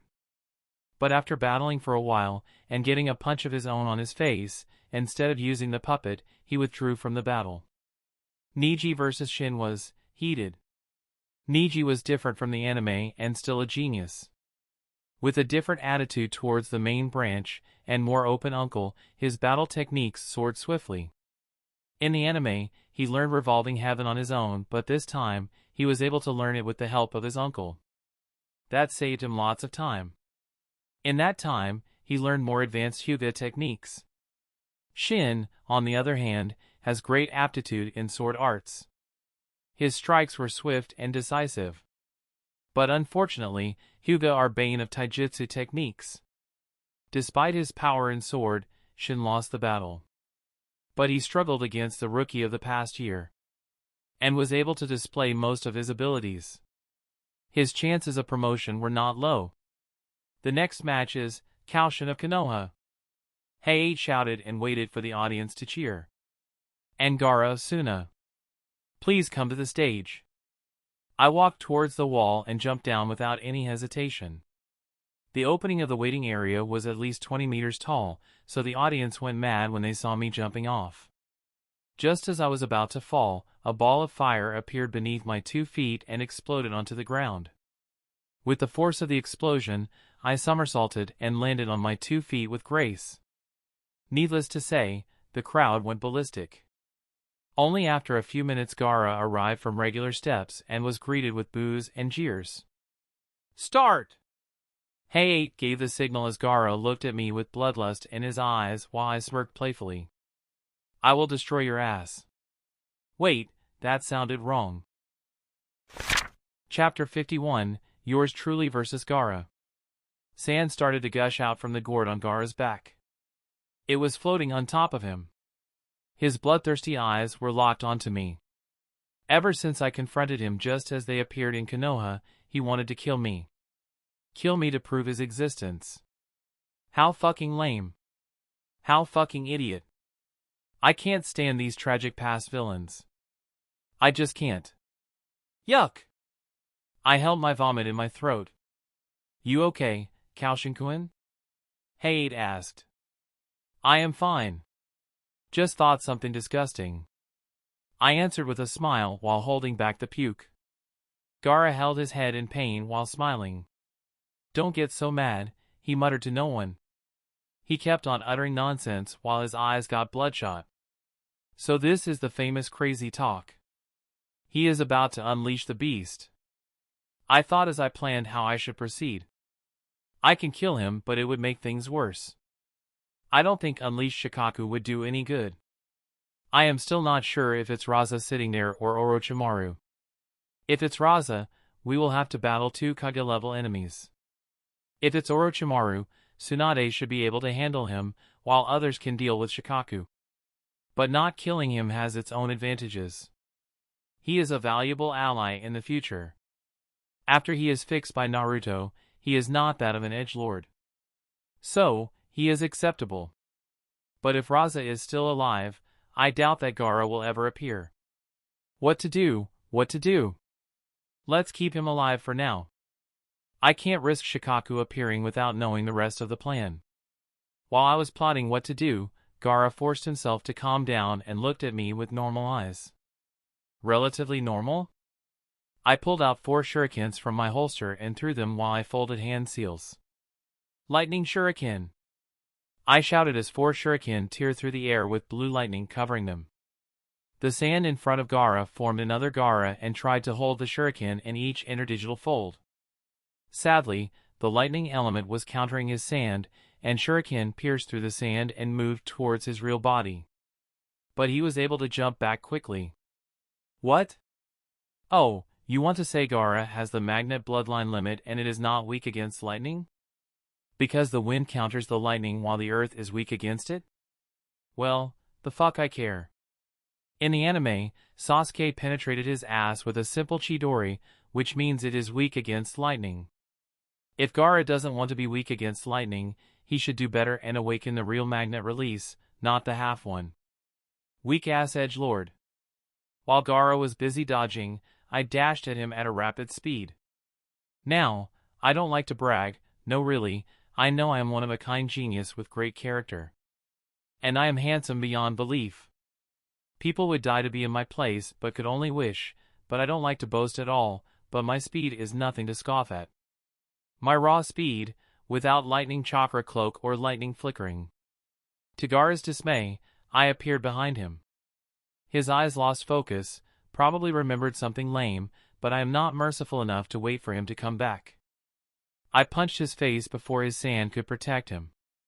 He started to fly in the air, but again, no waiting. I vanished and appeared above him, floating in the air, while his automatic defense was trailing behind us. I folded my 2 knees and landed on his gut, forcing him to spit his breath out. He looked lost, but that is what happens when you underestimate your opponents. Before he could even gather his wits, I grabbed onto the belt of his gourd and pulled him towards myself. I punched his face one after the other. The punches landed on his face, disfiguring his already ugly mug. Oh right, those cracks were because of the sand armor on the body. Well, I ruined it now. He lay on the ground lost, while the sand was moving towards him. He will cover himself with sand if I let the sand reach him. So I grabbed his listless body and threw him away from the sand. Lightning started to dance at the bottom of my feet as I flickered towards his airborne body. But he gained the gap to switch places with his sand, and when I arrived, he was among his sacred sand. Fuck! He covered his body with round sand, and from outside nothing could be seen. You leave me no choice, I shouted as I charged the chakra in my hand. Raiton, Rasen drill. Now, this was the first time I used this jutsu in public. And saying it caused the audience to go nuts would be an understatement.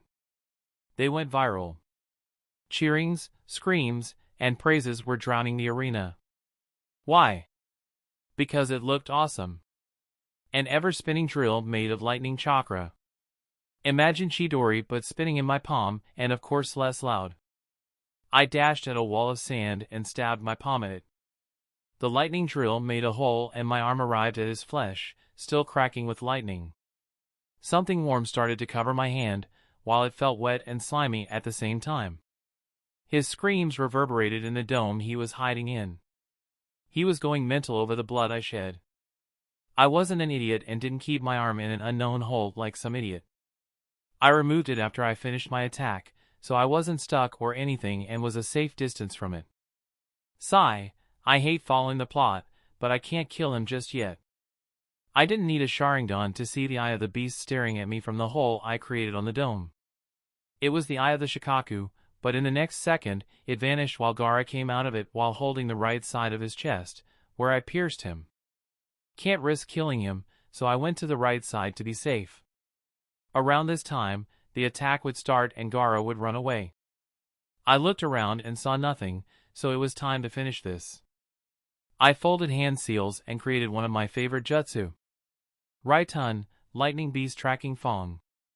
Lightning in my hand pierced the ground and in the next second, dashed out just a step away from Gaara. The worm-like creature now looked even more defined. Fine scales were covering its body, and it had 2 fangs and 2 horns. It looked like an eastern dragon, but it wasn't ugly. It was handsome. The beast wrapped Gaara as he cried in shock. I dashed at him and slapped his neck. He fell down barely conscious. I couldn't let him fall asleep. Can't risk awakening the beast. Lucky for me, Hay-8 saw it was the end, and called the winner. The winner is Koushin of Konoha, he declared, and the audience went mad. I looked at Kazekage and saw no reaction. He is probably Raza. My idea was proven in the next second. Gaara jumped on his feet and looked ready to massacre the whole population of Konoha. His sand floated above him and was ready to attack me. Gaara! Uttered Kazekage, and the boy stopped. He looked at his father with fear and hate, then looked at me murderously before falling back. Phew, it is not what I was expecting. I sighed and climbed to the wall towards the waiting area. Next battle, Shikamaru of Konoha, Temari Asuna. Come down to the stage. While I was looking around, Temari jumped down gracefully. Show off. While Shikamaru was pushed down by Naruto. The battle was a lot like in the anime. I mean, I wanted it to be the same. That is why in my last attack I made a hole in the ground. I wanted Shikamaru to become a Chunin. He needs responsibility, or he will never grow up. After the first rounds ended, the second started. I was seriously getting baffled. What was Orochimaru plotting? He appeared in Forest of Death and his goal was Naruto. Kabuto was also here and he even met with Baki in the middle of the night. So, where was the promised attack? What is their angle? Chapter 52, Monkey Pretend. Before the semifinals, I had an extra round to battle. Since Temari technically won, she was my opponent, but she forfeited without stepping up after winning peculiarly. The semifinals began. Naruto battled against Ino. Ino was much better than she could ever be in anime. Her clan jutsu was much stronger and she had close to perfect chakra control. Her body was stronger and she could even use elemental jutsu. Through Earth Release, she defended against Naruto while using clan jutsu to get him, but in the end, it was Naruto who had won the battle.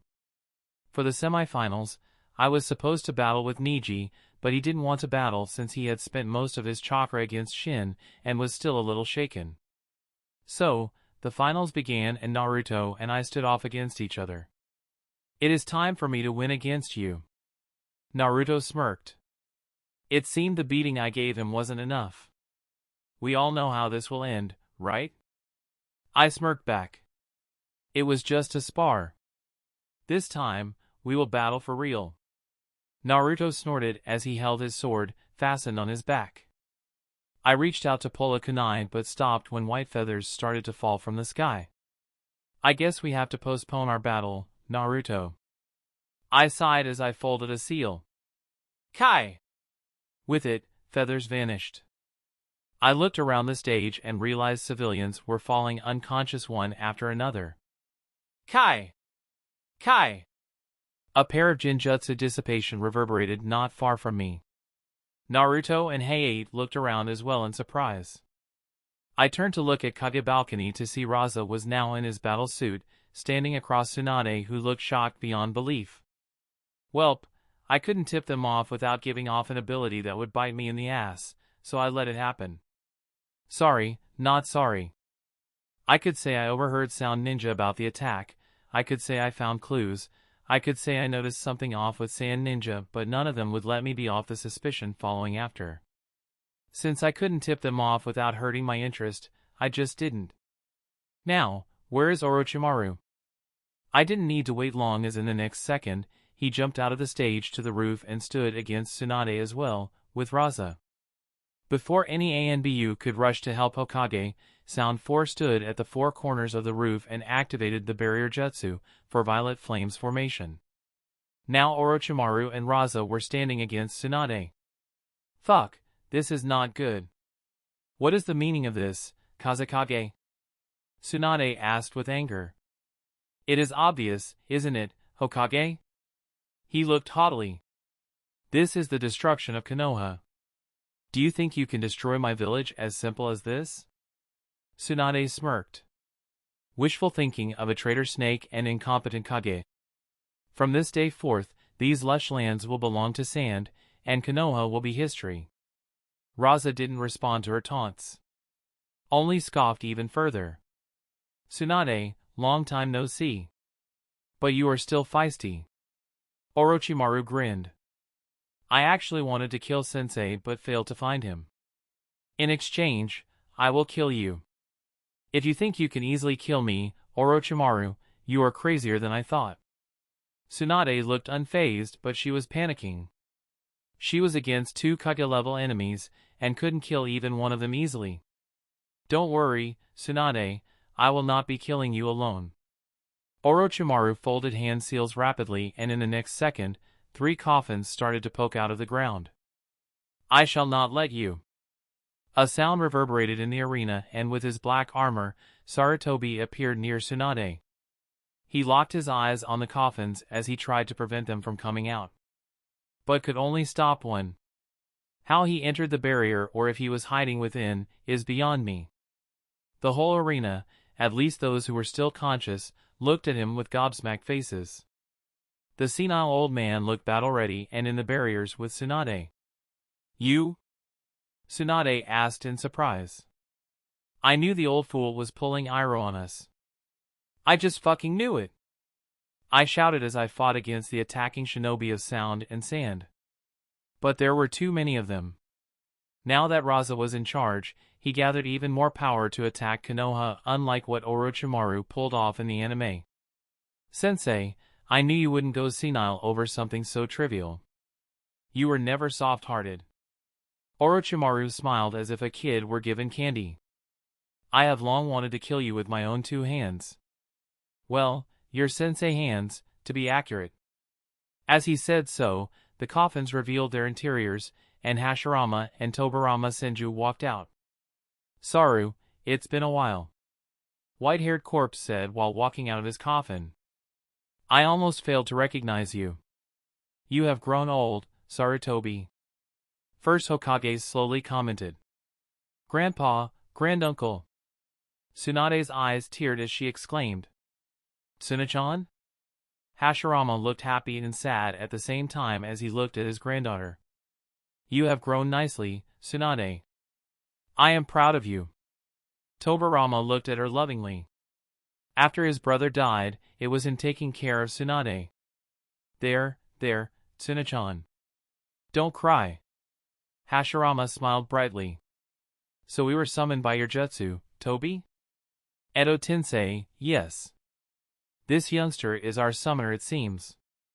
Tobirama sighed sadly. Enough with chit-chat, let's begin. Orochimaru walked towards them with seals and placed them in their heads. Gaara, start the plan.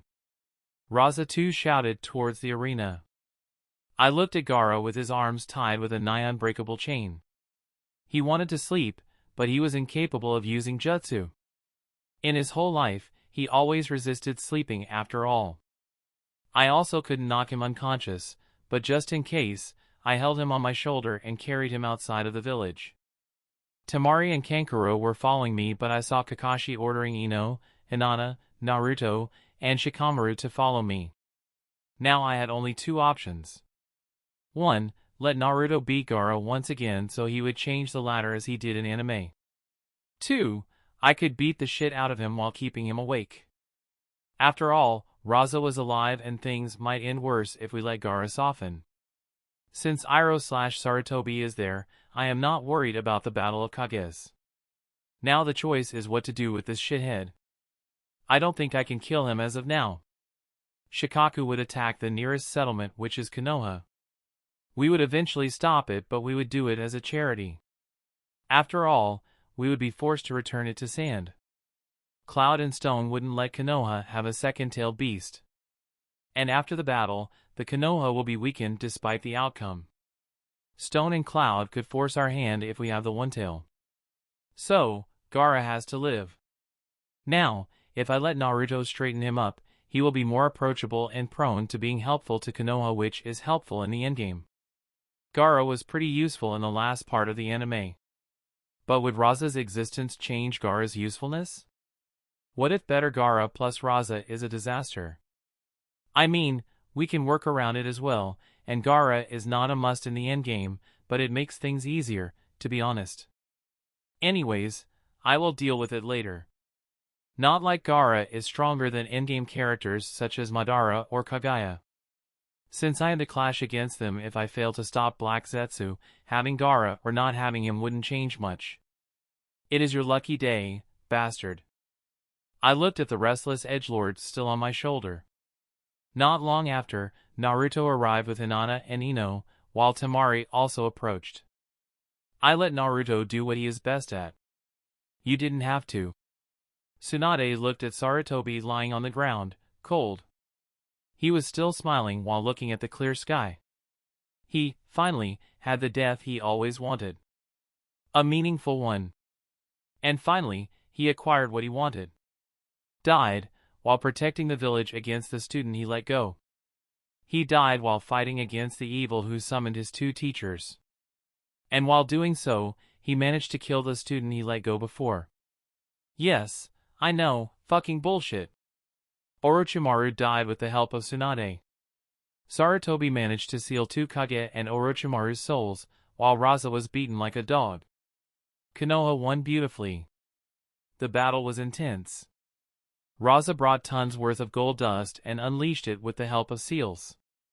Inside the 4 violet flames formation, gold dust waves pressured the 3rd and 5th, but they managed to control the situation. Tsunade's raw power and Katsuyu helped them greatly.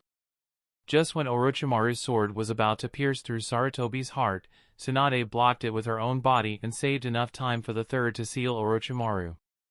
And now, both died.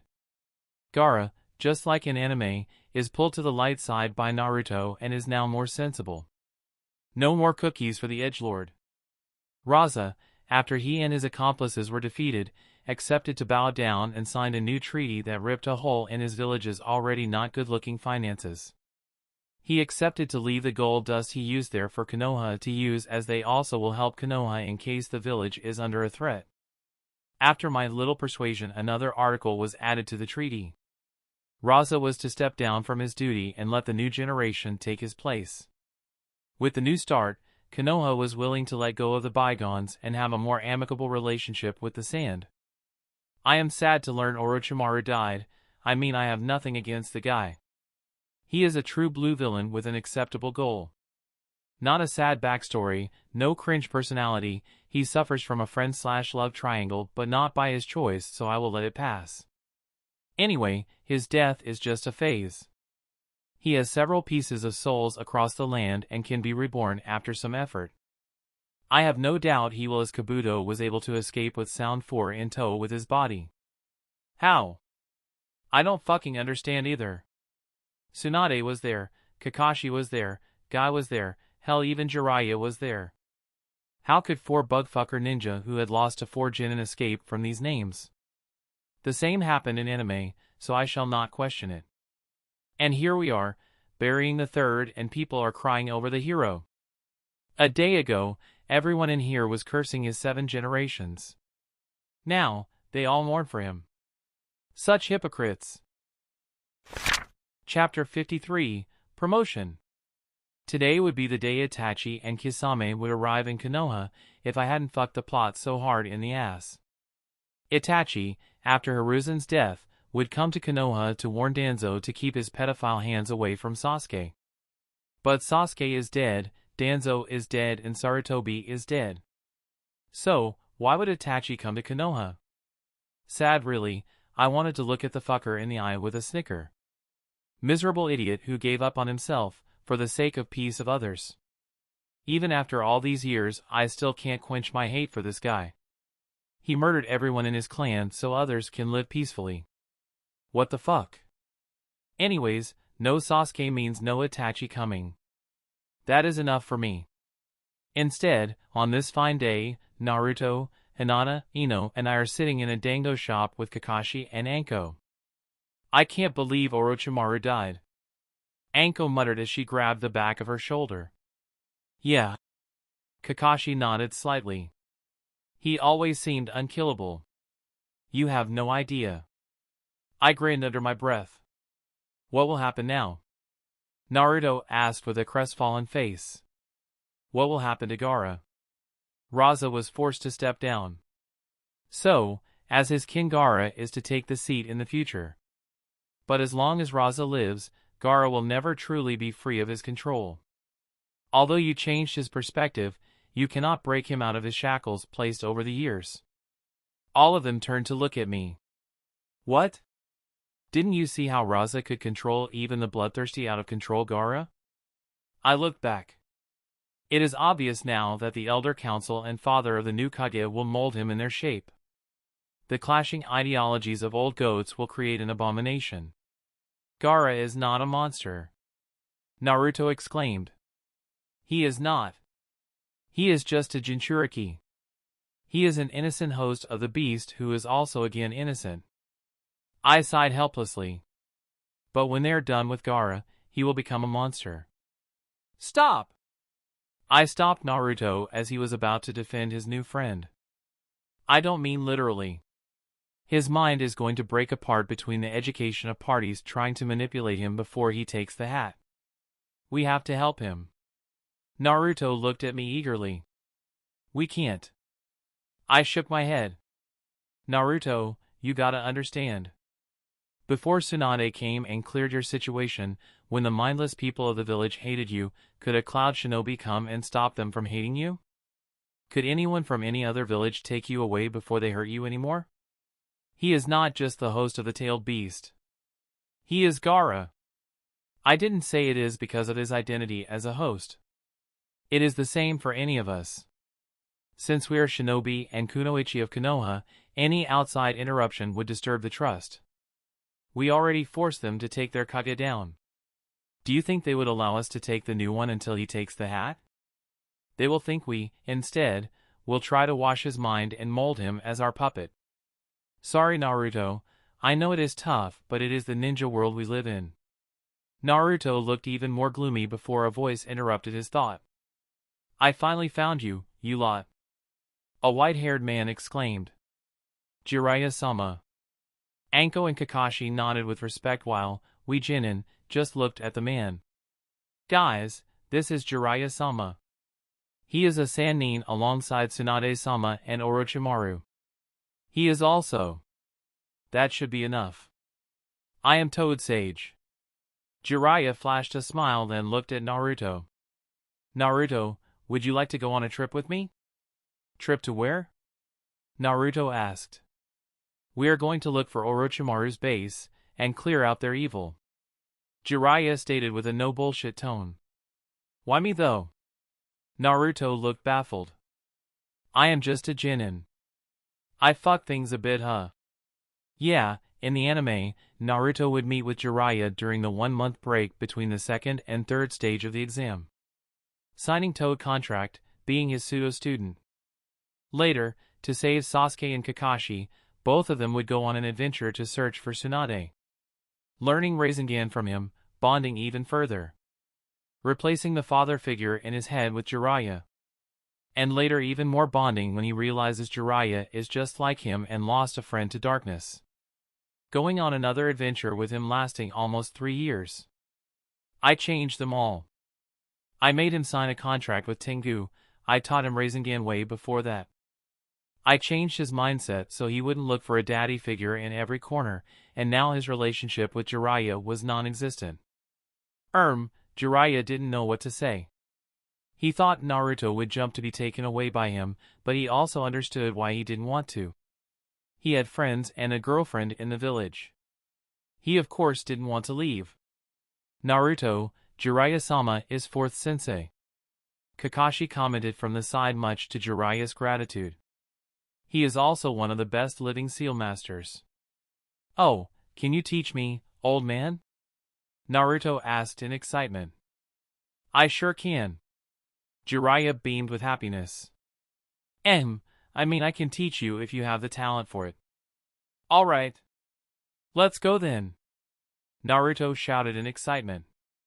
Naruto, shouldn't you think it through? At least talk with your girlfriend first? I hit him in the head. What will we do, sensei, when this idiot is away? Well, actually we are beyond being a team anyway. Kakashi sighed. You mean? I asked with my eyes wide open. Yeah, let's go to see Hokage-sama. Kakashi nodded and we left. Not long after we were in front of Tsunade. Jiraiya was seated on a window stool. Kakashi, Asuma, who now looked proud and walked with his chest puffed once again thanks to his lunatic father sacrificing himself for the village, Kurenai, Guy, Genma and Hyuga Iroha stood with their Jinin teams. Let's start with congratulations, Tsunade scrutinized us. Step up, Uzumaki Naruto. Yes, Grand, Hokage-sama. Naruto walked a step. Your tactical mind and wide catalog of jutsu and sharp mind allows you to make use of the environment to its best and makes you a spectacular shinobi. By the power bestowed on me, I now promote you to a Chunin. Yes. Naruto pumped up with a great jump. Koushin, step up. Yes, Hokage-sama. You have great abilities. Some of the best I have seen in my life, and I am so glad that you are the shinobi of my village. You know many great jutsu way above your rank. With your unique summoning contract you are as strong as the best Chunin can offer, but you are still young and need to experience more what the role really means. For that means, I promote you to a Chunin. Thank you, Hokage-sama. I answered gracefully. After that, Tsunade promoted a few others as well. Shikamaru, Sai, Shin, Niji and Ino were promoted as well. Sadly, Shino was eliminated in the preliminaries and had no chance to show off. Chapter 54 came back to life. Alright, are you guys ready? I asked as I looked at the shinobi and kunoichi in front of me. It had been a week since I had been promoted, and I finally received my first mission. I was to head out to help Jiraiya's mission in one of Orochimaru's bases. Naruto left with Jiraiya a week ago after getting his promotion. After discovering and scouting the base, they discovered Sound 4 dead inside the base. And for some strange reason, all 4 of them had scorched scars on their shoulders. Of course, when I first read the mission report, I knew Orochimaru came back to life. Although I had my doubts about whether Kabuto would revive the snake Sannin or not, from the looks of it, he did. But I also know it isn't entirely Kabuto's doing. Anyways, Tsunade called me the day before to assign me the mission. I was to take 3 newly promoted Chunin and several Genin from our teams and rush to help Jiraiya on this mission. We are ready, sir, reported my lieutenant. Can you explain once again why Shino is second in charge while we are Chunin? Shin asked as he pointed at the stoic teen. Because I like him more, I answered tersely. Now, let's head out. With that, we left the village for the Sound. Ero Sannin, why are we still here? Seems like the base is empty. Naruto answered as he gazed at the ruined base. Because, Naruto, there are snakes slithering all around the base. If it was ruined and abandoned, they wouldn't be here. Jiraiya answered as he looked all around. There is a wide area of Jinjutsu covering this base. Is it possible? Naruto asked with a shocked expression. Everything is possible with seals, Naruto. Remember that. Jiraiya said as he bit his finger. Summon Jutsu. You rarely summon me, Jiraiya boy. An average-sized toad appeared where Jiraiya slapped his summoning seal.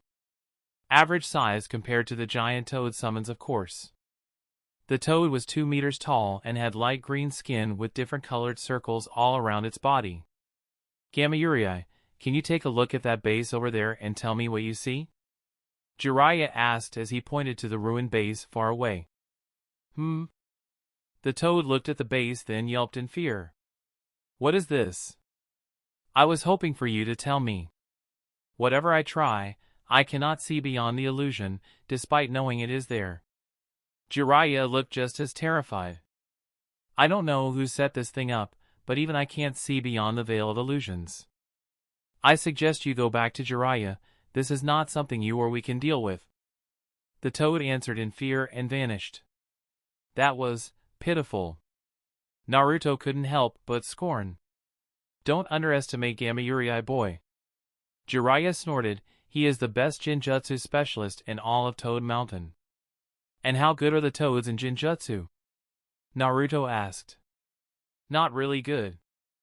I thought so. Naruto shook his head and bit his thumb. Summon Jutsu. What's up, lil contractor? A Tengu appeared and greeted Naruto jovially. Oh, what do we got here? Jiraiya looked at the 3 meters long Tengu who was looking at the ruined base strangely. Can you see it? He asked. I can. Tengu nodded grimly. I doubt anyone beside a Tengu can see it with that sort of Jinjutsu. It is dangerous, lil contractor. Don't go in there, Tengu warned, then looked at Jiraiya. What do you see? Asked the old man. Snake Sannin came back to life and took over a body who can use natural energy at will. This clan was damned with loss of control from their creation as they were too strong without that little drawback, but the snake found a way around the curse. He now took over the body and can use that little gift as he wishes. That is too dangerous. Tengu explained in distress. What? Jiraiya exclaimed. Orochimaru is alive? He sure is. Tsukutenga shook his head. As you are now, Toad Sannin, you will not be able to beat him. Not when you are still feeling guilty. Leave and don't let our little contractor risk his life for your foolishness. We are here. I stopped the group of Chunin and Jinin as I looked at the hidden mark left behind by the spy. This was one of Orochimaru's bases, and according to intel, there were some key names here holding the fort. Jiraiya didn't have time to raid this place as he was following Kabuto, so I was sent with a bunch of newly promoted Chunin and Jinin instead. Of course, according to intel, there was no real danger here, but it never hurts to err on the side of caution. Niji, tell me what your elf eyes see. I turned towards the white-eyed Chunin at my side. What? He asked, dumbfounded. Just tell me what you see, dang it. I snorted. No one reads Tolkien nowadays. Shino, send some insects to see if you can find a backdoor or something. Done already, looking as we speak. Answered my second in command. Good job. I smirked and turned to Niji, so? Not much to see. There are several hundred men in the base, but as far as I can tell they are all prisoners. Other than them, there are only a bunch of others. Niji reported. I turned to look at Jinin and sighed. I can't risk you without making sure, I answered. That is not the mission, Koushin. Niji snarled. I don't give a fuck what the mission is. I snapped back. So long as I am in charge, safety cuts out everything else. Is that understood? Yes, sir. He answered unhappily, but I don't care. Any luck? I turned to Shino. Yes, I found an entrance. Shino looked troubled. It was too easy, to be honest. As if. They want us to find it? I completed. Yeah. He nodded. Read their chakra levels? I asked again. Mostly Jinin level, around 20. Only 5 Chunin level. He reported. Alright, let's camp out for the night. I gave the order as they carried it. Niji looked unhappy, but it didn't matter. I walked away from there and cut my thumb with my kunai. Summon Jutsu. A giant spider with a female upper body and a plant appeared in front of me. Can you see that base?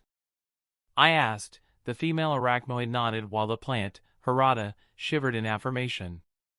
I need you to infiltrate the base and give me a full report. Scale the enemy's power and find whatever dangerous-looking trap you can. Shall be done, my liege. Spider said and vanished. The plant also dug the ground and disappeared.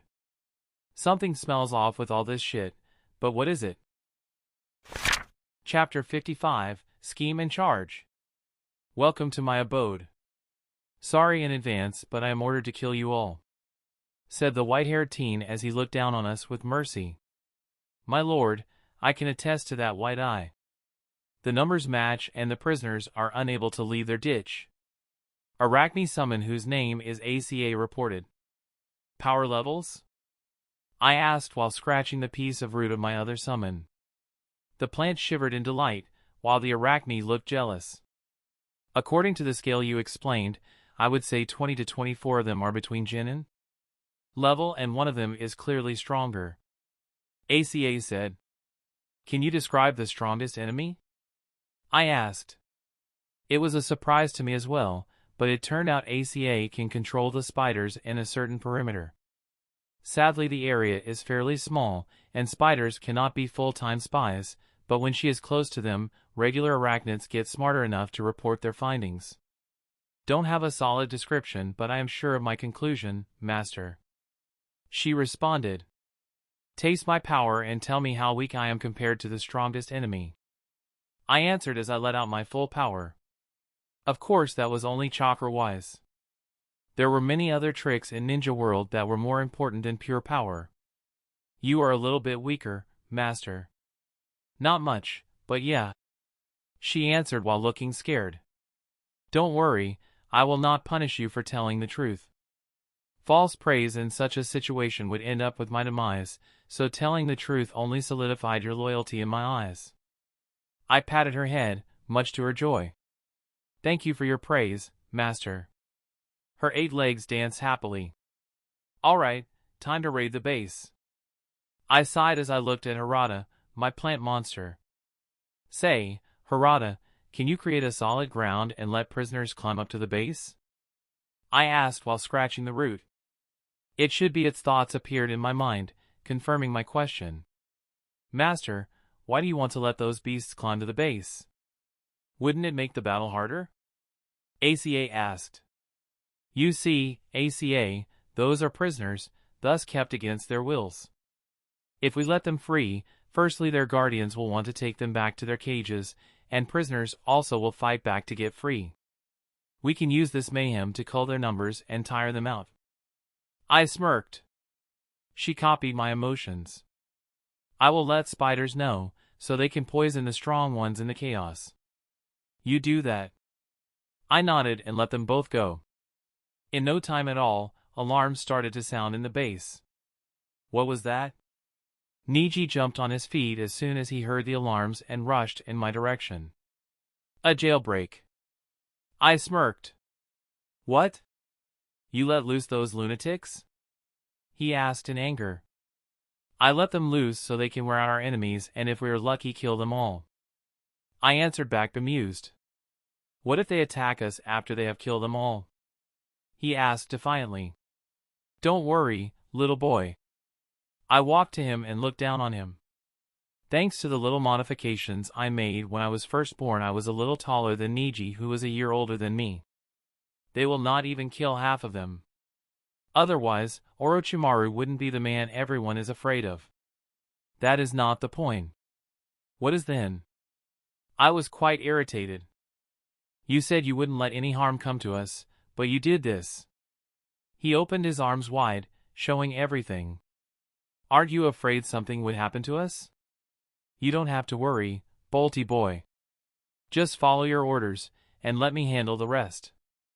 I turned my back after that remark and walked towards Hinata. What do you see? Ex-captives climbed out of their ditch and attacked the guards. From both sides, more than 20 people have already died. Mostly captives. Hinata reported in one breath. Good, let me know when there are 5 captives only. Then we will charge. Sir, we cannot hold them back. They are like feral animals. They charge without any care of themselves. A sound Chunin reported to the white-haired teen. The teen looked at the man and sighed helplessly. Tell ours to fall back, I will take care of the rest. Sir, is this wise? Chunin asked. Don't worry, I alone will suffice. Teen answered and walked slowly. His eyes looked burdened. Why haven't I died? I always hung on so he could take over my body, but now he found a better one. Why do I have to keep on living in sin? When he arrived on the battlefield, the angry and freedom-sighted mad prisoners looked at the teen like rabid dogs. There was one last hurdle stopping them from their dreams. With the teen dead, they could once again be free. Away from the snake and away from the screams. That is the situation. Hinata reported the latest developments beside me. I sighed in distress. Finally taking action, Kimimaro? We are charging now, we can't wait for him to kill prisoners. While he is occupied, we will end others. I ordered and looked at the faces around me. Niji, Sai, and Shin as Chunin. Shino, Hinata, Kiba, Sakura, Tenten, Yu, Shiro, Kafu, and Kiku as Genin. Basically all the Genin from our generation were here. Ginma's team had no one promoted and Ginma himself was dealing with something else. Same went for Kakashi and Guy. Lee was still injured, the little sucker. Hyuga Iroha also let me lead his team since all Genins were basically together. Welp, Asuma and his team had other arrangements. That is why my pumpkin wasn't with us. With my order 9 Genin and 3 Chunin charged forward without any fear. Niji still had some defiance in him, but I will subdue him in no time. Shino was beside me, ready for my command. I love this guy. Hinata is as usual, ready to do whatever she can do but without hurting anyone if possible. When we arrived at the secret door, I kicked it down with a foot raising in and blew the entrance off. The flashy entrance distracted the sound shinobi who were silently watching Kimimaro cutting down the tens of prisoners. While they were dumbfounded, we charged with kunai in hand. Their number was already half of what they used to be after they clashed with prisoners. Now that Kimimaro was also employed himself with the ex-captives, we had free rein in our raid. Sai released dozens of beasts as soon as we entered. All of them surrounded the sound shinobi as we charged forward. In no time at all, bloody kunai in our hands, our eyes were locked on Kimimaro. Kimimaro, too, finished his battle almost at the same time as we did. He looked at us without any emotion on his face, but deep down in his eyes, one could see the burden he was carrying and the mercy he wanted to deliver. Welcome to my abode. Sorry in advance, but I am ordered to kill you all. Chapter 56, Kimimaro. Kimimaro, I liked. I understood him. He was the last of his kind, outcast, shunned to the point of death. Saved by Orochimaru from the gate of the no-return. He was loyal to Orochimaru because his life was Orochimaru's to begin with. If he didn't save him, he would have died years ago. Instead, Orochimaru helped him, gave him power and identity. How could he not feel thankful? No, no. I don't condone it. I understand. Two different things. I still think he is an idiot and he should be selfish like all creatures. But I can see where he is coming from, all right. So, I was a little softer against him. And I let him die knowing he died to protect Orochimaru's honor. You and the snake you call master will die today. I snorted in disdain, visibly irritating him. Just moments ago, he seemed kind and merciful, but now he appeared like a devilish Buddha, ready to rip me apart. You just dig up your own grave. He hissed and dashed towards me. Go and take care of others. Leave him to me. I instructed my allies.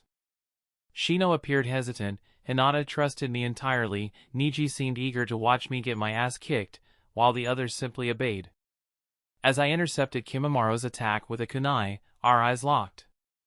He began to grow bones from his body as weapons, while I signaled ACA and Harada after the others had left. ACA nodded, following the others, while the plant summon filled the room with thick foliage to obscure our fight from view. Only Hinata and Niji could possibly see through it, but that didn't matter. I glanced at Kimimaro, who seemed distracted by the thorny ivy enveloping us. Not one to pass up an opportunity, I quickly closed the distance between us, a spinning chakra forming in my hand. With a lightning flick I was in front of him and a spinning chakra formed in my hand. Keton, Rasengan. I aimed for Kimimaro's chest, but rib bones extended from it to block the attack. Well, block might be too generous, his bones shattered from the force, leaving him seriously injured. I was in better shape, being the one who'd launched the attack. The blast was still strong and sent us both flying in opposite directions. I, as the owner of the attack, was in better condition, Kimimaro on the other hand was in a sorry state. His bones, harder than steel, had been shattered by the spinning, blasting chakra. Looks like you are not weak, he said as he climbed onto his 2 feet. Who knows? I grinned as I looked at the bleeding teen. A child was more accurate, but in this world, people who cultivated chakra were considered adults. It was either him or me. I started to gather chakra at my fingertips, and all started to spin like mini Rasengans. That right, bitches, I created mini Rasengans and I could throw them out. What? Should I wait for years for Naruto to discover it and show off? Bite me. 5 lightning Rasen Senbon took shape on my fingertips, spinning like tiny drills. Now you may ask how a Senbon could be called Rasen. Easy, they spin like thin fine drills.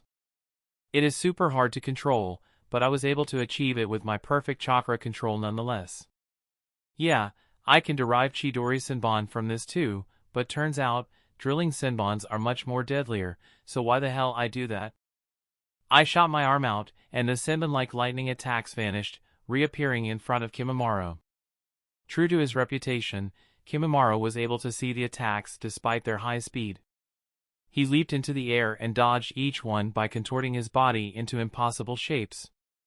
"Quite a dancer you are, aren't you?" I teased him. Kimimaro snorted as he dashed forward. While he was running towards me, the mark on his neck started to melt and covered his body. Unlike the scale shape I had, his were more like contorting and parallel lines. His speed and aura changed while he was running towards me. Fire flickered to quickly move back and create distance. Kimimaro was dangerous from a close distance, and I had no intention to give him what he wanted. I folded some hand seals as fast as I could, and brought my hand to my mouth. In the next second, I expelled a wave of hellish flames. Katon, Great Fire Annihilation. A wave of fire began moving towards the other end, emanating from me. It swept everything in its path, including Kimimaro, who was desperately trying to reach me. When he was confronted by the flames, his complexion changed for the first time and his tattoo began melting once again. In a matter of seconds, he transformed into a beastly creature with dark gray skin, dark black mascara, yellow irises, sharp teeth, 6 large bone spikes protruding from his back, a long bone spike tail, and 2 dark black curved markings under his eyes. As the smoke from the Katon, Great Fire Annihilation cleared, I saw Kimimaro's monstrous form ready to strike. I smirked and taunted, "Still got some fight in you, huh?" His eyes burned with fury as he lunged forward, extending his bone-spiked tail at me. I dodged, rolling to the side, and quickly sprang back to my feet. "Not bad, but you'll have to do better than that." Kimimaro snarled and unleashed a flurry of bone projectiles from his body, shooting them towards me like a living machine gun.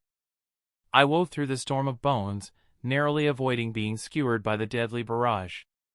With a swift hand seal, I summoned a thick mist to obscure the battlefield. "Let's see if you can keep up, Kimimaro." Blinded by the mist, Kimimaro thrashed wildly, trying to locate me. I moved silently, circling around him, preparing to strike. Suddenly, I felt the ground tremble beneath my feet. He was using his monstrous strength to sense my movements. "No you don't!" I shouted, launching another series of lightning Rasen Senbon at him. The spinning Senbons pierced through the mist, striking Kimimaro's body with a series of electric pops. He roared in pain but managed to stay on his feet. The mist began to dissipate, revealing his battered, monstrous form. His breathing was labored, but his eyes still held a dangerous gleam. I grinned, panting slightly from our intense skirmish. "Let's end this, Kimimaro." One final clash. We charged at each other, Kimimaro's bone spikes and my spinning chakra meeting in an explosion of power. We pushed against one another, struggling to overpower the other, knowing that only one of us would walk away victorious. Despite his transformation, he appeared slower. However, I could sense that he was now stronger from the tremors he was causing. In the anime, after taking the second form, Kimimaro could tear open Gaara's sand. It was a big feat and required a lot of strength, but it was all for naught if he couldn't catch me. And I had no intention to give him that chance. Chapter 57, So Long, Soldier. "You!" Kimimaro looked at me in disbelief. Fine black scales covered my body from neck to down. Although they looked like dragon scales, Kimimaro knew what they were. Orochimaru gave me the mark just before he died like a dog he was. I smirked as I looked down on Kimimaro. "Arg!" He charged at me as he swung his tail. I jumped in midair, turned upside down. Little bit of chakra at the sole of my feet and I was hanging down from the ceiling. Like a bull, Kimimaro passed through my phantom and hit the wall of ivies, destroying most of the first layer. Harada was meticulous with the wall and had several layers. The chakra within the ivies would probably intercept Byakugan, but still, erring on the side of caution wouldn't hurt. Oh, cursed seal, right. When scales covered my body, I felt the invasion of this chakra. It was so potent, it was distributing my control, but the sheer amount of it was making it worthy. I fed the chakra to my left hand and the giant spinning ball of fire started to wreak chaos. "This is Itama Rasengan, right?" I smirked as I looked at Kimimaro, who was about to charge at me. "Don't tell me I didn't warn you." With it, I jumped from where I was standing and met with Kimimaro, who also charged upwards towards me. There was a bony weapon around his arm, and truth to be told, it looked boring. I mean, you can control any bone in your arm, can you at least be cooler? What is that shit? Revolving, bony gauntlet? A spear? The fuck? My giant Katon Rasengan met with his arm and the white bone started to fall apart like an eggshell. In front of true power, it was no different from paper. Kimimaro looked at the Rasengan in my hand with dread as he punched me with his free hand to open the distance. But when he touched me, my chakra held onto his punch and kept him in place. It was only for a second, because sticking to other shinobi wasn't as easy as sticking to a surface. With their chakra, shinobi could disrupt yours and break free. But that 1 second was enough for me. The Rasengan broke his punch and hit him on the chest, sending him flying back to the ground. I knew he was okay. When Rasengan contacted his chest, he let out his ribs to protect himself once again. He is still not that damaged. I followed up with a jump and aimed at his head. Because I rocketed by using the ceiling, I was fast. The lightning covered my body and cracked the air while my speed doubled. I formed 2 Rasen drill at each sole and fell toward where Kimimaro was lying. He looked at me in absolute terror. His pupils were dilated to the limit and he couldn't breathe. But the words I uttered next made him forget everything. Orochimaru is a fool. A dead fool. Kimimaro, with a newfound strength, jumped onto his feet in a split second and bones started to leave his body. Layer after layer, bones covered his body, and when I arrived, the drill was stopped by the shield he put up urgently. Now, I know I am asking for trouble by pushing him, but like I said, I like Kimimaro and I also can understand his situation. I want him to have a dignified death, and to be honest, he doesn't have that much time. Can I kill him quicker if I want to? Damn yeah, I can. There are still many things I haven't even tried. I didn't even summon some of my strongest Daedra.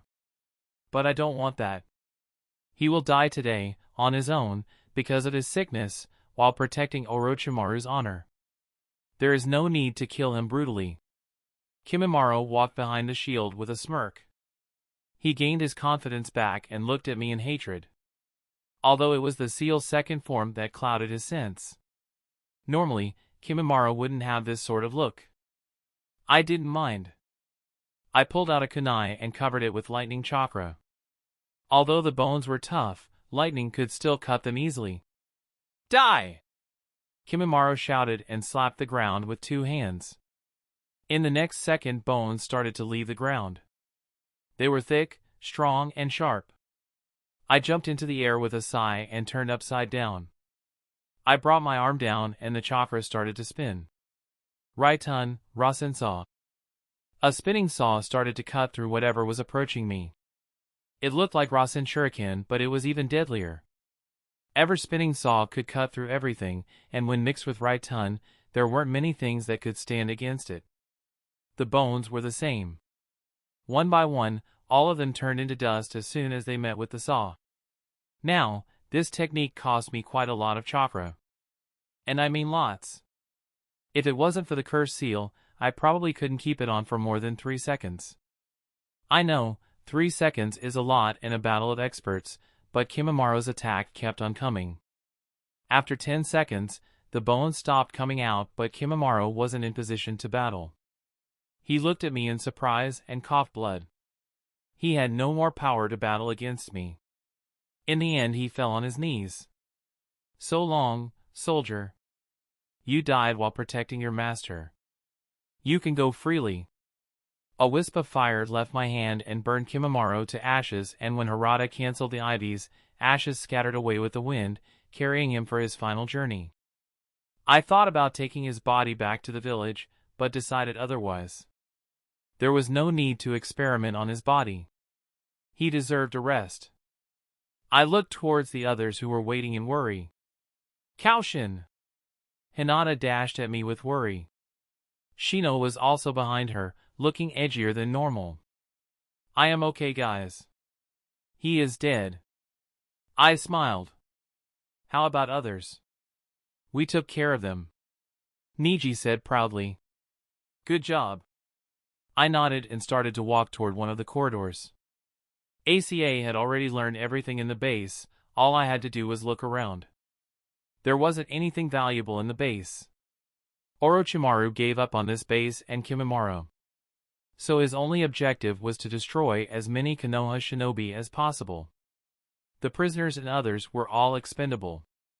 Other than some weapons, there was nothing. "Let's go. We are done." Chapter 58, Strange Red Eyes. Team Koushin is here to report. I saluted Hokage as the team waited outside. Good job. Tell me the details," Tsunade said, as he filled a cup of sake, before heaving a tired sigh. "Orochimaru is alive," I said, before Tsunade could take a sip from her drink. I don't want her to spit all the content onto me. Thankfully I did that, because she looked at me in shock. "Are you certain?" she asked. 90% sure," I said with all seriousness. "Now, I am not. I know he has a way to come back, and I am sure he will eventually, but for now, I cannot be sure. I know the death of Sound 4 and scorch marks on their shoulders indicates his revival. I am not that certain. Crazy world, maybe Kabuto knew the other function of the seal and burnt them to prevent Orochimaru ever coming back." "How do you know that?" Tsunade asked with a squint. Of course she wasn't happy with that. After all, the enemy that caused so much damage to Konoha was still out there. How could she be happy knowing all that? Kimimaro, one of the most loyal dogs of Orochimaru, was left behind there. He was a member of the Hokage clan. I started, but Tsunade spit the sake towards me this time. Luckily I was expecting, so I moved away immediately. "Hokage clan?" she asked in shock. "Hokage clan of Mist?" "Yes, he could use bones and everything, but he was sick. Deadly sick despite the strength he wielded," I said and continued. From his mumblings during the battle, I deduced that Orochimaru wanted to take over his body, and he was willing.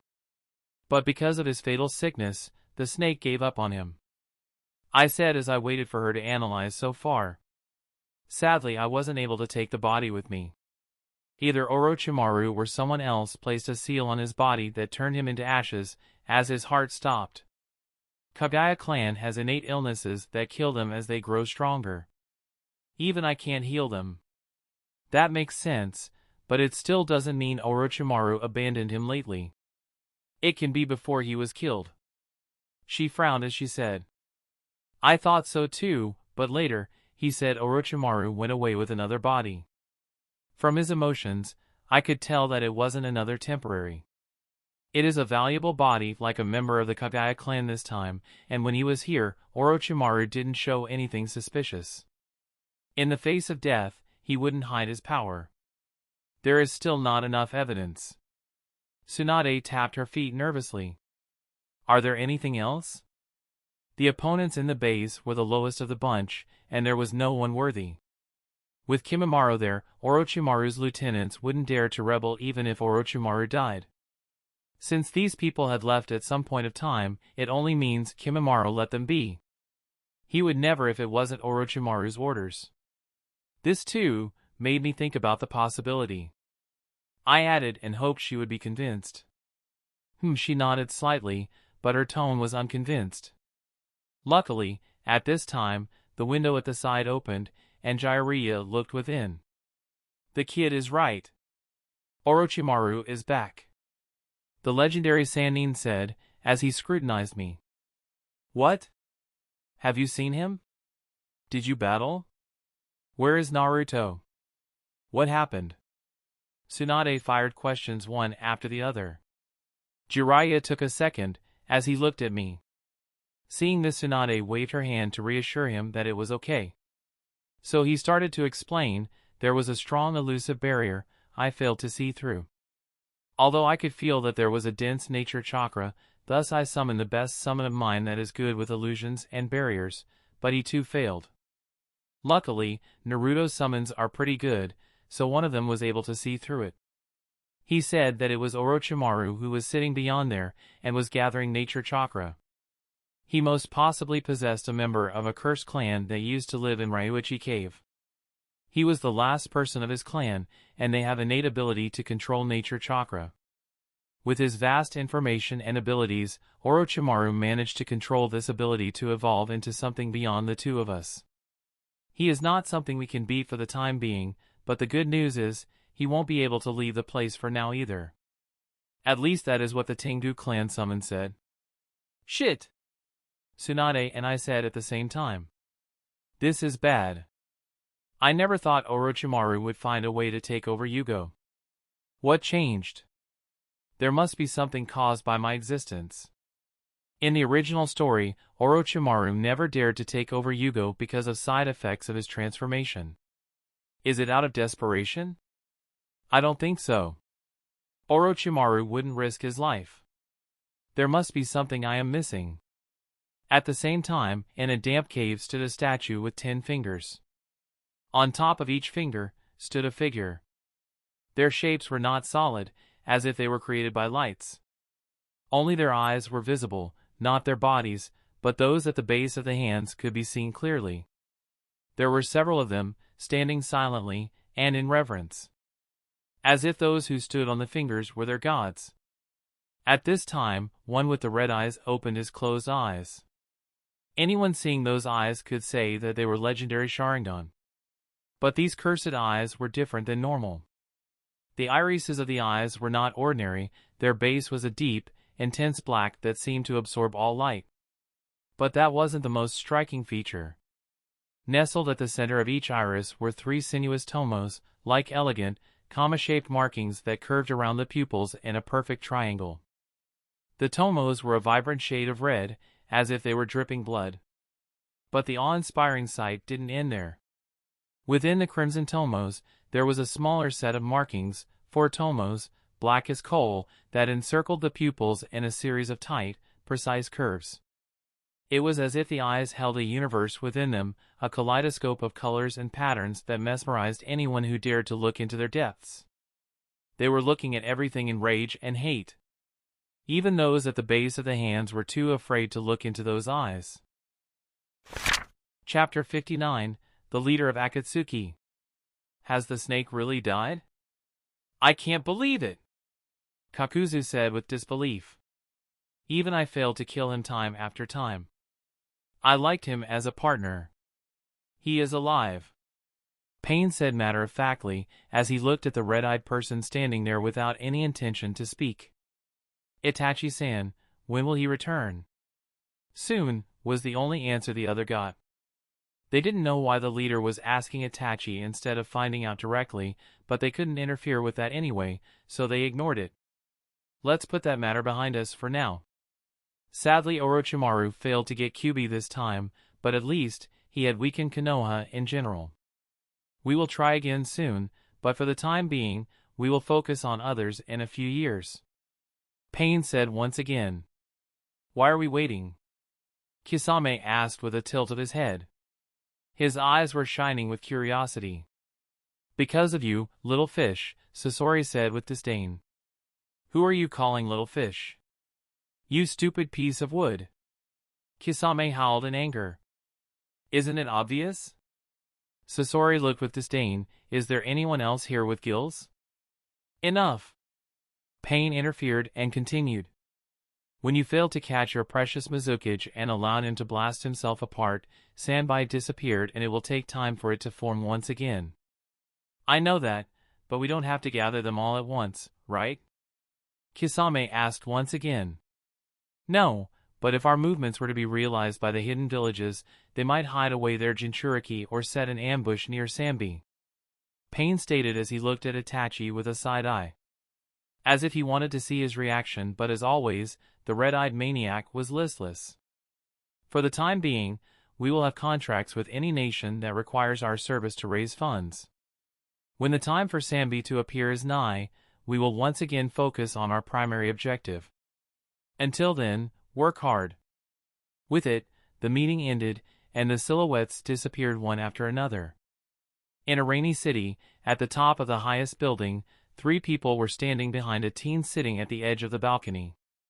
Although there was nothing covering him from the rain, magically not a drop fell on him. But if one took a closer look, they would realize only the orange-headed teen with Rinnegan was using chakra just by standing there. Itachi-sama. An orange-masked man with a black cloak covered with red clouds kneeled on his knees. How is your health after the surgery? He didn't need to ask, because he could see that always pale teen of before now looked rosy. His figure was more robust and his eyes were stronger than ever. But as a good underling, he asked anyway. These cells are extraordinary. I can feel the power surging within me. My eyes are now better than ever. Itachi softly muttered. Such a relief. Toby heaved a sigh of relief. Obito, have you found every Sharingan? Itachi asked as he gazed at the sky. When he did so, he saw a barrier stopping every single raindrop. He turned pain and muttered softly, let it fall. Now, the rain started to wet his hair and softly fall on his face. One coincidentally fell on his eye and fell like a tear. I found every single one of them, but I still failed to find the pair belonging to your brother. Please punish me. Obito looked at the ground, as he shivered. It is not your fault. There is something strange going on. Itachi said as he sighed helplessly. Do you want me to raise Konoha to the ground? I can unearth whatever they are hiding. Pain asked as he knelt too. Conan looked at his friend's dead body in wonder but didn't interfere. No need. Itachi rejected the notion. It will come to me sooner or later. I can feel it. About your previous order, Itachi-sama. Obito started, as he looked at Itachi. Seeing him not saying anything, he said, we managed to farm a pair of Mangekyo. Good, give them to Orochimaru. Itachi nodded. Are you sure, Itachi-sama? The snake is dangerous. We can never trust him. Obito asked in worry. No problem. I tamed him for good this time. Itachi softly said, as if he tamed a pet. As per your orders, Obito said and disappeared in a twirl. Itachi-sama, about that Koushin. Let him be for the time being. He is loyal to Konoha and Kyuubi's Jinchuriki. Itachi ordered. When the time is right, and he is more mature, I will have a talk with him. I wonder what he will feel when he learns he was orphaned by Danzo. His mother and father had been killed in front of him. You can go too. I will watch the rain a bit further. He said after a while. Yes. The duo said and disappeared into the building. Nagato, why are you taking orders from Itachi? Conan asked when they were out of Itachi's range. When I first went to speak with him, his ideals convinced me. Under his leadership, Akatsuki will reach heights we alone can never reach. His idea of peace is way above ours. Pain spoke with zest. But you are the leader of the Akatsuki. Conan said incredulously. Yahiko was the leader of the Akatsuki. Pain hissed in pain. He was the leader and when he passed away, I only took over his mantle, but I am not a leader. Not good enough. Itachi is suited to take his mantle better than I. That is why I chose to trust him in this endeavor. Are you sure there is nothing else? Conan asked in worry. Her eyes were soft and caring. The body in front of him contained 2 people she loved more than anything. Soul of Nagato and the body of Yahiko. Yes, nothing else. Pain said with a fervent look in his eyes. Okay, I will trust you. Conan nodded and followed after him. Good morning, Hinata, Kakashi-sensei. I greeted the duo as they walked from 2 opposite sides. To my surprise, Kakashi was on time. Did the old lady, cat, and your lover die since you were on time? Well, there is also traffic, and what else? Ha ha. Kakashi mockingly laughed as he rolled his eye. Let's go. Hokage-sama is waiting. We entered and were greeted by Jiraiya at the window and Tsunade at her desk. Beside her was Shizune, looking at us with a smile. Nice woman Shizen is.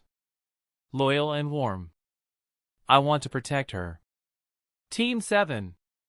Hokage said, as she looked at us. This time, you are going to be separated. Huh?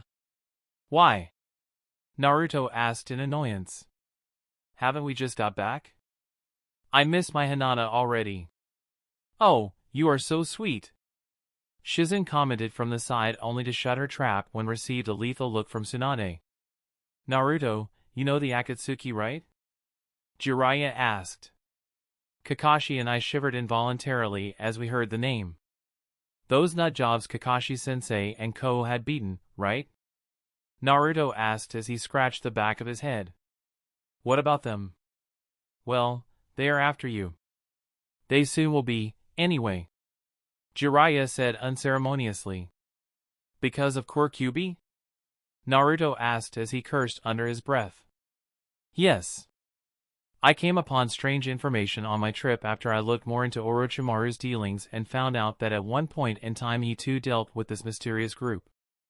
Their numbers are a total mystery, but one thing is very clear. They all are extremely strong. He sighed helplessly. How strong? Kakashi asked. Itachi is one of them. To that, Kakashi, Naruto, and Hinata's eyes dilated to the limit. They could still remember the massacre after Sasuke's funeral, how Itachi killed Danzo single-handedly while still battling against tens of Umbu and third Hokage. If they couldn't grasp his strength at the time, they could now. Itachi was ridiculously strong. They are going after all 9 Jinchuriki to remove Bijou from their hosts. For what? I am not sure, but one thing is certain, we cannot let them. The Toad Sannin said gravely. So your plan is to take Naruto away from the village to protect him? I asked with a scoff. I am strong enough to protect him, and if we are on the road, it is harder for us to be found. Jiraiya looked offended but still answered. He knew Naruto would listen to me, and thus wanted to convince me.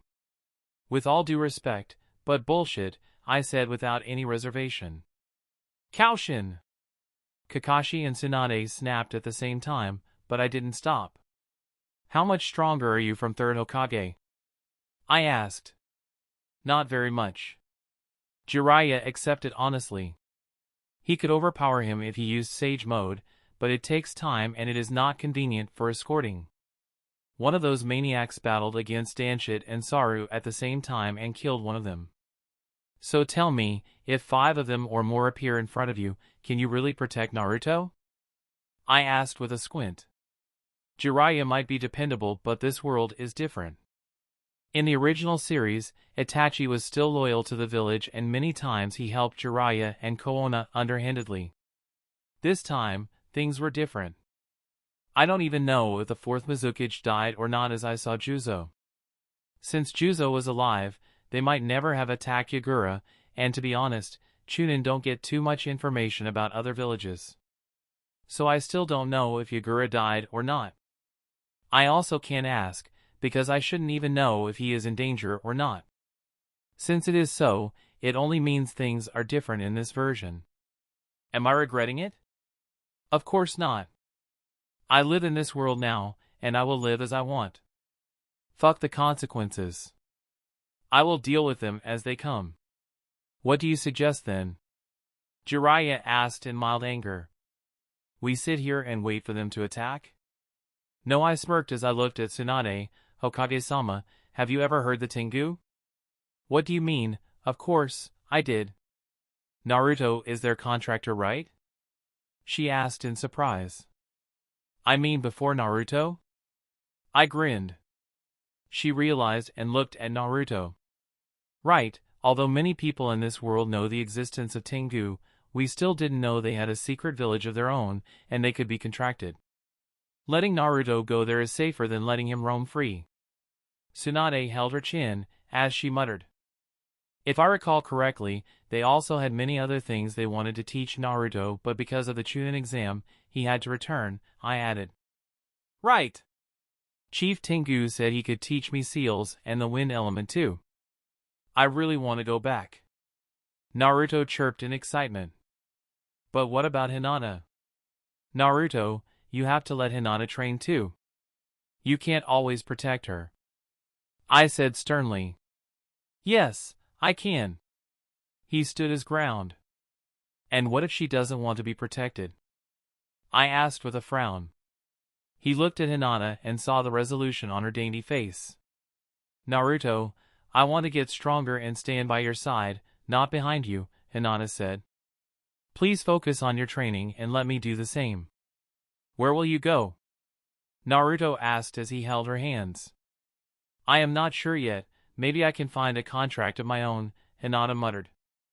I wanted to accept a few students. Sakura and Ino are among them.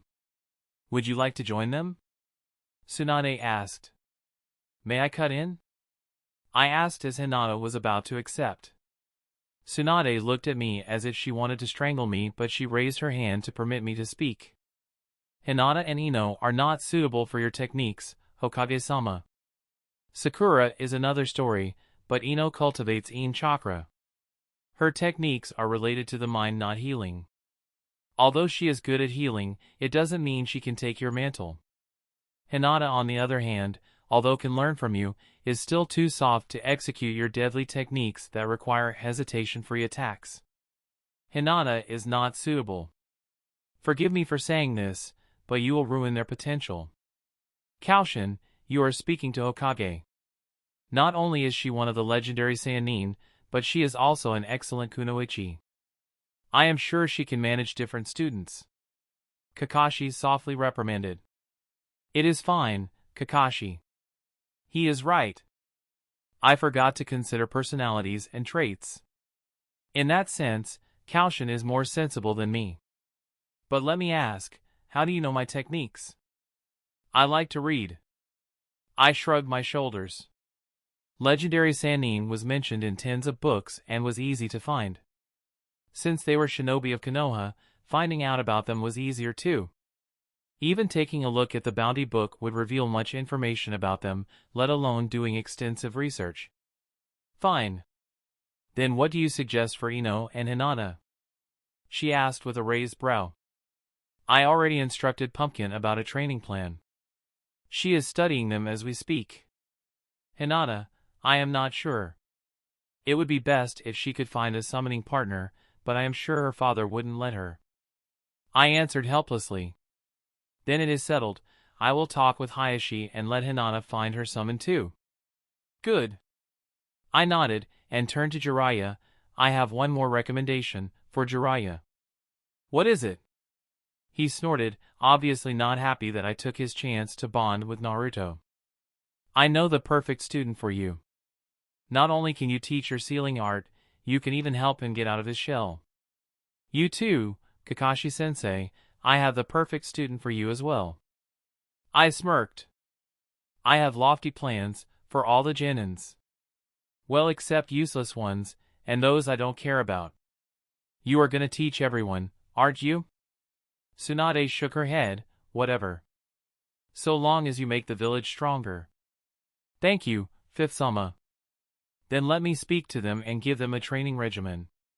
If they follow it strictly, by the time Naruto and I return, this village will have 9 more strong kunoichi and shinobi. Chapter 61, Goodbye Pumpkin. So, there I was, standing right outside Ino's house, trying so hard to keep my cool and look composed. We were going out, but not on a typical date.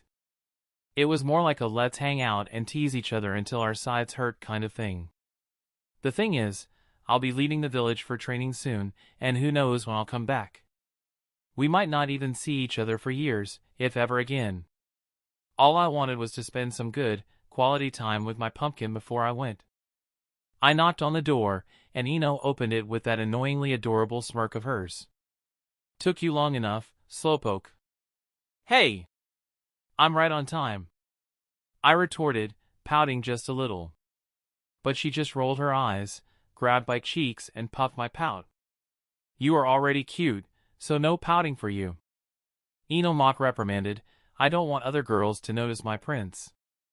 I swatted her hands away playfully. Please, as if anyone could handle me like you do, Pumpkin. She laughed, her eyes twinkling with amusement. You got that right.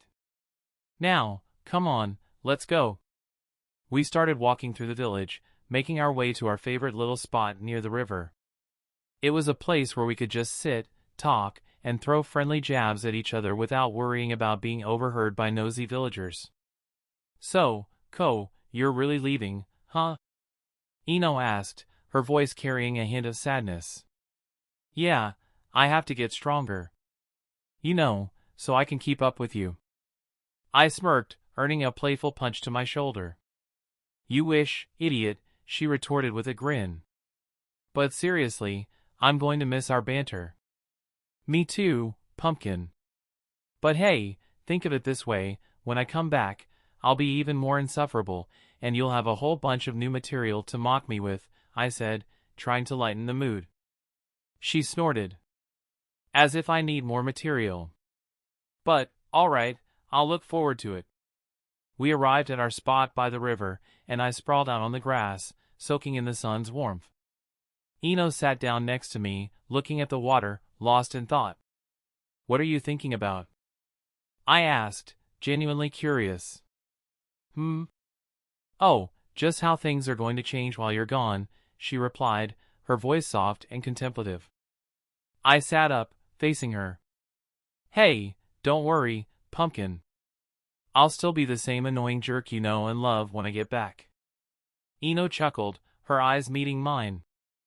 I sure hope so, Ko. I don't know what I'd do without my favorite ego booster.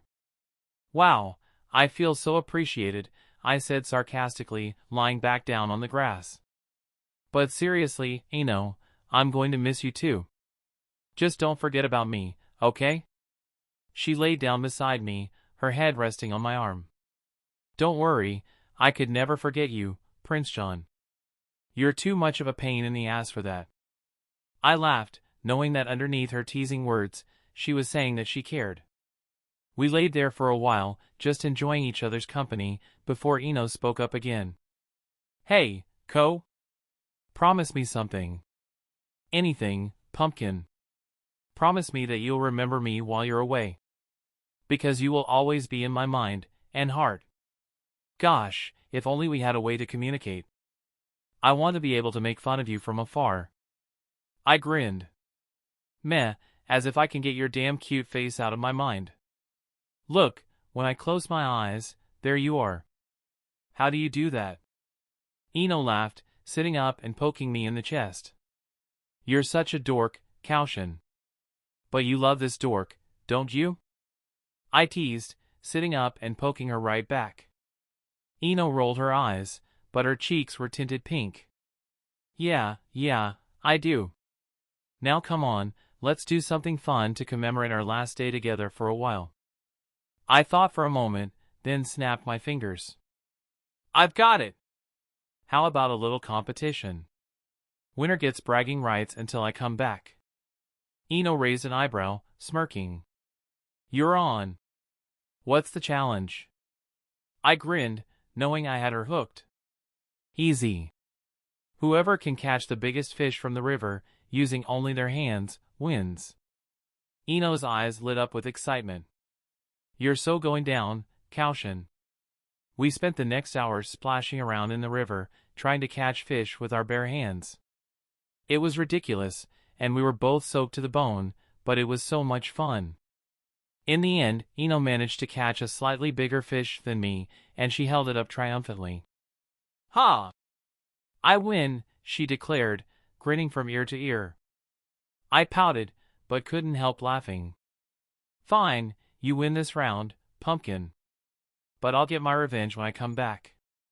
Ino stuck her tongue out at me, still clutching her prize. We'll see about that, Koushin. As the sun began to set, we made our way back to the village, still dripping wet and laughing at our ridiculous antics. We stopped by a small food stall, ordering some hot tea to help us warm up. You know, Koushin, Ino said, sipping her tea, I'm really going to miss these little adventures of ours. I nodded, staring into my own steaming cup. Yeah, me too. But hey, when I come back, we'll have plenty more, alright? Ino smiled, her eyes sparkling with mischief. You better come back with some great stories, or I'll be very disappointed. Oh, I will, I assured her, smirking. You can count on it. We continued to banter back and forth as we walked through the village, our laughter echoing through the streets. It was getting late, and I knew I had to say goodbye soon, but I wanted to stretch this moment out as long as possible. Finally, we reached Ino's house, and the weight of our impending separation settled over us. She looked up at me, her eyes a little glossy, and I knew she was trying to hold back tears. Koushin, she began, her voice cracking just a bit, you better come back to me, okay? I don't know what I'd do without my favorite sparring partner. I chuckled, pulling her into a tight hug. Don't worry, pumpkin. I'll be back before you know it. And when I do, you better be ready for a rematch. Ino laughed through her tears, hugging me back just as fiercely. You got it, Koushin. Just take care of yourself out there, all right? What are these? Ino said, as she looked at the items I placed in her hand. A vial with red liquid, and 2 chakra papers with weird symbols. Is this blood? My blood, I said, looking at her beautiful blue eyes with my purple.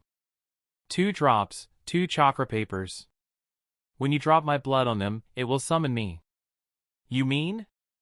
She began, but she then realized, oh. Ino, promise me. I said, while holding her hands, promise me you will use them when you are in danger. She began, looking away. Pumpkin, you have to promise me. I asserted. I promise. She said, looking at my eyes. Even if there is no escape. No! Her tears fell. I don't want to live in a world without you. I kissed her tears, so promise. Fine, you dork. Lame, cheesy lines. She cried. I smiled, wiping away her tears with my thumb. Hey, if anyone can pull off cheesy lines, it's me. Ino managed a watery laugh, sniffling as she tried to compose herself. You're such a dork, Koushin. But... Thank you. I promise to use these if I really need to. Good, I said, giving her one last squeeze before letting go. Now, come on, pumpkin. Let's see that smile one more time before I go. Ino took a deep breath, wiping her face with the back of her hand, and then smiled up at me, her eyes still shimmering with unshed tears. There, happy? Ecstatic, I teased, grinning back at her. Now, you better take care of yourself too, all right? I want to come back to a worthy opponent, not some soft, pampered princess. Ino rolled her eyes, but her smile didn't falter. Don't worry, Koushin. I'll be more than ready for you when you get back. The technique you created for me. I will master it before you return, I promise. I trust you, pumpkin. With one final wave, I turned and began walking away, forcing myself not to look back. I knew that if I did, I'd never be able to leave. But as I walked, I could still hear Ino's laughter echoing in my ears, and I felt the warmth of her smile in my heart. The years apart would be tough, no doubt about it. But the thought of returning to Ino, of resuming our flirty banter and friendly competitions, kept me going. I knew that no matter how far I traveled or how long we were apart, she would always be there in my heart, waiting for me to come home. Omake. Inoichi, Shikaku, and Choza's wives, Ima, Yoshino, and Kakuna, sat together with their little ones, Ino, Shikamaru, and Choji, who were 3 years old. The group was enjoying an afternoon tea, the children laughing and playing as the mothers chatted. While the mothers sipped their tea, Shikamaru, with an inquisitive glint in his eyes, asked Yoshino, Mom, how was I born? Yoshino smiled warmly, spinning a beautiful tale of how she and Shikaku wished upon a star for a child as wise and brilliant as the constellations above. She told Shikamaru that he was born from the love and brilliance of the night sky, filling his parents' hearts with joy. Shikamaru listened intently, his eyes filled with wonder and admiration. Hearing this, Ino tugged on Ima's sleeve, asking, Mom, how about me? How was I born? Aima's eyes sparkled as she told Ino a magical story of how she and Inoichi planted a seed of love in their garden, watering it with their dreams and hopes. One day, a beautiful flower bloomed, and from that flower emerged Ino, the most precious and radiant blossom of all. Ino beamed with delight, imagining herself as a vibrant, enchanting flower. Finally, Choji, not wanting to be left out, asked Kakuna, "Mom, what about me? How was I born?" Kakuna, with a sweet and gentle smile, began her story. "Well, Choji, your father put a little caterpillar in my belly. And after some time, a beautiful butterfly emerged. That was you." She finished her story, her eyes shining with love and affection. As Kakuna told her tale, Aima and Yoshino couldn't help but choke on their tea, desperately trying to suppress their laughter.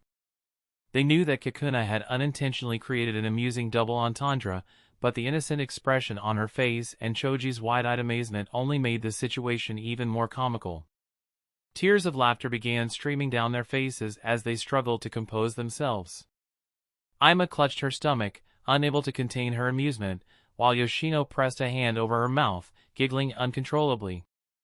Their laughter was contagious, and soon, even Kakuna couldn't help but join in, though she still seemed puzzled by their reaction.